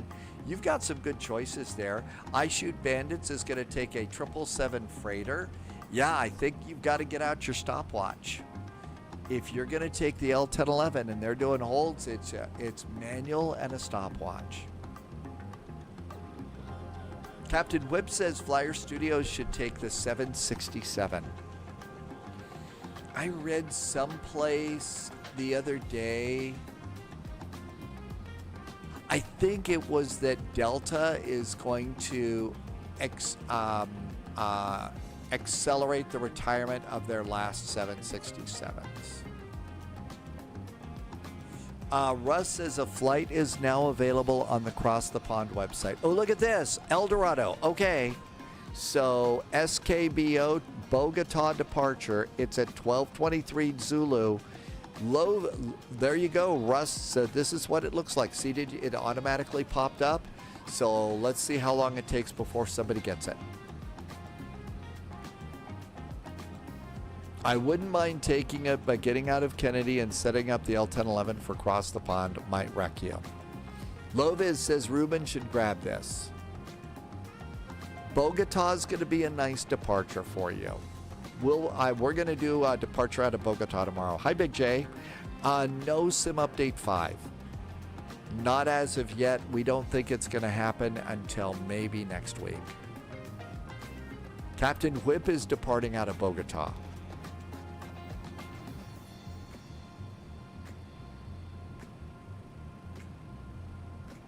It's still up. Bogota to Dakar.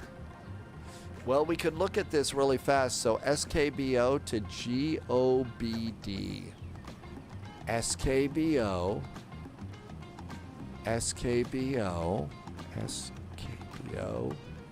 And that was to... Oh, it's already gone. Boy, that's how fast it goes. So Russ was really looking hard at that. That was quick, wasn't it? Yep. So I don't know how fast that was. Russ, are you in need of a slot? And did you get it, Russ? 30 minutes to top of descent.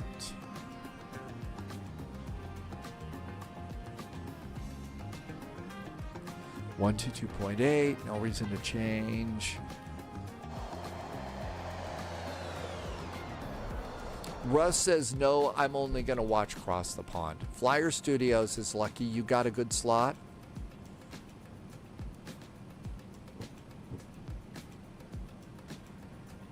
Loviz is, Russ is going to watch the carnage this year.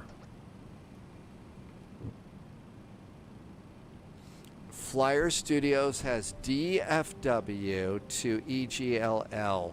Wow, Flyer Studios. That's a good one. I've never gotten to go into Heathrow on Cross the Pond Day. That's a really good one.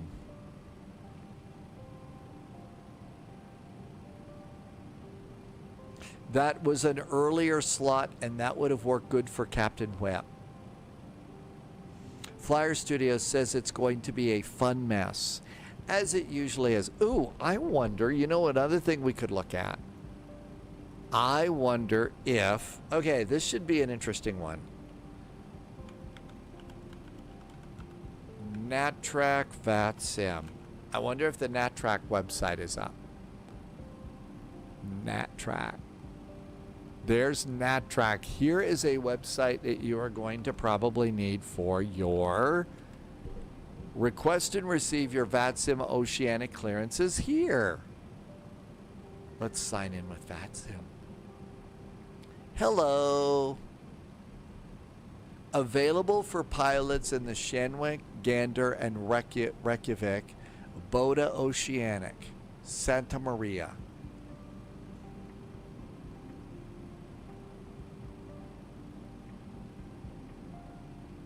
So I don't really have anything here for that. Your TMI should be up there from your dashboard. I've really been trying hard to stop doing too much information, Loviz. I realize that would be just embarrassing for some people, so I try not to put out too much information. Okay, let's see. According to my booking, my TMI is Track Kila TMI 115. So this TMI is 116, but it's several days away. Okay, there's all slots. Let's go to available so we can keep monitoring that.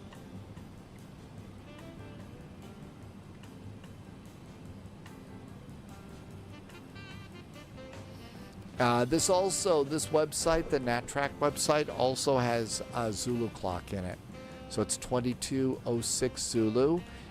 This says 2208 Zulu.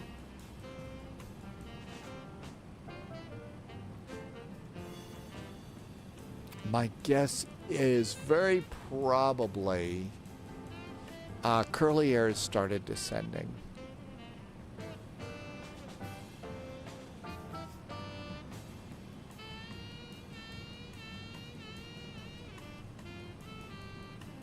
But yep, NatTrack is going to be really, really good for us to have.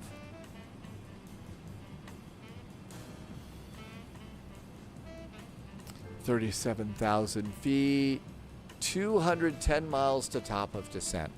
So let's come over here. Really? Was it? Oh yeah, 200. I usually do this at 100. What else do we need? I guess we've really looked at all the important things here. We've looked at Boston. We know that we're going to get a PDC on departure here. Low-vis does remind us that NatTrack does always go down. Every year it does seem to get overwhelmed, doesn't it? I mean, there were some times that it just went poof within 10 minutes of the start of VATSIM, of Cross the Pond. And try so hard, but it just did not work. But yeah, it sometimes goes poof awfully fast. Okay, so I think we know everything about that. And Leipzig, I think we know all about Leipzig. That's going to be pretty good. At the very bottom, they have a little map here where passenger service is. The go-around altitude is 4,000 feet or 5,000 feet. Please avoid climbing higher to avoid conflicts. I love the tone on these. I mean, they're being so nice about things that are sort of like, no, you do this. That's right. Don't forget to put your cell cal in your remarks. That's new. Really? We put cell cal in our remarks?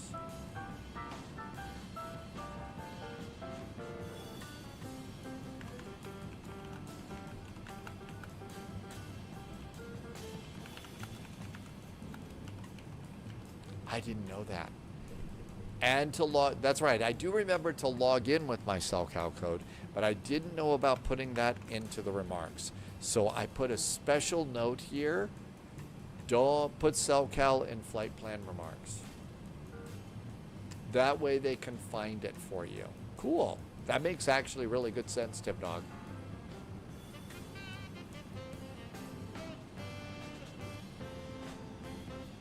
If you put your cellcal in your SimBrief flight plan and then file through SimBrief, it will add the remarks automatically. Low-vis puts CTP cellcal also in my livery SimBrief profile. In your livery SimBrief profile. You mean in the actual airplane? So where we go. Hi, Ollie. Welcome back in. Oh my gosh. Ollie has got an 8-hour layover. For each livery, you have a cell call box. Oh, okay. I put my cell cal on a sticky note and put it on my yoke. In this, okay, in the SimBrief airplane. So what you're talking about is putting it in over here. So what you're saying is I should go to SimBrief, and then you would go to Saved Airplanes. And this is going to be tons of cargo. And it's my MD-11.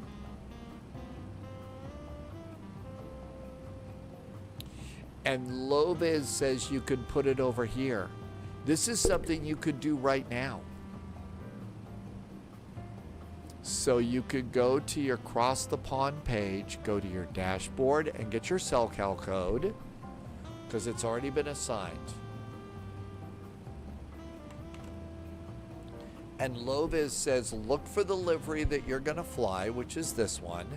And there's a place here for cellcal. Do not use the dash when you put it in here.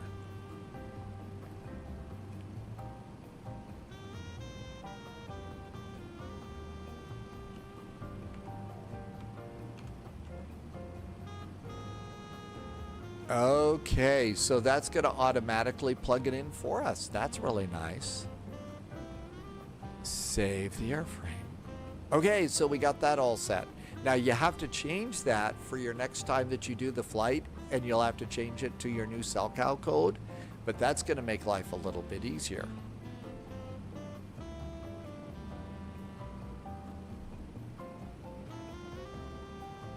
November 321 had that before. If you do open in SimBrief from the dashboard, it automatically populates that. Okay, so what Tim Dog and Loviz are saying is, now then, what we'll do is we'll come down here and open SimBrief. Here comes SimBrief.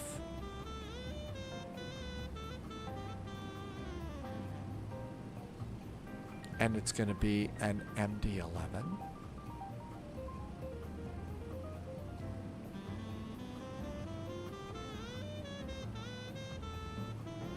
There's the route. It's Lufthansa Cargo. It's going to be GEC 441.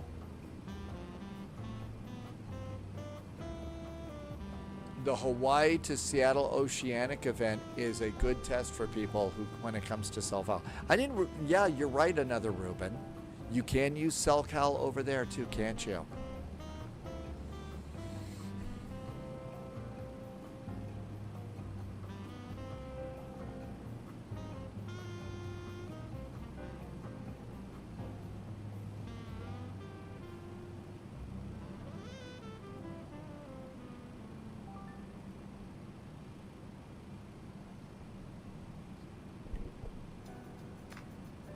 Now, did it put the correct one in here?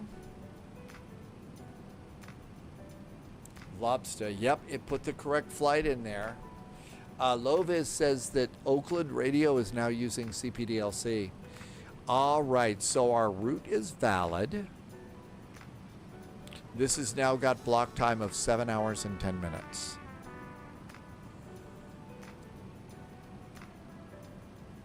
Okay, Aider Pilot says, okay, so Aider Pilot, go to bookings, go to available slots. Aider Pilot got that slot but can't do it and is going to drop it. If you want a slot, hang on, Aider Pilot, thank you for doing this here. Okay, so if you want a slot, get this page up and okay, it's up.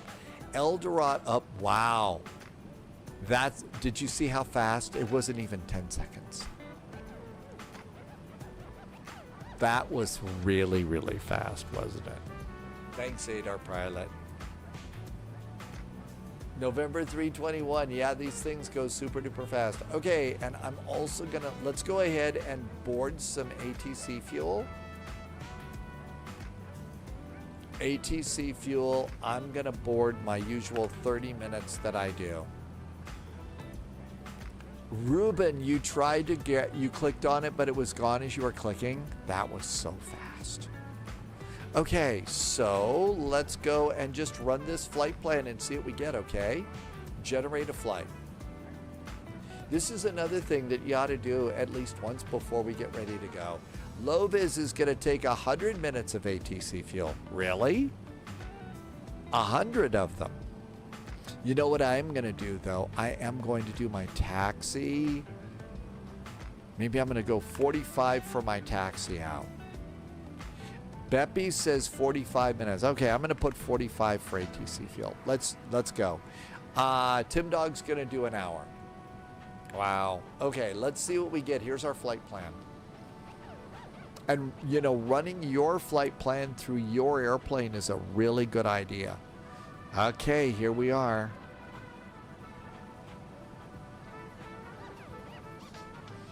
It didn't put me on my track.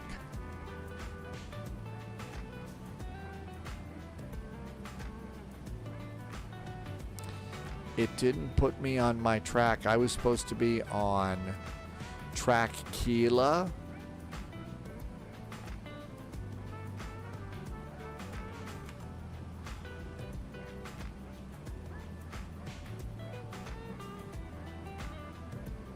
Maybe it did put me on it. Track Kila isn't showing up on the tracks here.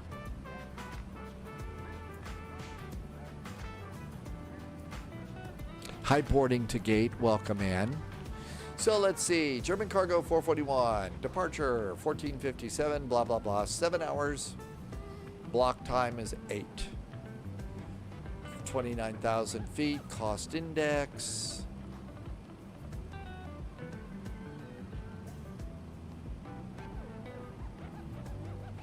All right, even with a little bit more taxi fuel and 45 minutes, it did not limit my load or my cargo.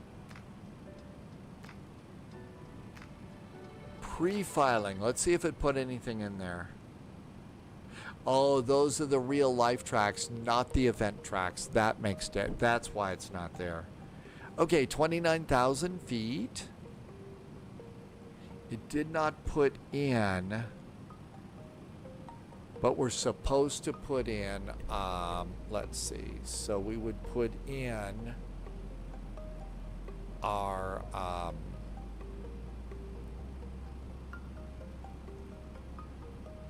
cell cal. So you could just copy cell cal here, and you ought to put those. Tim Dog says you should put those in your, and I don't think that you can have anything other than just regular letters and numbers, but you should put your cell cal down there. 29,000 feet. You don't need TCAS sim brief.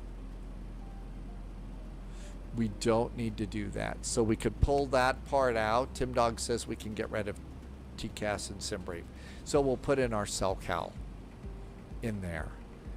Operator, everything else looks good. So this is how we would file. I'm not going to file this now, obviously, but that looked really pretty good.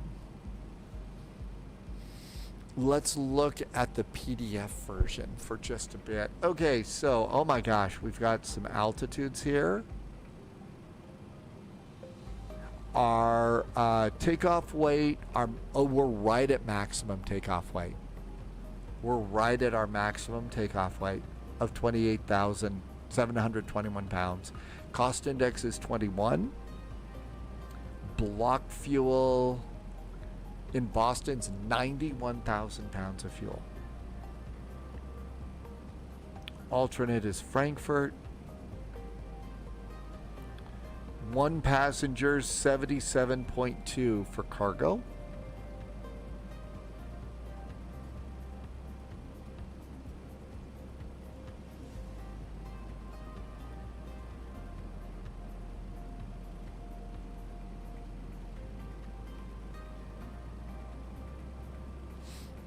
Okay. Well, that's it. This is a good exercise to look and see, okay, what kind of extra fuel do you want to take? To see, you know, if this is going to lower your payload, and it's not, and the airplane can make it. Maybe. Ruben says it. Oh, did it happen again? Bookings available. So Ruben did it was gone within 5 seconds. Really? I trimmed my load down to 150,000 pounds and plan to step climb at flight level 350 before Oceanic. I loaded the estimated fuel at that waypoint and checked the FMC to make sure you can do it. This is the time to run all of your numbers. It's the Bogota to Dakar flight. Someone keeps dropping. So, yep, keeping this one open is the thing to do. Maybe we need to have that in.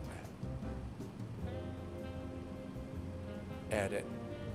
Maybe it needs a dash in there. Nope, doesn't need the dash.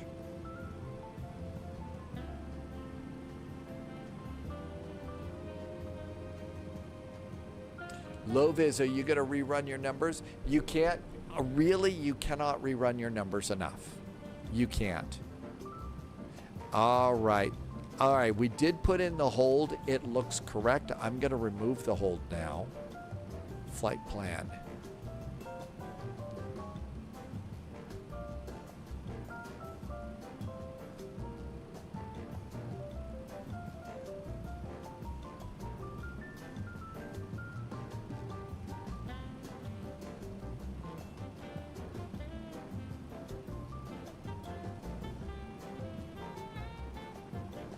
Okay, we do. The hold was at Kojak, right?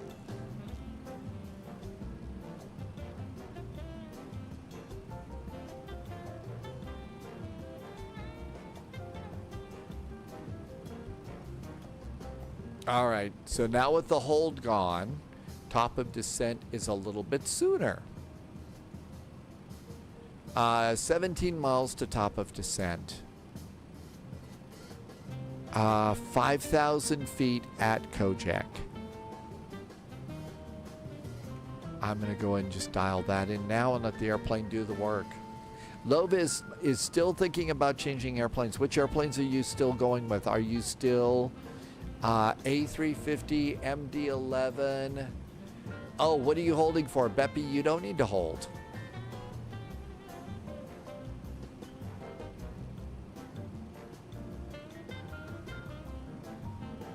So the A350 or the MD-11 are your two, or the A340 maybe? I don't think you're really not thinking about. I think the L1011's great.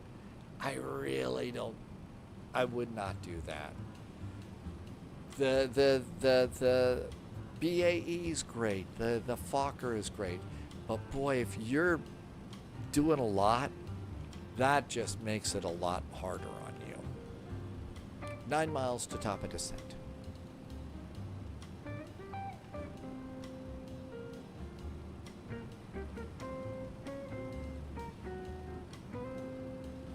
The L1011 is a lot to get set up on. It is. I think there's a lot going on. And, you know, you've also got to back time your departure. Black Dog's going to take the 777 freighter. That's a good choice, too. That was probably my second choice behind this airplane. This was my first choice. I think that the 777 is a good choice, too. And I think the A350 is worthy of consideration this year. And it gets worthy of a little consideration too.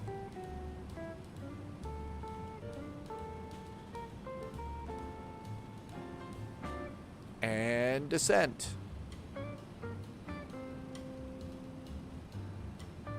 Loviz ruled out the 777 because I've taken it on the past 2 cross the ponds. Yeah, once you've done it on across the pond, I was also thinking about dusting off the old A350, no, the A330, and being Air Berlin going back, but Captain Whip took the A350 for cross the pond to Africa, and it did well. And we have started our descent. Leipzig, here we come.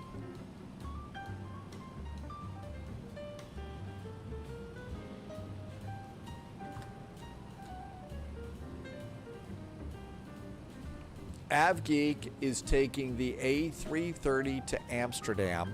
And look, I took that as well. I thought it worked just fine.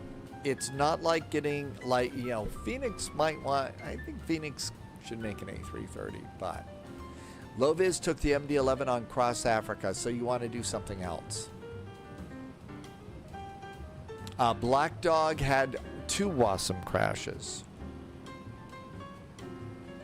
Tim Dog did the 777-300 twice. They're they are the same airplane. I think this is more fun too. The 777 is a great complete airplane. And our 2 favorite real-world MD-11 cargo pilots, one of them I know transferred for a while to 777s. And Claudia said she really liked the 777. At least over on her Instagram page. Now, by the way, Claudia has transferred and is not flying cargo anymore.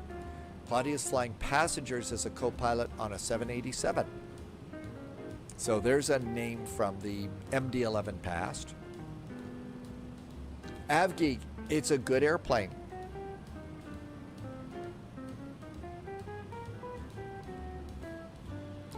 Tim Dog, if you're comfortable flying it, if you can put in a hold, if you can, control the airplane the way that ATC is going to expect you to do it, then that means it's a perfect choice. It's a perfect choice.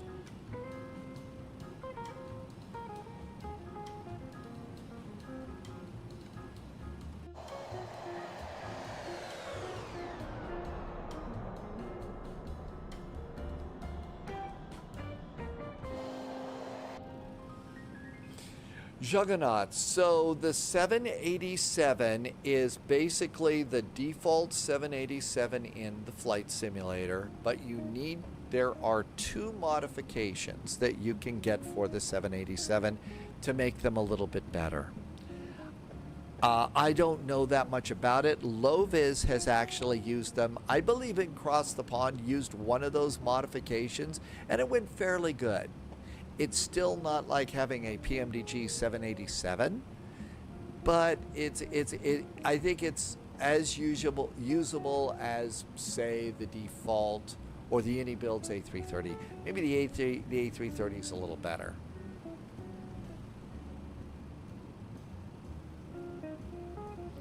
The Bravo Airspace 787 isn't bad. You don't know. AnyBuilds, Loviz says that AnyBuilds A330 is a better choice than, say, one of the modified 787s, though. So, Juggernauts, if you've got that one might be the thing for you to do.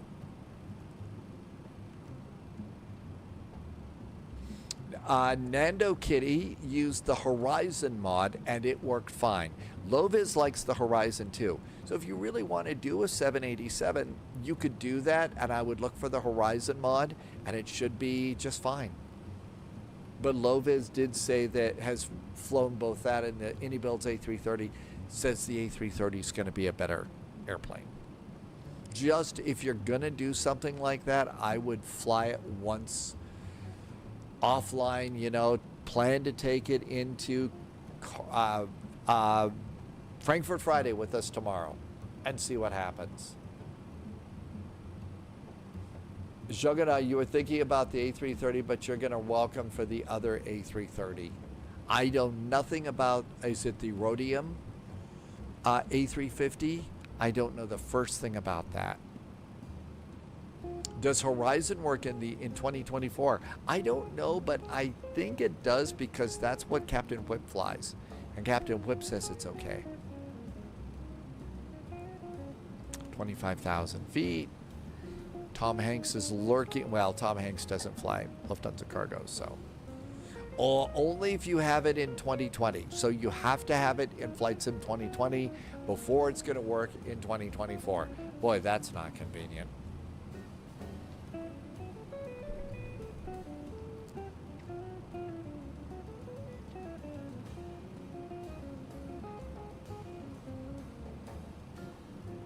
You have to disable the 2024 version and enable the 2020 version.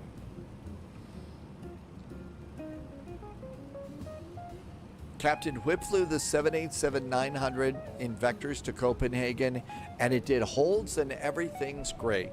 Everything else great. So if there's a couple of endorsements if you want to do that 787. Tim Dog says turn off seated passengers. It uses more RAM and VRAM.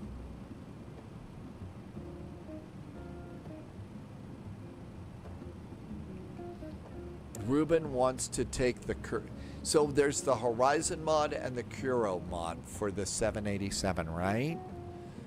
I think we all were messing around with the Horizon mod at one point. I didn't do much with it, though. So... there is a flight sim. There's flight sim sounds for the 787. Juggernaut says to hydrate, and I think Autumn is here too. Hi, Autumn.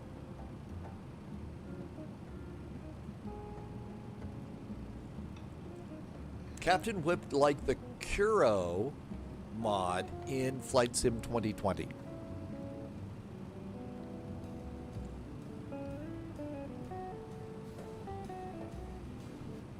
Okay, no ATC. Let's see what's going on here on VATSIM radar.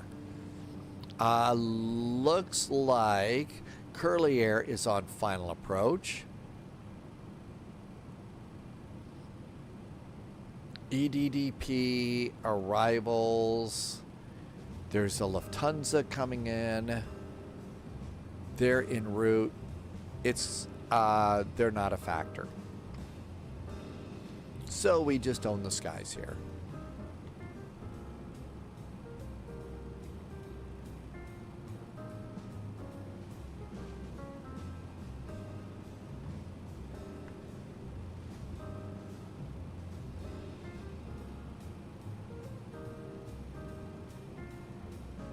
And there's the airport. I think that's Curly Air right there that just landed. There's Curly Air on the ground. The thing is you're going to probably end up getting kicked over to this runway, especially if you're going to do a cargo flight. So plan on this runway over here.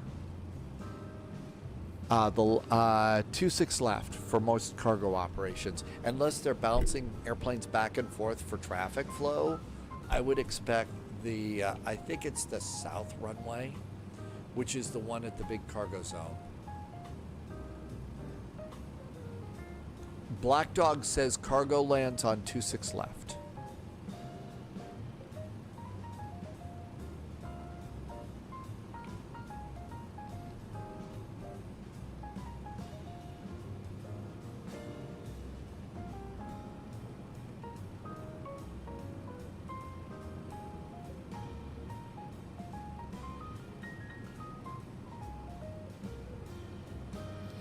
There's 26 left. Minimums are 670 feet.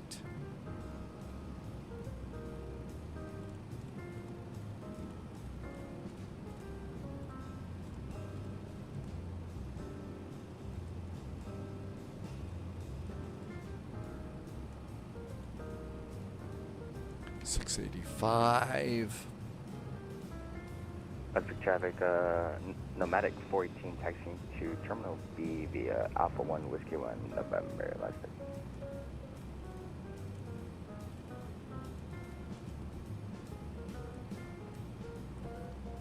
$670 feet. Okay, that's good. Transitions here. There's the airport. So 26 left is what we want.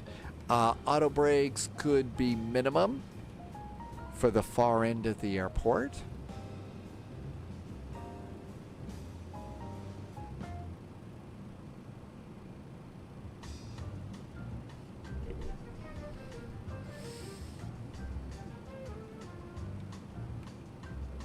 Okay, all of this looks really good. Black Dog, we're going to probably wrap it up today after we do this flight. So we'll probably wrap it up here. We really do need to take it a little bit easy, not do big long flight today, big long flight tomorrow, because we got a big long flight on Saturday.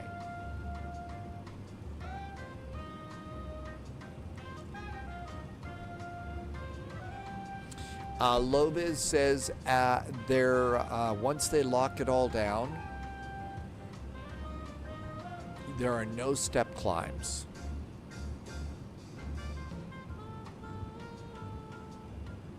So maybe you might want to increase your altitude a bit. What did this one give me?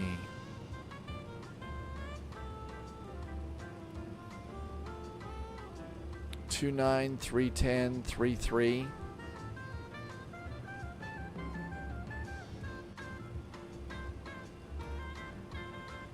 Loviz put in $380.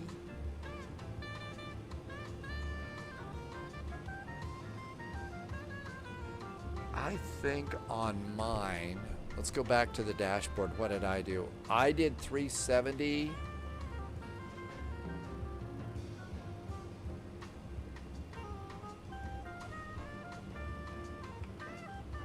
$380 as I'm going to put with my maximum. Another Ruben's going to call it a night. I'm going to do 380 like Loviz. That makes really good sense. So I'm going to put that in there. Also, if you got notes like I do, be sure to update that in your notes. I put in 380 now. That way you're all ready to go. Tim Dog did flight level 350. You can always ask for a higher one en route.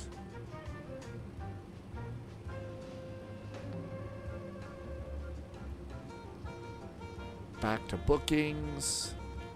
Back to available slots. Since we're wrapping up a little bit here, let me put this in. I've been putting it in all day, but please, please, please, if you want a slot, click on that one.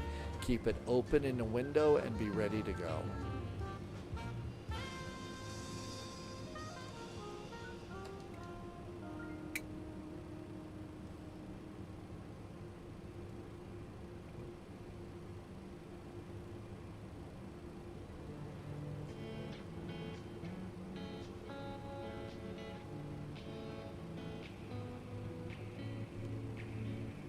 Loviz says 350 might be a better choice.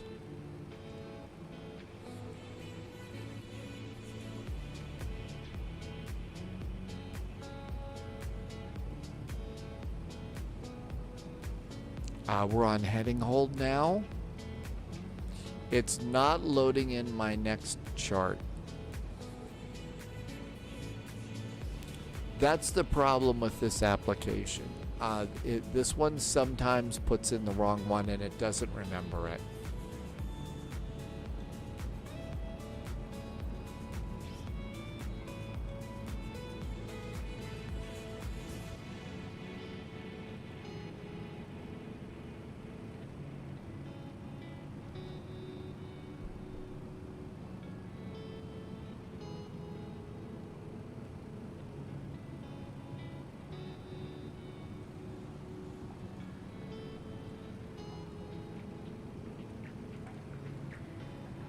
I'm going to go to 210.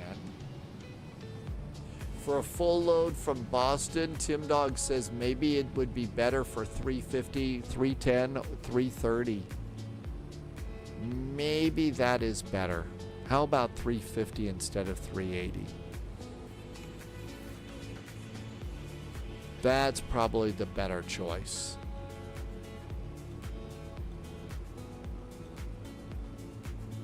And let's get some flaps going. Dial a flap to 15.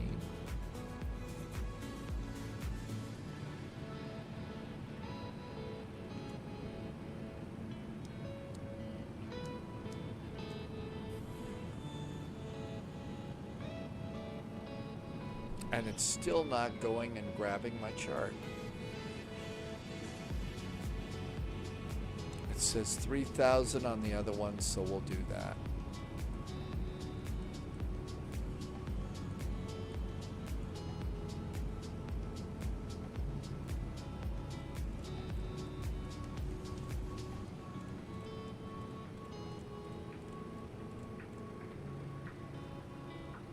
And let's start our turn.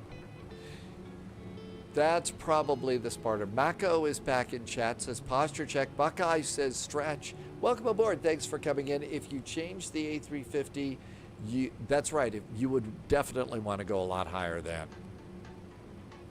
Thank you for reminding me to do those. And if you've been flying with me today, you should do that too.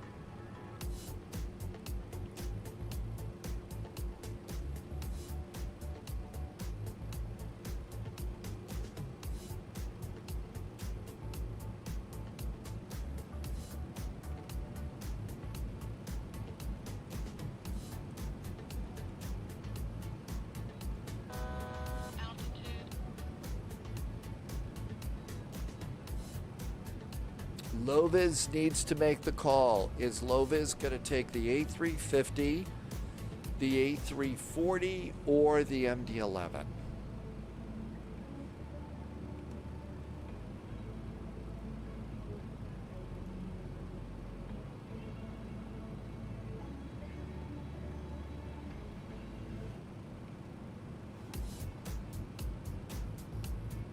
Loviz wants to do a poll about your flight. Sure.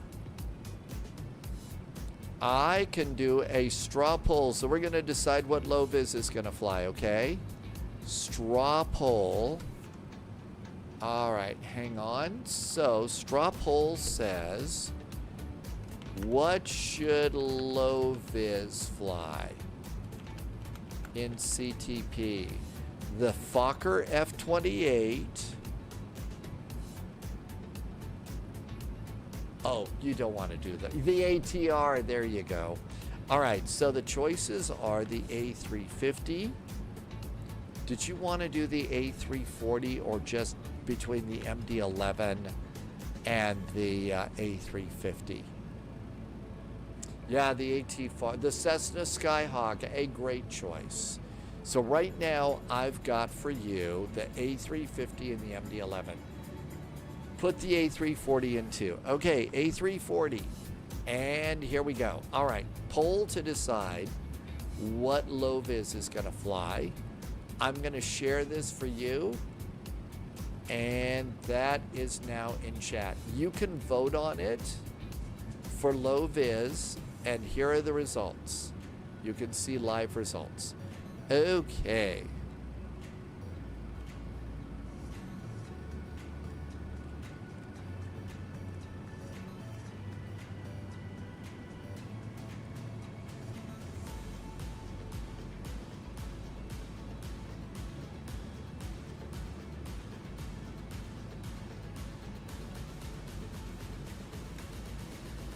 A little more flaps. Low-vis decided against the L1011.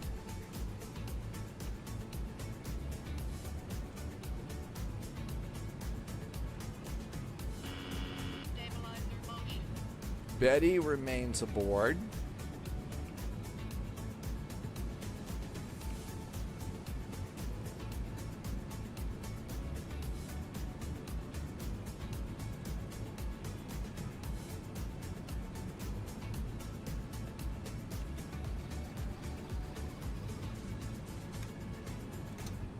There is a tie between the A350 and the A340. The MD-11 is a distant third.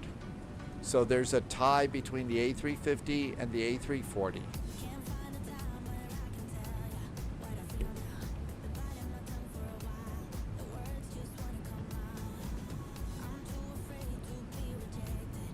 Low-vis won't vote.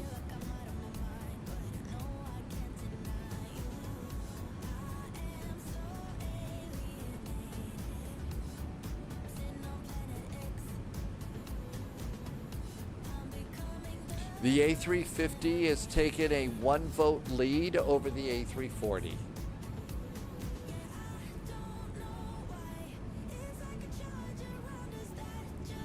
I got an airplane 10 miles ahead of me. There is now a tie, A350 and A340. A340 is now leading by 1 vote.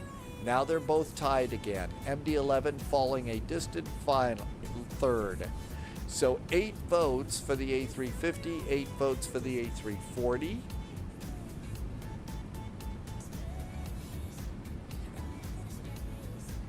We'll wait until low-vis decides to call it, since this is a low-vis poll.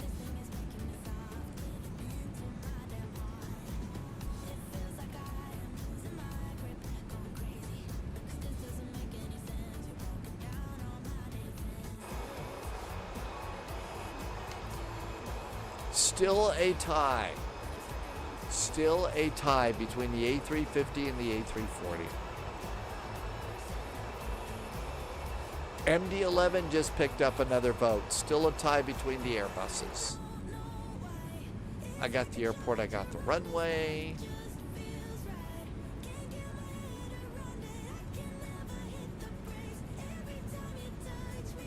I'm gonna arm, approach, and land.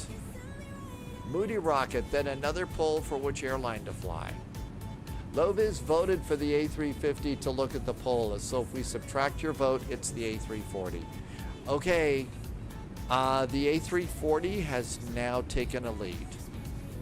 Star Lugo, you want to vote too? There you go, there's the poll, there's the link again. Scott Vars, you click on that link, okay? Low-vis says it would be an Emirates flight.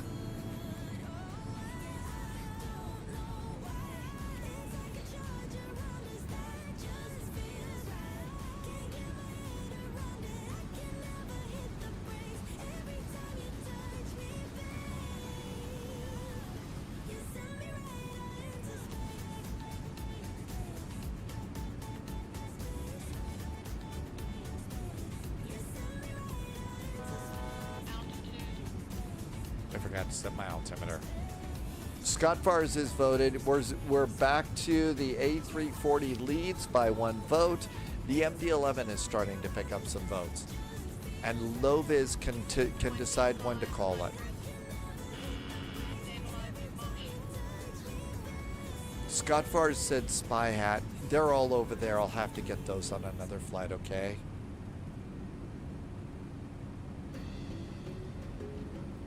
I didn't bring them close to the table today. Loviz is done. Loviz is going to take the A340.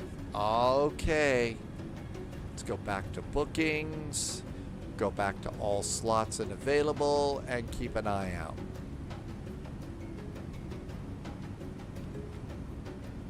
Leipzig traffic, Lufthansa Cargo 441 is on a 15-mile final for runway. It's going to be 26 left, Leipzig. I refunded it, Scott. Should I get add-on linker? Beppy, eventually it's probably a good idea. It's probably a good thing to have. Aider Pilot got Boston to MXP, so you did get one. You just couldn't do the other one, but you were able to get another one. That's great, Aider Pilot. Congratulations on that.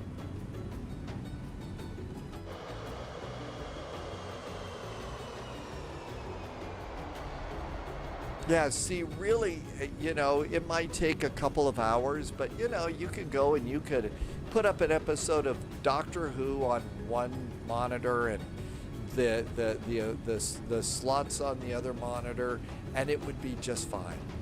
And you would eventually see, you got to be ready to click on it, but if you hurry, you can get a slot. Okay, exiting left, and Lufthansa Cargo is on the west side of the airport.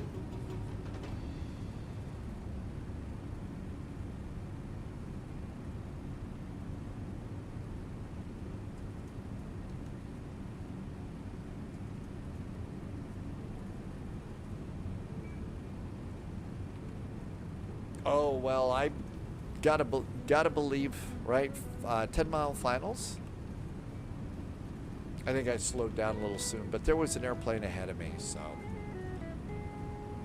It was too early, the first slot. I'm glad you got a better one, too.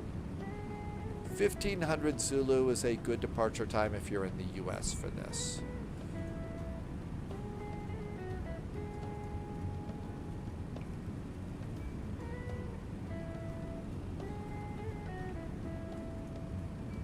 In the MD-11, when it shows the maximum flight level, that is based on the current weight. It will go up by the time you get to that altitude. Yeah, because we're going to use a fair amount of fuel for takeoff and taxi and stuff like that. So, Aider Pilot, really glad you got one. The A340 likes flight level 350. And final plunge to land. Over at takeoff and approach. V flaps are 156. I'm going to call it 160 to land. Coming up on 5-mile finals. Speed. Flaps 35. Final checklist. Altimeters, gear, auto brakes, spoilers, flaps. The EAD is not green yet. What is this? Oh, I had speed brakes out.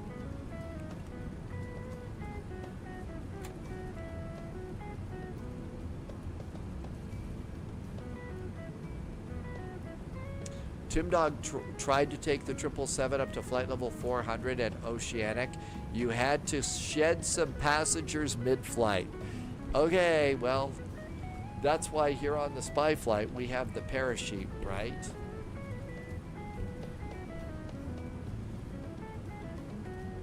Leipzig traffic, Lufthansa Cargo 441. Short finals right now. Landing runway 26 left. Leipzig. Autopilot, disengaged. Cap's got to your plane. Landing time.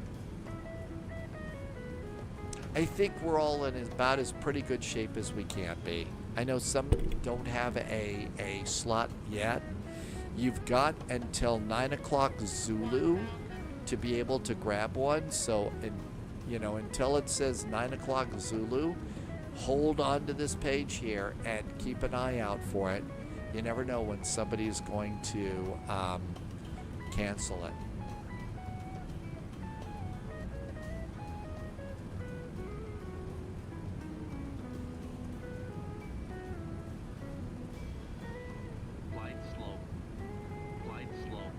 Of course.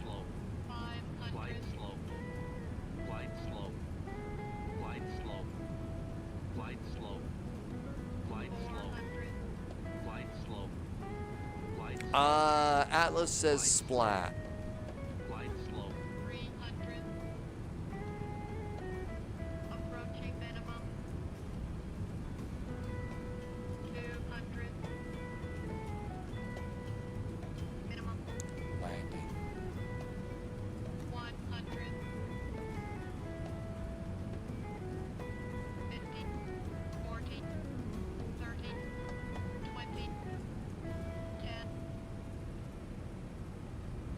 Reverse.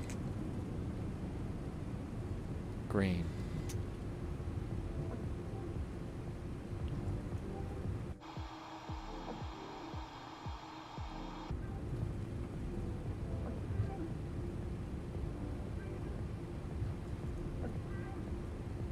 J.U. Rogers was taking a nap today. That sure felt good, but every time I say that it felt good, it's not.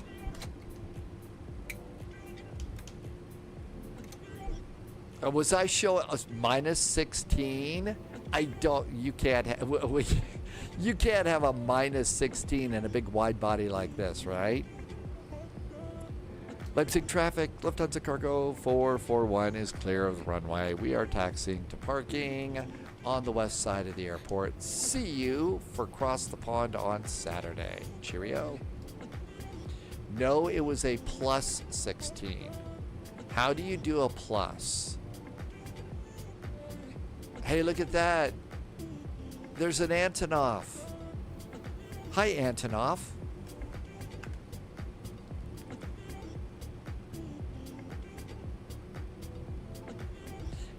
Captain Whip says it's not butter, it's margarine. Or it's that really expensive butter that they put on popcorn at the theater, right?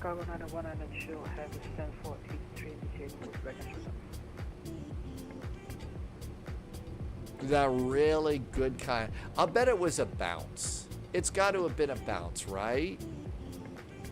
It's got to have been a bounce. It couldn't have been that light. Oh, does it slope up? Now that makes sense because way back when, a long time ago in a galaxy far, far away, I did get a plus when I was coming into Mykonos in X-Plane. And in X-Plane, Mykonos Airport at the touchdown zone, the runway kind of comes up to meet you right at that touchdown spot. So maybe it really was.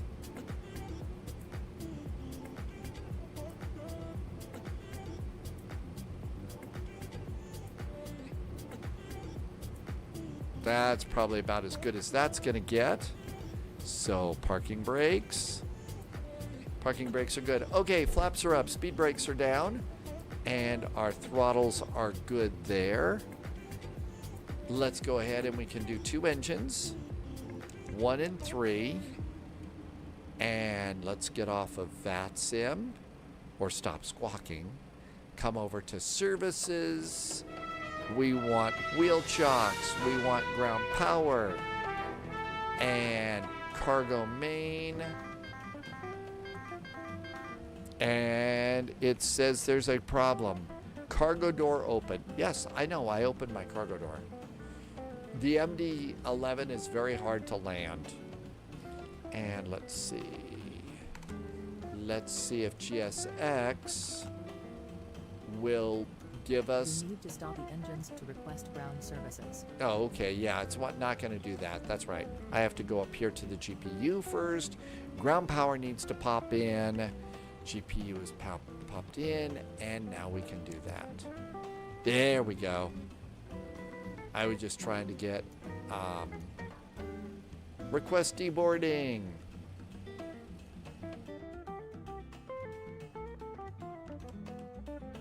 Well, request deboarding didn't do much for me here. And boy, I didn't do a very good job of parking either, did I? Can I have some stairs? Hey, at least I get some stairs here, so that's going to be good. Hey, there's a deboarding thing. Maybe the loader will come out now. Nah, the loader isn't coming out either. Okay, so let's see. I'm sure I bounced or something. Let's look. Okay, over at GSX, cancel. So let's see. Come on over here. No, there was only one. The biggest thing that I was going for was the main touchdown point, though. So there was the main touchdown point, and sure enough, minus 16 feet per minute, 1.37 Gs. Wow. Okay, so I'm guessing that if Lufthansa Cargo was still flying the MD-11, they would be calling me to, do you want to deboard the crew? Sure. Crew loss is coming. Yeah, is it a plus 16? Am I not reading this right? Hang on. It says it should have a minus, right? There's no minus. Okay, so it must mean that the runway comes up like this. The runway must come up. We can look and see. We can look and see. Hi, Nightwolf. Welcome aboard. Good to see you. Welcome on in. Okay, so let's go over to the runway and see if it goes up a little bit here. Good to see you, Nightwolf. Thank you for coming back in. And this is fast. We'll just come on out. Loviz is going to make dinner. Loviz is going to take the A340-600.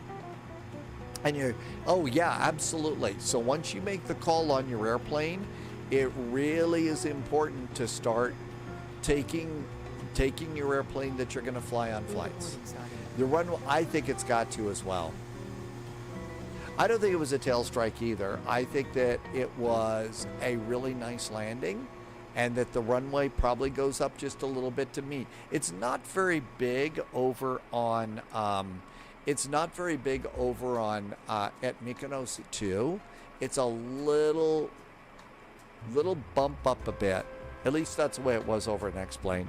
And I think Sibby told me a long time ago that the runway does in fact go up just a little bit at that end at Mykonos Airport in the real world. It's back where the boulders are, stacked up next to the runway. I see what looks like the lights over off to the side. So I touched down just a little bit beyond the... Your crew has deboarded. Oh, good. Our crew is deboarded.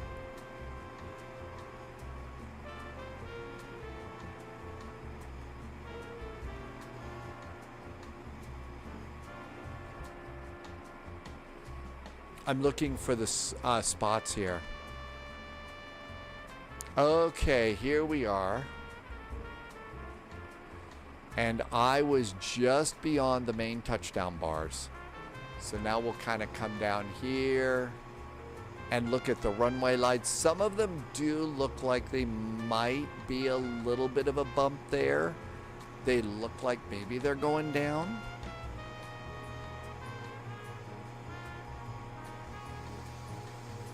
This is it. So I was right in here.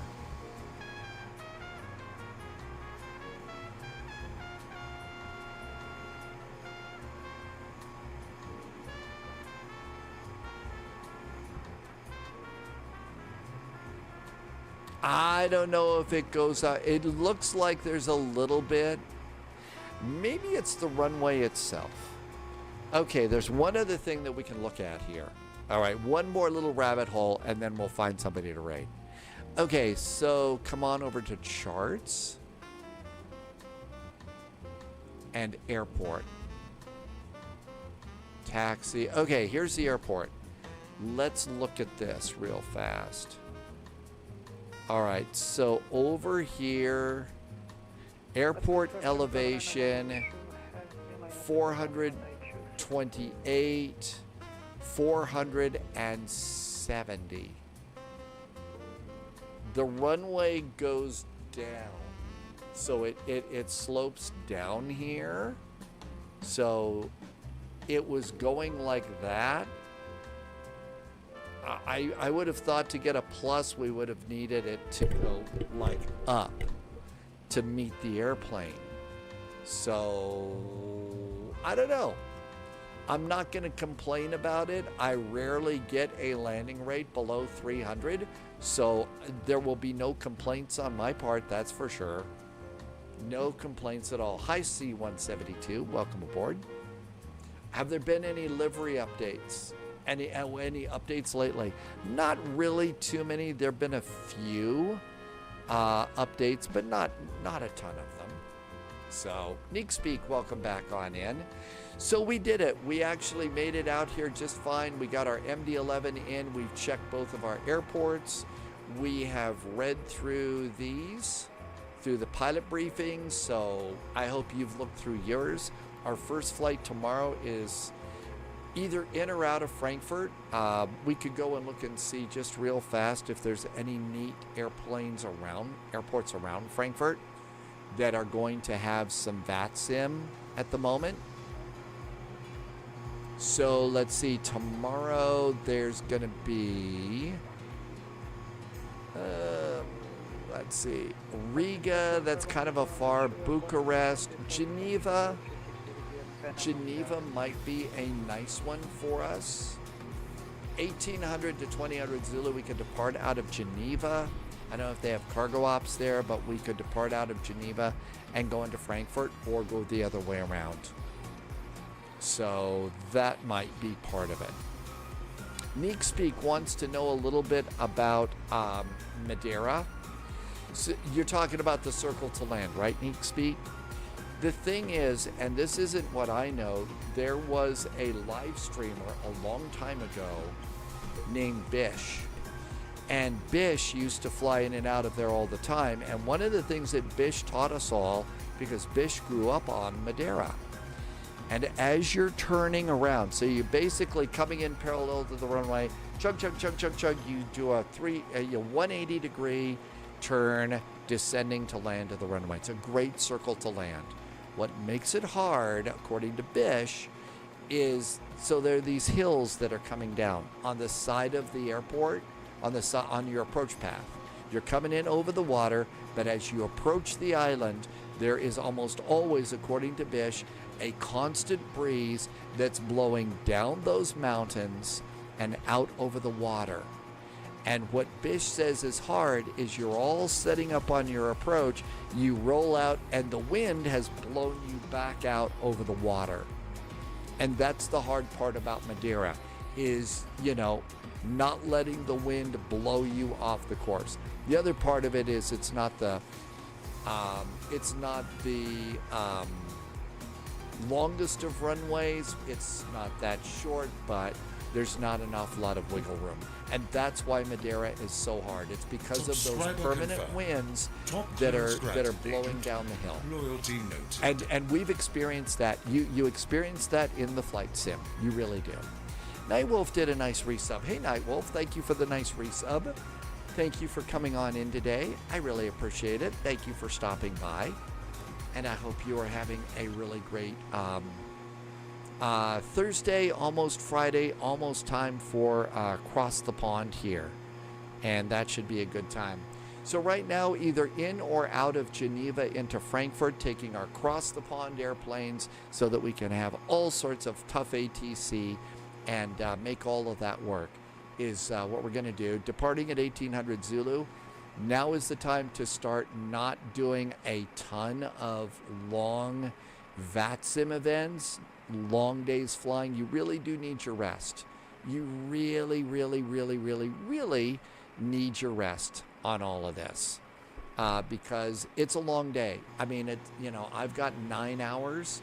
You're going to need rest and eat right too, and also try not to do too much adult beverage and stuff like that is a good thing to do too.